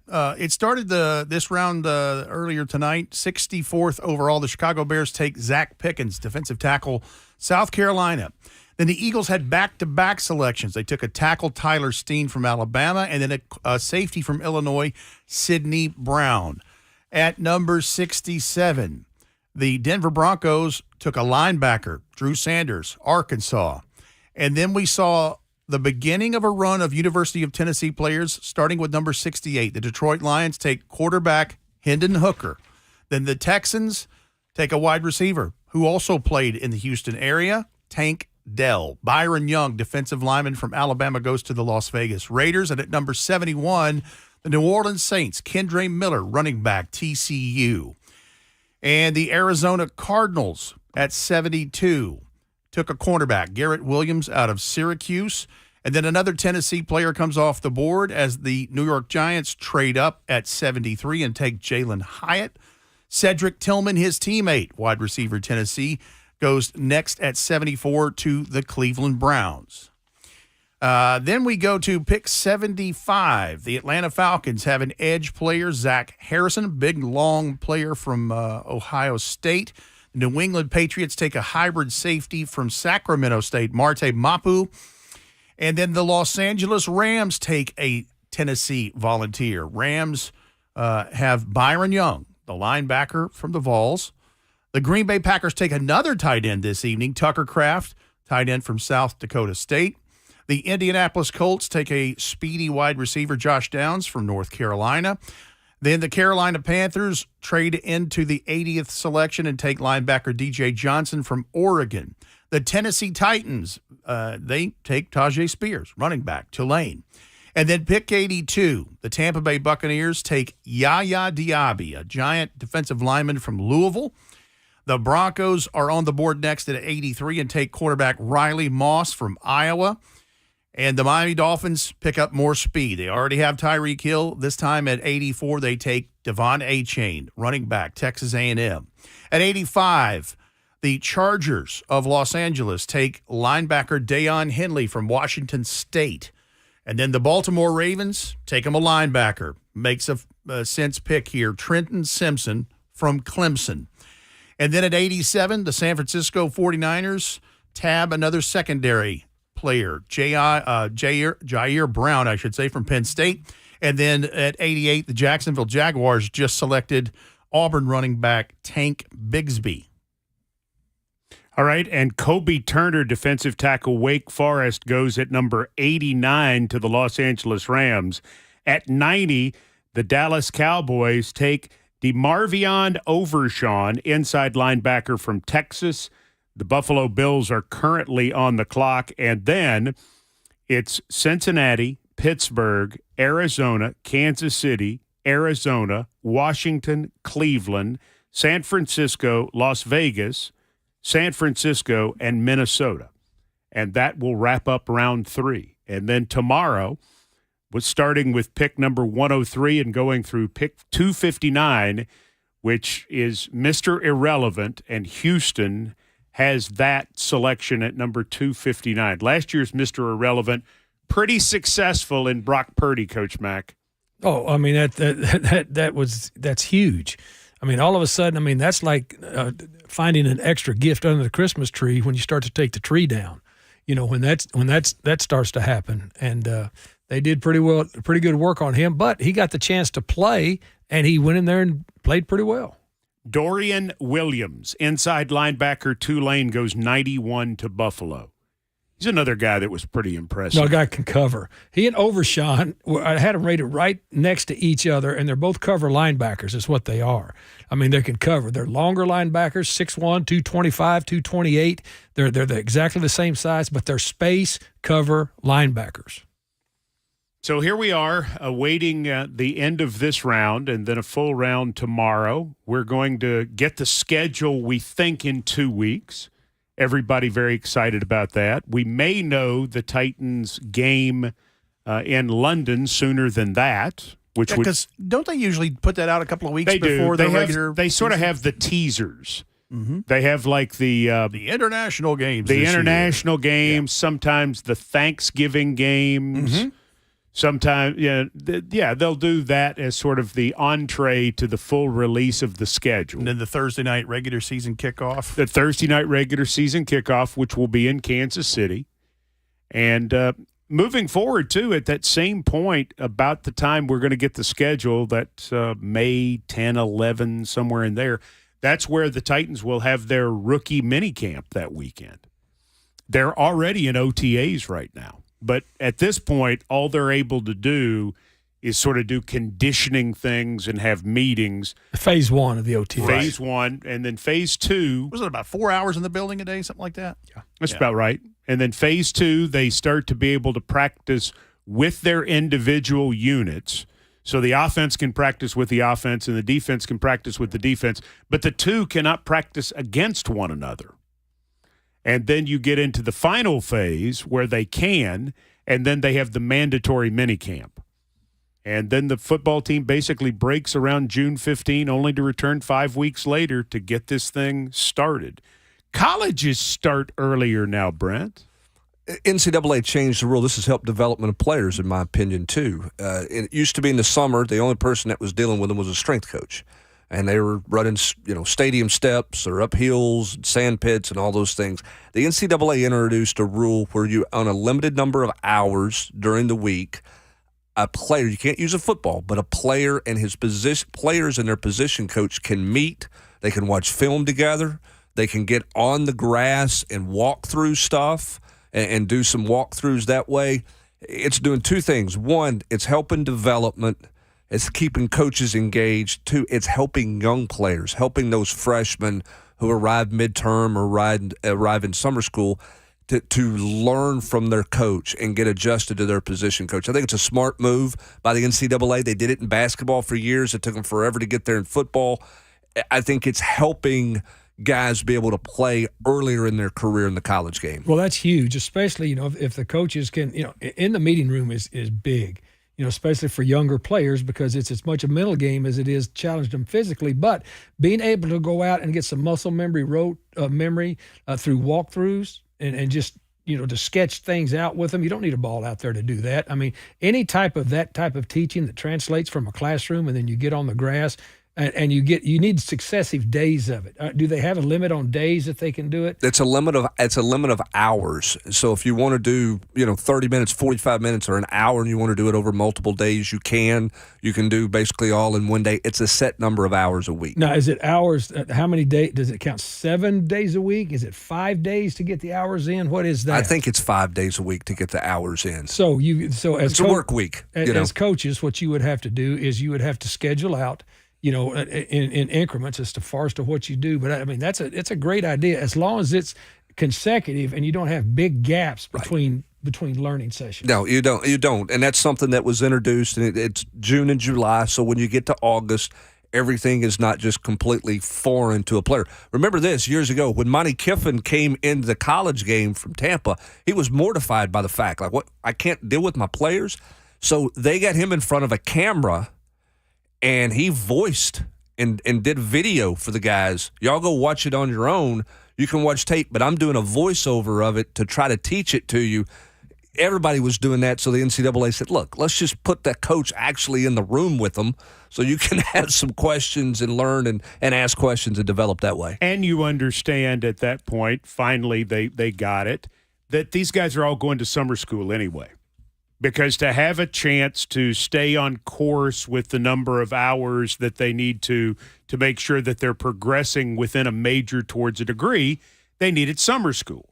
Because they can't take 21 hours or 18 hours with their, and so if they're going to be there, why not let them have time with the coaches? Everybody's doing that, so it's no advantage to one school over another school. Yeah, absolutely. I mean, you had to be there anyway to be with the strength coach. So just hang out, let them visit legally with their position coach and learn the game. So I think development of players. Okay, and it's rookie mini camps. It's everything that you've got. You have to spend time with those guys. This is not a 16-week career and you take the summer off. I mean, it is a year-round job at the college level and the NFL level, well, obviously. And they're doing it in high school now. Mm-hmm. They're acclimating during the summer except the 2-week dead period now. Yep. It's all summer long. Speaking of Tennessee, going at number 92 to the Kansas City Chiefs, former Vol, Wanye Morris from Oklahoma. Yeah. Played opposite Darnell Wright, came in with Darnell Wright, not as physical. He was a 5-star, though. He was a 5-star. Played at Grayson High School down in Georgia, which is a school that puts out a lot of players. Some of those players feel a little bit like the old Texas high school players did years ago. Maybe reach their potential pretty early. What's the ceiling on them when they get to college versus where it was their senior year in high school? Wanye is a guy who is going to have to be more physical at the NFL level. He's got to stay healthy, but he's going to have to play more physical at the NFL level to handle edge rushers. That's a great evaluation, and what I got from my film study: good feet, pretty steady, and pretty. He's light on his feet, but he needs more power base everywhere, uppers and lowers. Yeah, good athlete. Really good, like you said, good basketball player. You can tell he played a lot of basketball, good athletically that way. He's just got to he doesn't have near the power Darnell Wright has, and that's the difference between the two. They're both very athletic, but Darnell's got he's got power that Wanye Morris has never shown. When this process started, how shocked would you have been if I'd have told you that Darnell Wright was going to go number 10 to the Chicago Bears? Process being when? Starting after the bowl game. Number 10. I didn't think he would go 10. I thought he had a chance to get in the first round. I told you in a phone call that we had, I thought he had a chance to blow up with the Senior Bowl and the Combine because athletically, I'm not sure people understood how good of an athlete he was for a guy his size. The question was going to be, how would he interview with teams? Because he didn't talk to the media. Could he express who he was as a guy? He's a guy who learned to love ball. He didn't love ball when he got to college. He played ball in high school because he was big. But once he got to college and got hooked up with Glenn Ellerbe, he really started to love ball and learn ball, and I think that helped him. I'm surprised he went 10, yes. The Combine helped him. Mm-hmm. The Combine helped him just where everybody could see his athletic ability. And because you put on the tape, you could see the nasty, nasty demeanor. And when you met him, I mean, I met him when Ramon talked to him, had his show down there for the Senior Bowl, and talked to him. He doesn't say a lot. Mm-mm. No, he doesn't. It's a bit of an unusual personality. Oh yeah, he's big time unusual. I mean, I've told this story before. I mean, I sat down with him on a bench at midfield at the 50-yard line at Huntington High School, and he turned to me and goes, "Can I ask you a question?" I said, "Yeah." He goes, "Why do you want to talk to me? Like, why are you here?" I'm like, "Dude, you're a top 10 high school player, 5-star offensive tackle. I'm no big deal. Why do you want to talk to me?" So the whole get the big picture of it for him has been an adjustment to learn and to figure out who that is. Remember this, too. Young guy. Not even 22 yet. Yeah, so, I mean, and durable. He's played a lot, but he is a young guy, so a lot of people think longevity is there with him, provided that he can continue to stay healthy. He just didn't grasp the magnitude of who he was. I'm not sure he did. He said last night, "I'm shocked I got picked 10. I mean, you're pretty good, you know? I mean, at some point you got to realize how good you can be. I still think that's something he's still coming to terms with. The Pittsburgh Steelers have taken tight end Darnell Washington at number 93. So the 6'7", 265-pounder is a Pittsburgh Steeler. And that's the first Georgia player taken in the draft today. When you look at the SEC numbers, Alabama sits at 6, Georgia sits at 4, Florida's at 3, South Carolina has 2, Auburn has 2, Tennessee sits with 5. Wow. Who are your best 3 teams in the league? Now, Georgia's got a lot of young talent, okay, that played. They had a lot of underclassmen play this year, which everybody talked about. So it's not a stunner that they haven't had more drafted. I think Keely Ringo not going's a bit of a surprise. Well, they only had 15 go last year. Right. But again, what are we saying? Ohio State and Michigan, 2 best teams in the Big Ten, most guys drafted. You look at the 2 best teams, top 3 teams in the SEC this year, look at the number of players they're drafted. It's pretty clear. Well, it's funny, too, Coach Mack, because when Brent and I were working together and we were covering the SEC, the coaches would beg guys not to come out after 3 years. They would do anything they could to get them back for a 4th year, anytime. Now they encourage them to go. They want them to go. You get those guys in your program, you know you get 3 years out of them, like Skoronski. You're like, hey, good luck to you. Great job. We appreciate what you did. And I think it's from the sales standpoint, isn't it? And as you sort of stockpile talent, you realize you can't keep everybody happy unless people are leaving, unless there's some turnover. Well, you're always stacking recruiting classes, and coaches are greedy, right, Coach Mack? I mean, you're greedy. I mean, you want as much talent and as many players as you could get. But in the world we're moving into now with the transfer portal, okay, you probably need some guys to go pro, right? Because you go get the next guy. Players want to play too. Mm-hmm. Sure. I mean, and that's why they're there. They want to play, and you know, when you have great recruiting classes, is sooner or later, you know, there's not enough balls to go around, and so as you say, this kind of evens it out a little bit. And it's the biggest position it's going to be an issue at is the quarterback spot. Well, sure. Because how many you're going to keep? Always. Yeah, but it's even worse now because that guy. I mean, you know, when Peyton Manning and Brandon Stewart signed, they didn't know who each other was. Everybody knows everybody now, and everybody can watch everybody's huddle now. You know exactly what you're stepping into, and again, you have the freedom to move, which I'm not against. Just roster management is the new catchphrase in college football. And he, the coach that manages roster best, is going to be the ones that have a chance to be in the playoffs every year. Kirby Smart's done a great job managing his roster. Michael Wilson, wide receiver, Stanford, goes 94th to the Cardinals. He was a guy who had a great Senior Bowl week, and Coach Mack, is a big receiver. Now, this is one of the few big receivers in the league that's got some length to him. He was a guy that showed up every day at practice, and you kind of noticed him when we were down there at the Senior Bowl. And going here at the end of the third round is about where he was slotted. The feeling was that he might be like Mingo.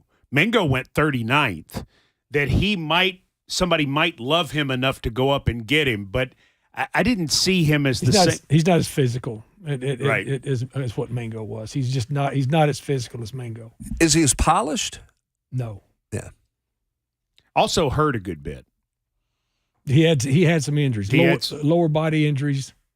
Yeah, I think that's another thing to keep up. We need to get a break, and we'll tell you we're winding down the third round, and we are going to bring you the Titans press conference where Rand Carthon and Mike Vrabel will be discussing the drafting of quarterback Will Levis from Kentucky and running back Tajay Spears from Tulane.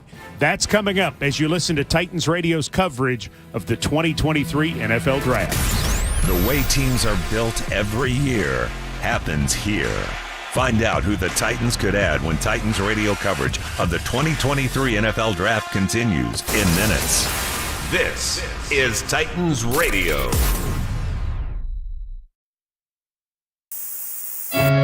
Do you worry about how much someone drinks? Do you feel angry or depressed most of the time? Do you feel neglected or unloved? Do you feel you attract people who tend to be compulsive or abusive? Do you have money problems because of someone else's drinking? Are you afraid or embarrassed to bring your friends home?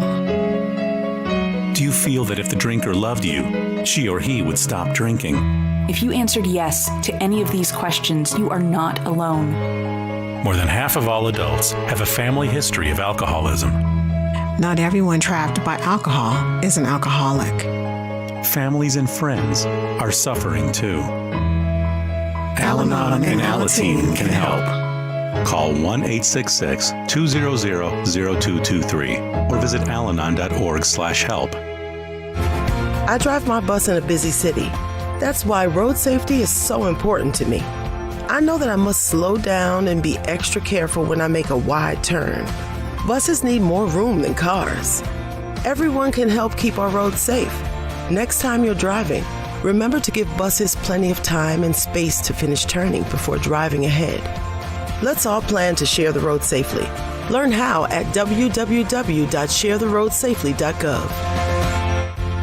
As a truck driver, I've learned how important road safety is. I know that large trucks need more time and room to stop. Next time you're driving, try to remember to always give trucks extra space when you merge in front of them. Learn how at www.sharetheroadsafely.gov.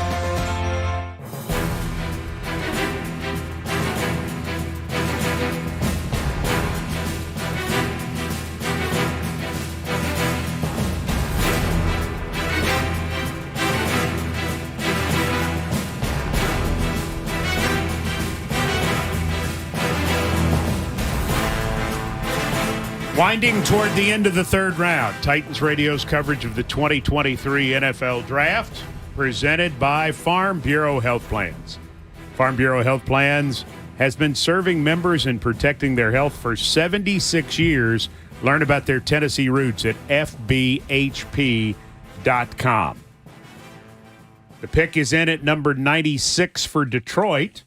And so that will leave us with 6 more picks until the end of the round. Once the round is complete, the Titans brass will be addressing the media, and there figure to be some very interesting questions because the Titans have taken Will Levis, who fell out of the first round very publicly last night. The Titans traded up for him. And then there will be discussion about Tajay Spears, the Titans not taking a wide receiver or a tight end in that spot, instead choosing to take the talented running back out of Tulane, and also knowing that they do not have a pick until 147 tomorrow, and that's not the time 147, that is pick 147, which means they will go, at least at this point, they are scheduled to go 66 picks between selections in this draft. So this is what we're doing. Broderick Martin has just been selected by the Detroit Lions. Broderick Martin, what do you like about Broderick Martin, Rhett Bryan? Give me a quick thought on him. I'm going to defer to Matt. I'll give you a quick thought. He's a rotational player to bring in. This guy's going to take a little bit of schooling to come in. He's not ready to step in and be an immediate, but taken right here, I think he could get into your rotation pretty quickly up front. Right. So Detroit adding more defense, and that's Dan Campbell loves his defense, doesn't he? Even though he was a tight end. I think Dan Campbell just loves ball. How do you has he surprised you as a head coach at all? Not really. I mean, as a player, you remember Dan Campbell's a player. He's a Texas A&M. He's an Aggie. I mean, he's always been a very, very intense guy. But and everybody remembers his press conference when he got the head job, and all the whole biting kneecap stuff. But they got Brad Holmes up there, as a general manager. I worked with for 5 years there at the Rams. Brad Holmes, and they've done a nice job of putting this thing kind of back together a little bit. And Jared Goff has kind of had a resurgence of his career up there once the trade was made for Matthew Stafford. I mean, he's Jared Goff that we picked number 1 when I was out there at the Rams as a quarterback. Has always been, kind of a really competent quarterback in the National Football League. Had some downtime, got some injuries there at the Rams, got the big trade for Stafford. Then he's done a nice job up there too. It kind of worked out well for both teams. It did. It really did. Detroit has used the picks well, and Matthew Stafford, who was maligned for many years, and the reality of it is he was playing good football for Detroit. He was just getting killed on bad teams, and then he goes to a good team, and he's able to stay healthy, and he wins a Super Bowl. Yeah, absolutely. I mean, it was a great change of venue for him. It got the Rams a Super Bowl, and it's given the Lions an opportunity with some direction and identity to develop a football team, which they've not been able to do for many years because they've had so much turnover in the front office and the coaching position. They got a coach now that his team's taking on his personality. Well, it's another part of it too is they're actually rowing in the same direction. It's amazing what happens when you say, okay, this is our coach and this is our general manager and this is what we're going to go do. And we're all going to go try to do it. And maybe it's the best plan in the world, and maybe it's not. Maybe it's just okay. But if we just keep doing it and we get better at doing it, we give ourselves a chance. Yeah. There's like the ownership where you're changing coaches every year or you're, firing somebody, 6 weeks in or whatever because you get mad about one thing like what happened in Indianapolis last year firing Frank Reich. You're starting over to a certain extent. Well, you're always starting over, and that dysfunction seeps into the locker room. And when you don't have any continuity, especially up top, and filtering through your coaching staff, I mean, it affects your football team. And so what Detroit's done, they found a little bit of continuity. We pause 10 seconds for station identification. The 2023 NFL Draft happens here. This is Titans Radio.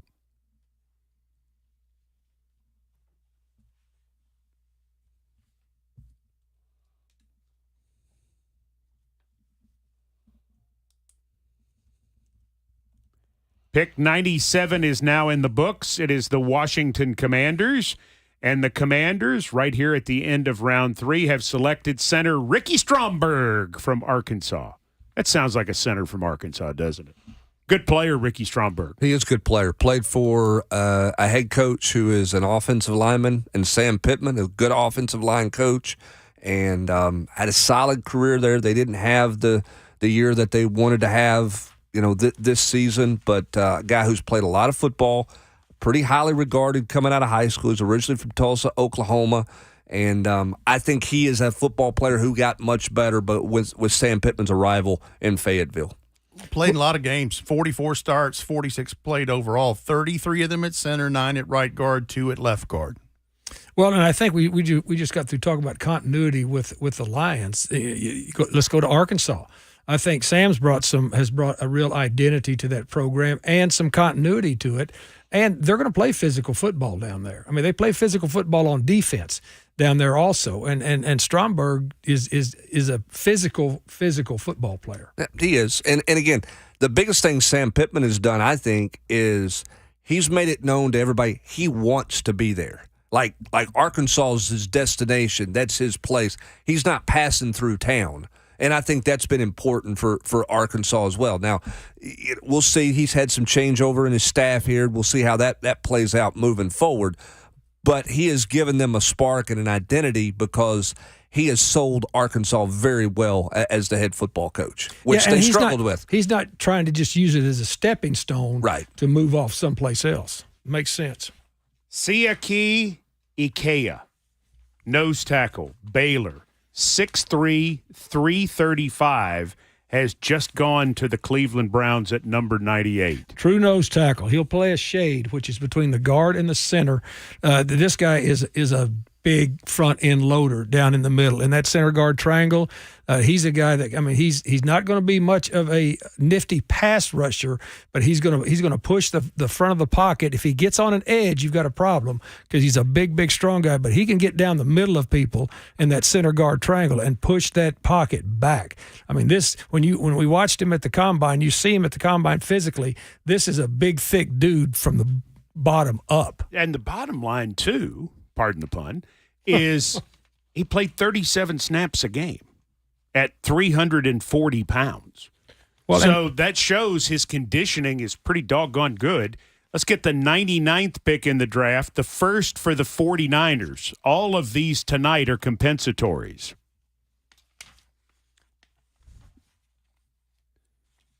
The San Francisco 49ers select Jake Moody. Oh, yeah. Kicker, Michigan. Let me tell you something. Oh, wow. That was going to be Rich Eisen talking about his kicker.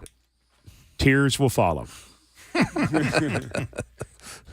Jake Moody's a good kicker. I don't know if I would take a kicker at the end of the third round, but they need one. So why not? Because they do have a lot of picks. San Francisco has a lot of picks coming up. And if you can find that kicker with range, and, it's why the Titans let Randy Bullock go. And it would not surprise me, to see the Titans sign a kicker. I don't know that I think they'll draft one, but in today's NFL, Coach Mack, once you get to the other team's 40-yard line, you need to be in field goal range. Well, we've experienced it here, and we've for years we were blessed, with continuity in the kicking game, and then all of a sudden, you start having a little bit of a revolving door there. Now, the Titans have found a punter that I think is going to be good for a long, long time. But you're right. The way the game is played now, you need somebody that can put it through those yellow things. You really do. Well, and out to 60 yards. It was at a time that if you could make a 50-yard kick, that was a bomb. Today, making 60-yard kicks is an occurrence that happens regularly. Making the 57, 58, 59-yarder is there.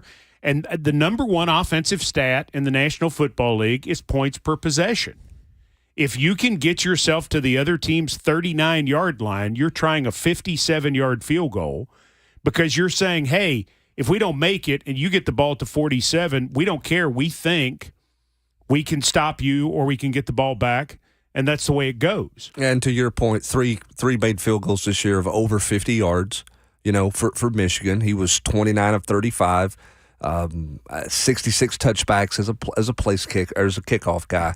Strong leg. I'm with you. I don't know if you take one with a pick, but obviously San Francisco felt the need for a kicker, and this is the best kicker range-wise in the draft at this point. Well, what Mike said, though, is they got a lot of picks. Mm-hmm. They got a lot of picks, and and a good team. And a good team. Well, the other thing is you take a guy at 99, then bye-bye Robbie Gould. Yeah, I think that was the story anyway. Yeah. Robbie Gould, he's quite an older kicker. Chad Ryland from Maryland is going to be the other one that is going to be really sought after. He's the transfer from Eastern Michigan, and I think you're going to see him. And he kicks 60-yarders in practice with regularity. And again, the big issue is if you were over 45 yards for the Titans, Randy Bullock's accuracy just wasn't that good. Just not great. Not great at all. And so that being, the reason that you've got to find somebody who can be consistent in that range so you can feel confident trying those field goals.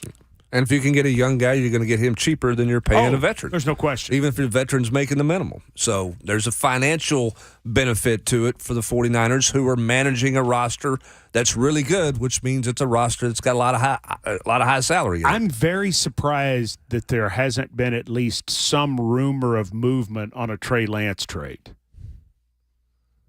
Well, we're not done yet. Well, we're not done yet, but you would figure if it had come. I'm talking about even really any rumor.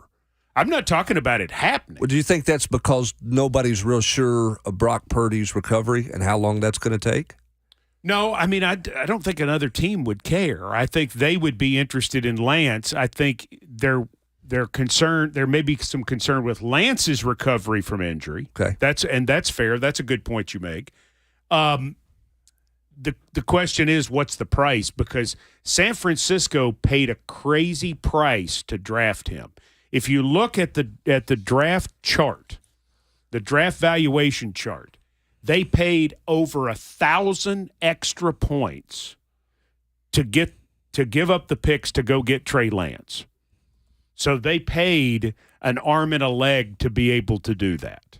Like today, the Titans moved down in the third round and then gave up next year's third-round pick to go up and get Will Levis. That's not much of a price on the draft valuation chart. But you're talking about a high two. In this case, to get the deal done, to drive the bargain they had to get the deal done, it ended up being plus 1,000 points. So they went over and above. They bought the house for $200,000 extra. Right. And they're in an interesting spot because Lance is hurt. Yes. You're not sure where he's at. And Brock Purdy, you don't know where that recovery is going to be. But you know who they got is Sam Darnold, who they are the young Shanahan, Kyle, is very excited to have Sam Darnold. If they started today, Sam Darnold's the quarterback. Well, in part because neither the other two just aren't physically able to play anyway. I mean, but you're right. Thanks for cutting on my point, Hubs. You're right. No, what time are you leaving? Whenever you tell me to. Wow. I'm out whenever you tell me to leave. Here's the Raiders at pick number 100. Receiver, Cincinnati. Trey Tucker, wide receiver, 52 catches, 672 yards, and 3 touchdowns. Also a good kick returner. Trey Tucker, under 5'9", 182. He's a track guy. Track guy in high school. 100-meter, 4x200 relays. 29.9 and a touchdown in 2020. 25.3 and a touchdown the next year. Talk about kickoff returns? Mm-hmm, kickoff returns. 12.9 per return in punt. But anyway, yeah. Small receiver, track guy, return guy. Just a lot like Tyler Scott on the other side in that offense. Who has not been selected yet. Yep.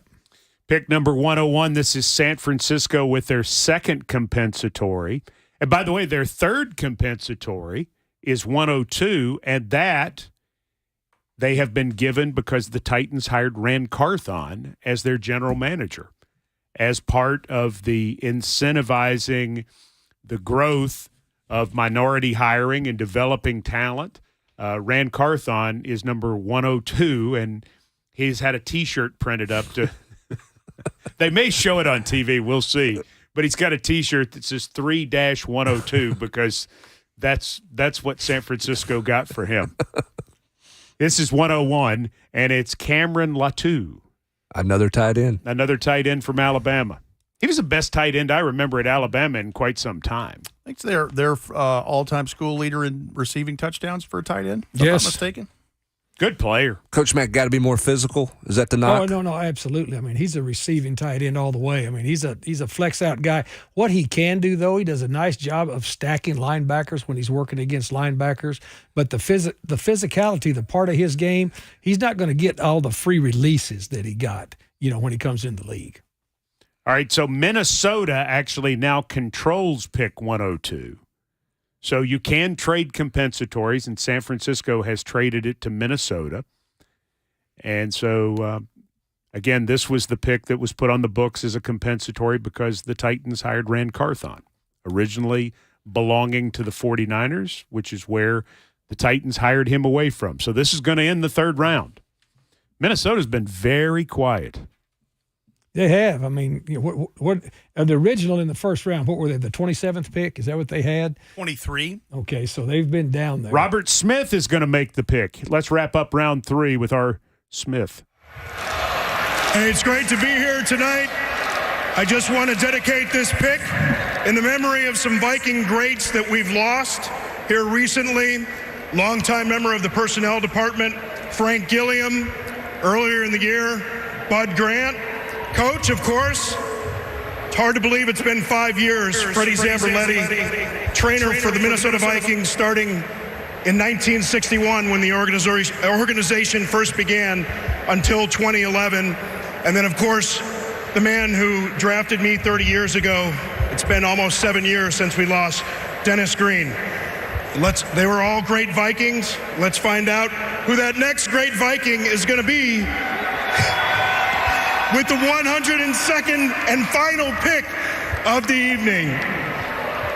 In the 2023 NFL Draft, the Minnesota Vikings select, you asked for it and you're getting it, defensive back from USC, Mekhi Blackmon. Mekhi Blackmon, 5'11", 178, wing 75, 4.47 in the 40-yard dash at the combine. His first 10 yards, 1.47. Explosion, 36-inch vertical leap, 10.5-foot broad jump. He's a transfer from Colorado, Coach Mack. Yeah, he came from Colorado. This guy is a twitched-up athlete. The explosion that you talk about, Rhett, when you gave those numbers, you can see it in his transition. Transition is out of a back pedal or a motor mirror moving forward. He has got the ability to close spaces in a real short amount of time. All right, so Mekhi Blackmon is the last pick of the third round. We are going to be hearing from the Titans brass in just a few minutes, and we are awaiting that press conference. There was a Zoom conference earlier that was really fascinating, and that was Will Levis, who was picked at number 33. And we had a chance to play that earlier in the evening. That was something that I thought gave quite an insight into the young man and wanting to be here. Excited about the Titans, felt like the Titans were the place where he wanted to be, revealed that the Titans had done a great deal of study and had spent a tremendous amount of time with him. And, we had Liam Cohen on, who is the offensive coordinator at Kentucky for the second time, including for 2021 when Will Levis had the better of his 2 seasons in Lexington. And him saying right off the bat, this is where he needed to go. This is the perfect place for Will Levis to play quarterback. Well, it's up to these players now. once you're chosen, regardless of what anybody thinks or what everybody thinks, this is their chance. Now you're chosen. Now you've got a chance when you come in is to prove that you belong, and that's the way this works. The draft is a lot of conjecture. And people can be pro and con, and that's the way it is. It's been like that ever since the draft has been handled. But it's up to these players that have been picked, not only here in Tennessee but everywhere else, then come in and prove that they belong. Need to get a break, and then we're back with the press conference. We'll hear from Mike Vrabel and Rand Carthon on Titans Radio next. Mom, we're out of potato chips. Teenagers, they'll eat you out of house and home, kind of like health insurance, which can take a big bite out of the family budget. Fortunately, with Farm Bureau Health Plan's Core Choice coverage, we can save $3,600 a year compared to the leading competitor. And we've got better coverage with a lower premium, lower deductible, free telehealth visits, and access to one of the largest networks available. Can we order pizza? Visit FBHP.com or your local Farm Bureau office today. It's just a few cocktails at happy hour. There aren't any cops around. After every game, we always have a few. It's no big deal. It was just a few drinks. I'm good. Hey, I can hold my liquor. I drink and drive all the time.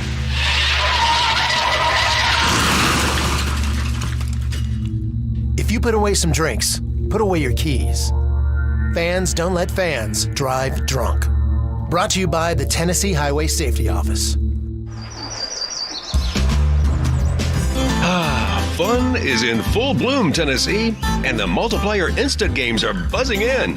These colorful tickets offer chances to multiply your wins 10, 20, 50, and even 100 times. It's a beautiful day for bigger and bigger prizes, and they're ripe for the picking right now. Find the multiplier instant games today at your nearest Tennessee Lottery retailer, only from the Tennessee Lottery. Game-changing fun. Please play responsibly. Pickup truck, sports car, motorcycle, minivan, townhouse, two-story, farmhouse, fixer-upper.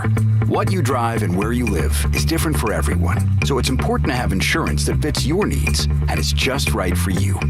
At Shelter Insurance, we understand that, which is why our agents help you design a comprehensive auto, home, and life insurance plan. Insurance that fits just right. Find an agent at shelterinsurance.com to get started. We're your shield. We're your shelter.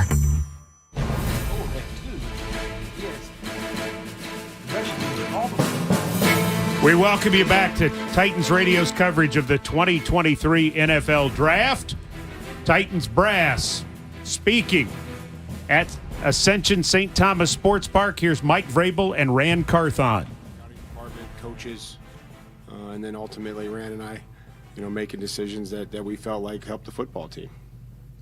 For either you, Rand, or Mike. You got to pick one, Teresa. You can't just say either. All right, well, I'm going to start with Rand then.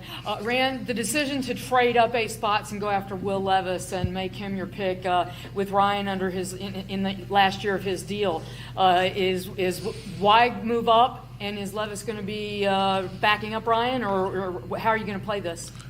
So to explain the move up, again, is what we talked about Monday. What we talked about yesterday is trusting our board, and he was a player that was highly ranked on our board, and we had the opportunity to do so. So why not do it? It was a chance to improve our football team, and Ryan will start off as our third quarterback, and from there it's on him. Mike, you've talked about the efficiency of the passing game in his career. He's not always been the most accurate guy, and he doesn't always seem to have made the best decisions. How does that translate here into the coaching that you need to do and into the efficient play that you're looking for?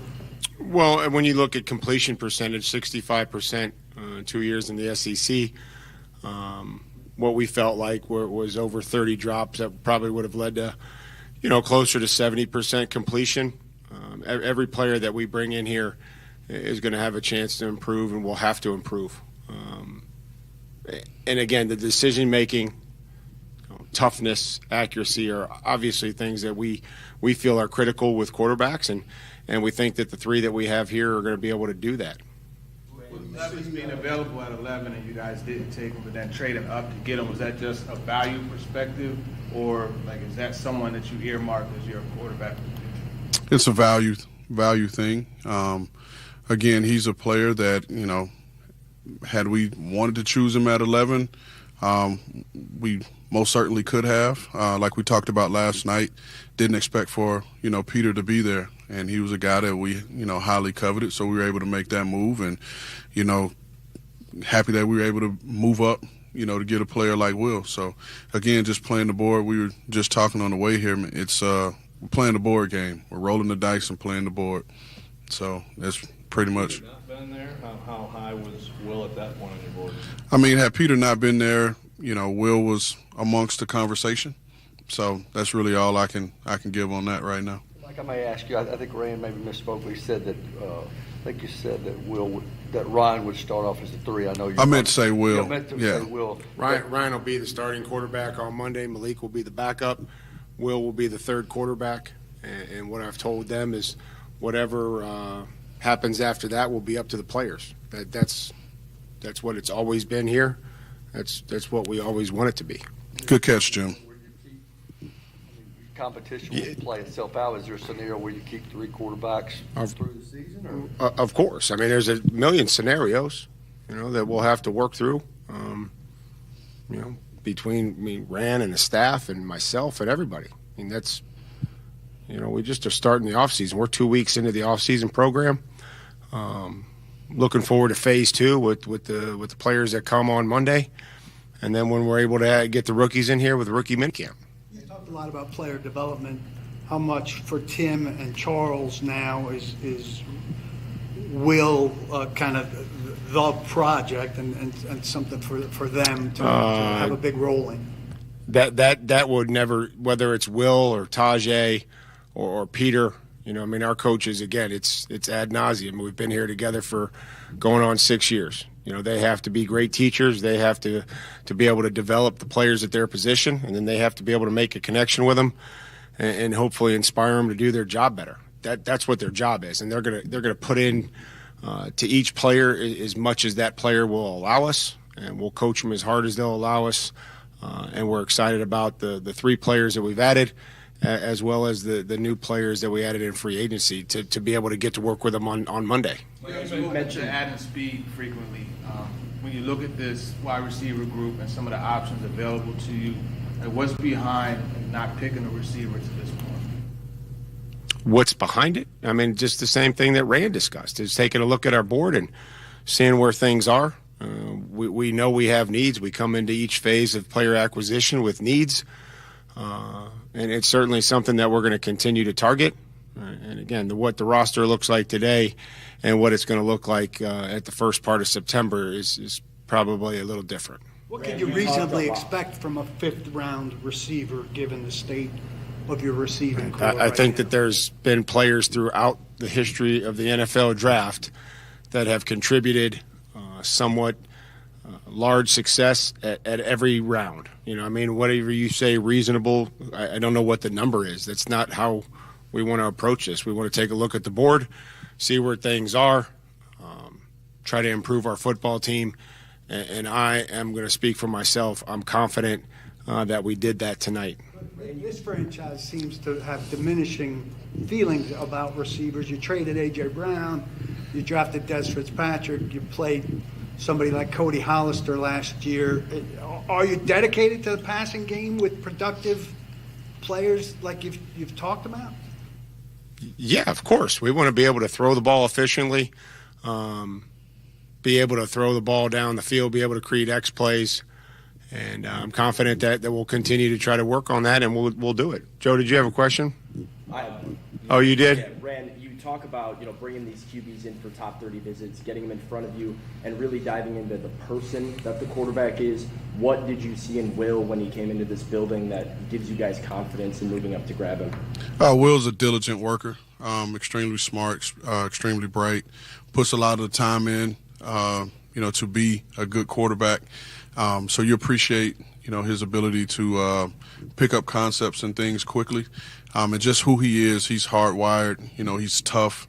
And his most recent offensive coordinator, Rich Scangarello, I had experience with in San Francisco, so kind of knew how he operated within that system. And then when we brought him here, our coaches and our scouting staff, we had good interactions with him, so it just, made it easy for us. How concerning was his progression last year from It's like Mike said, it's a myriad of things that you can contribute to whatever you feel was a lack of. You know, there were the drops and things like that. So we talked about it about other players. You don't want to just put it all on one person. You have to understand the full concept of everything that was going on. So, again, Will's here. Our coaches are going to, work their asses off to help him improve, and we think that he will improve. I mean, I think, Gentry, we can obviously be transparent. Kentucky was a much different football team in 2021 than what they were in 2022. So if we protect him when he's out there at whatever point, if we don't protect him better than what it was, it's probably going to look the same, just like it is for every quarterback. So we try to look at the really good exposures, the great performances. We try to look at them, what they look like at their worst, and then just try to get, pull the curtain and see what it looks like. But there was some really impressive performances against some big-time defenses in the SEC. Now, there's some decisions that have to be better. We can't put the ball in harm's way, no matter who our quarterback is. What do you think about Spears' skill set? Was injuries and making sure that you've got a healthier football team. Spears has had some knee problems in the past. Are you convinced that his issues are past it and he's going to be fine? Played a lot of really productive snaps. I don't know how many, didn't miss much time at all. Was a full participant throughout the week at the Senior Bowl.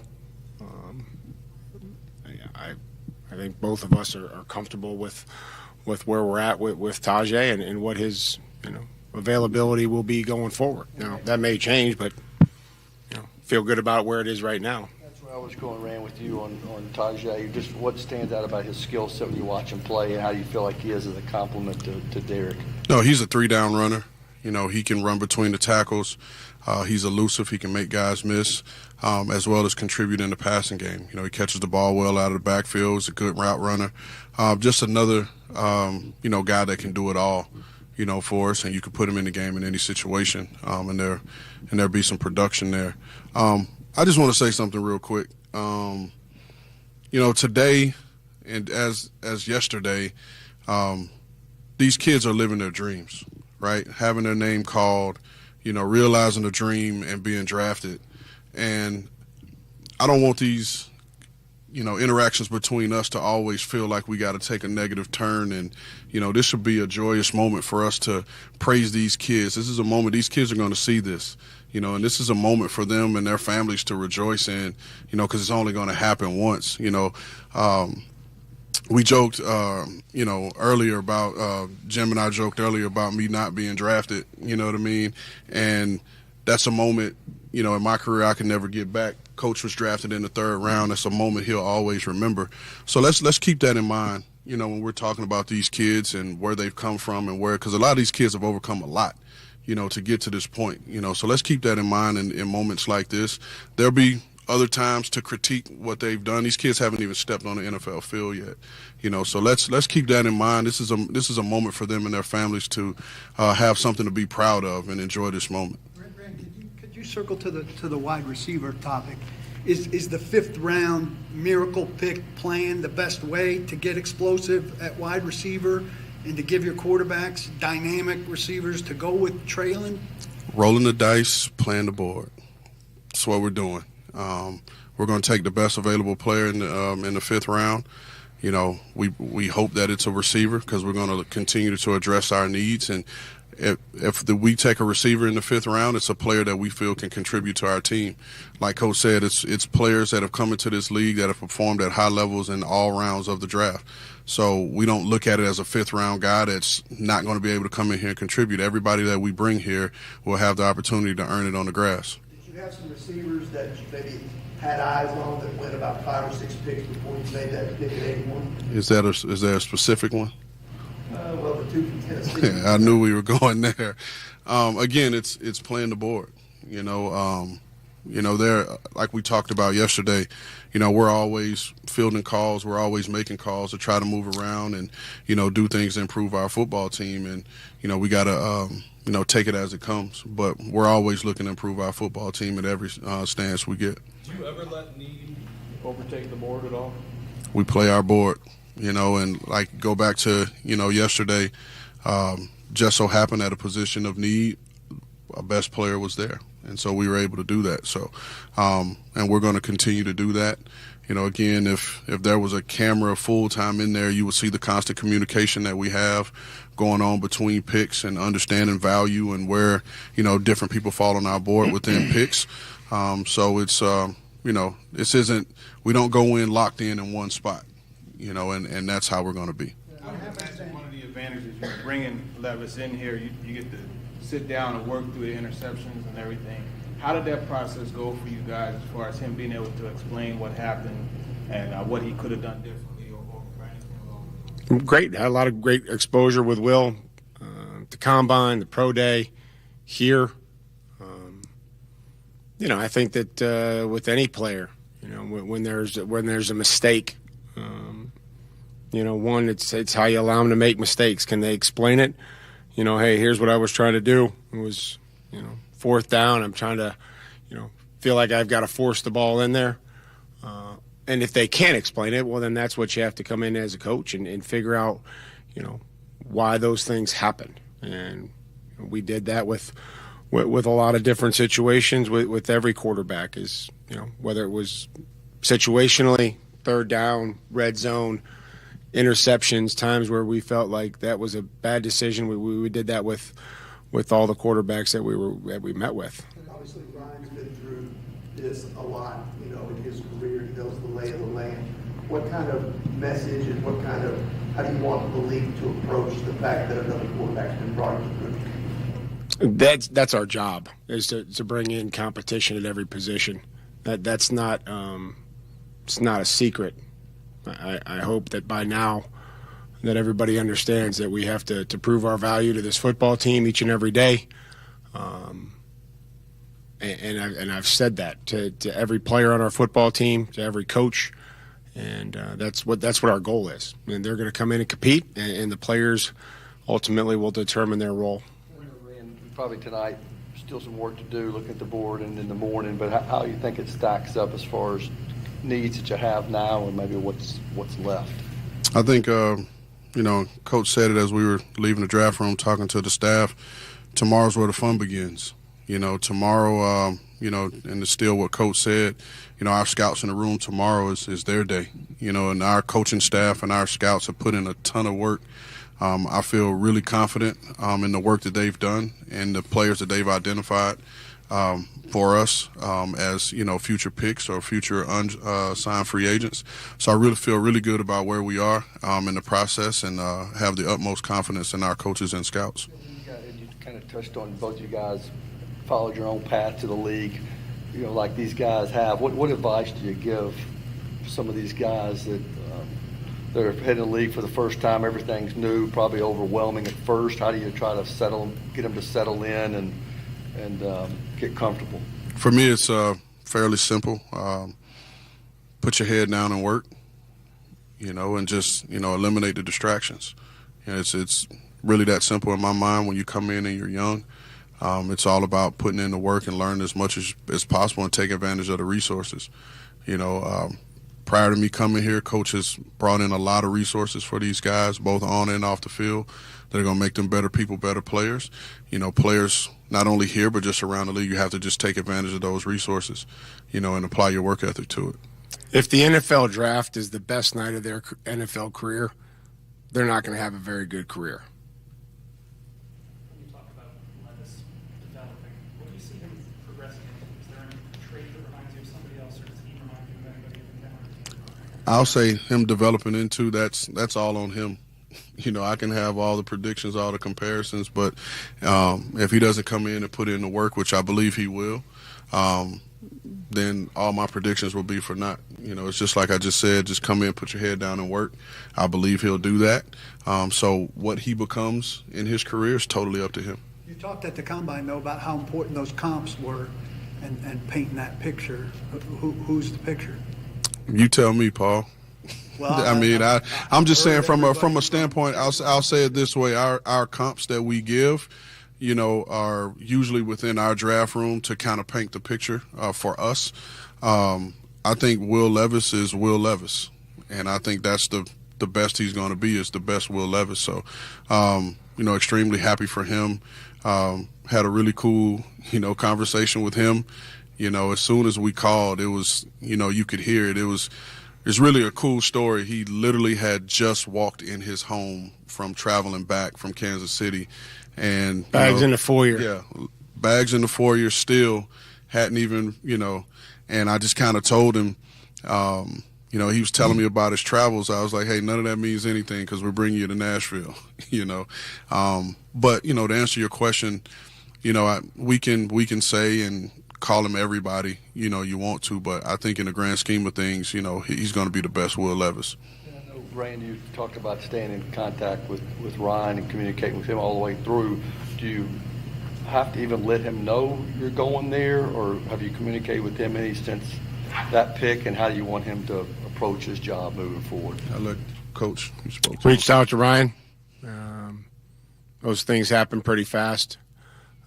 Would say that was able to reach out to him and then ultimately have a conversation with him and explain to him what I told you and some other things that obviously will remain between Rand and myself and Ryan, and expect him to compete, just like Ryan has done every day since he's been here. And what Ryan did was come in from another situation, put his head down, learn our playbook in probably a week,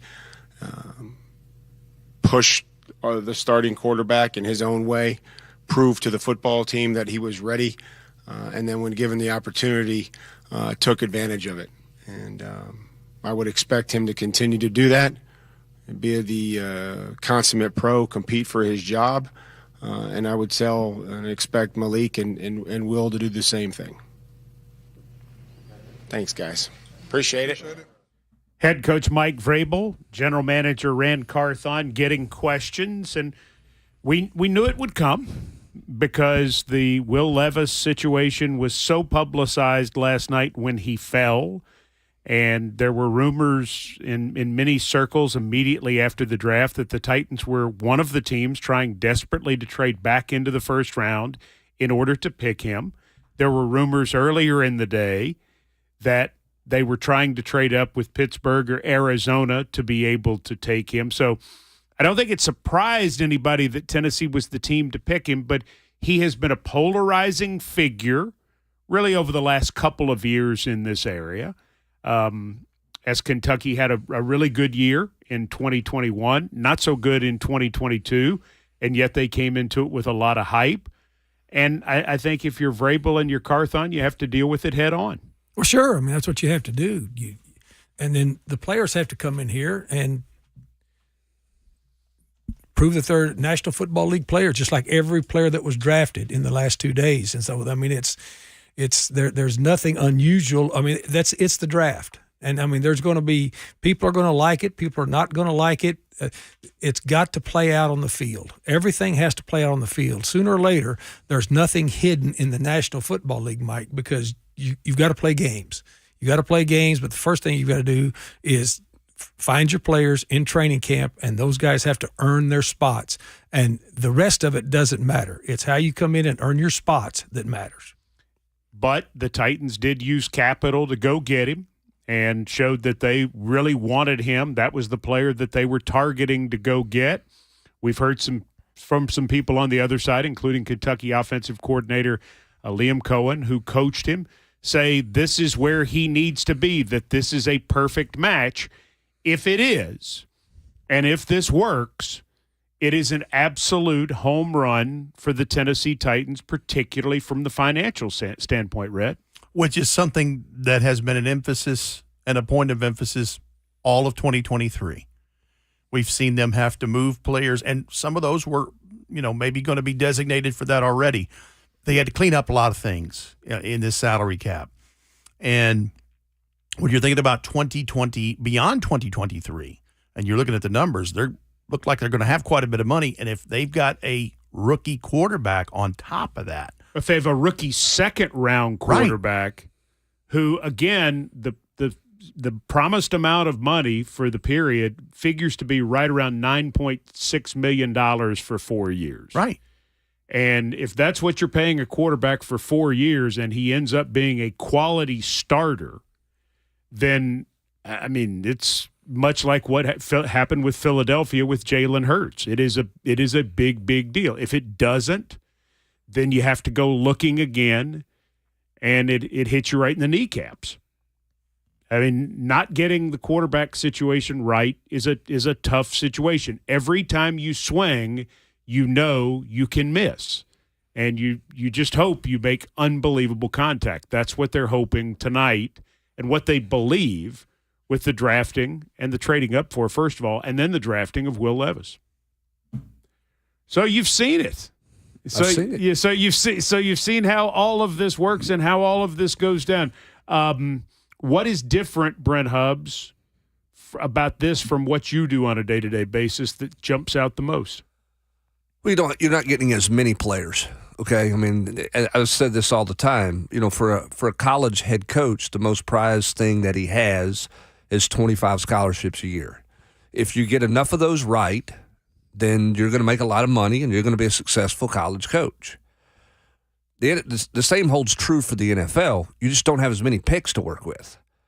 I mean, now, in the college game, you can go get whoever, right? You don't have a picking order, but it's about getting it right. If you get it right, then you're the hero and everybody loves you. If it doesn't, then there's issues. And it's the same thing in the college game. If you get enough of them right, you're going to be a good football team. If you get enough of them right in the draft and you stack those, you're going to be a good football team. Now, there's obviously much more variables that I don't understand in terms of all the money and cap and all those types of things. But at the end of the day, it's about, did you pick the right people? Talent acquisition. It's about your roster management and talent acquisition within that roster management. We have enjoyed having you. Thank you for having me. I appreciate being here. It's been a lot of fun. Titans radio coverage is produced by Philip Noel and Brad Willis. Production assistance by Jonathan Schaefer. Studio producer Joe Hunkapiller. Promotions Director Rich Ferris, Director of Sales Hunter Rice, General Manager Allison Warren, Operations Manager Charlie Cook, Executive Producer Rhett Bryan. Tune in to your Titans radio stations for updates at the top and bottom of the hour for what the Titans do in Day 3 of rounds 4 through 7. A big thanks to Farm Bureau Health Plans for providing coverage of the 2023 NFL Draft. For Rhett Bryant, Coach Dave McGinnis, and Brent Hubbs, plus our entire staff, Mike Keith says thanks for listening, and have a great night, everybody. The 2023 Tennessee Titans. Touchdown, Titans! Bringing you exclusive coverage of your Titans. Titans football 2023.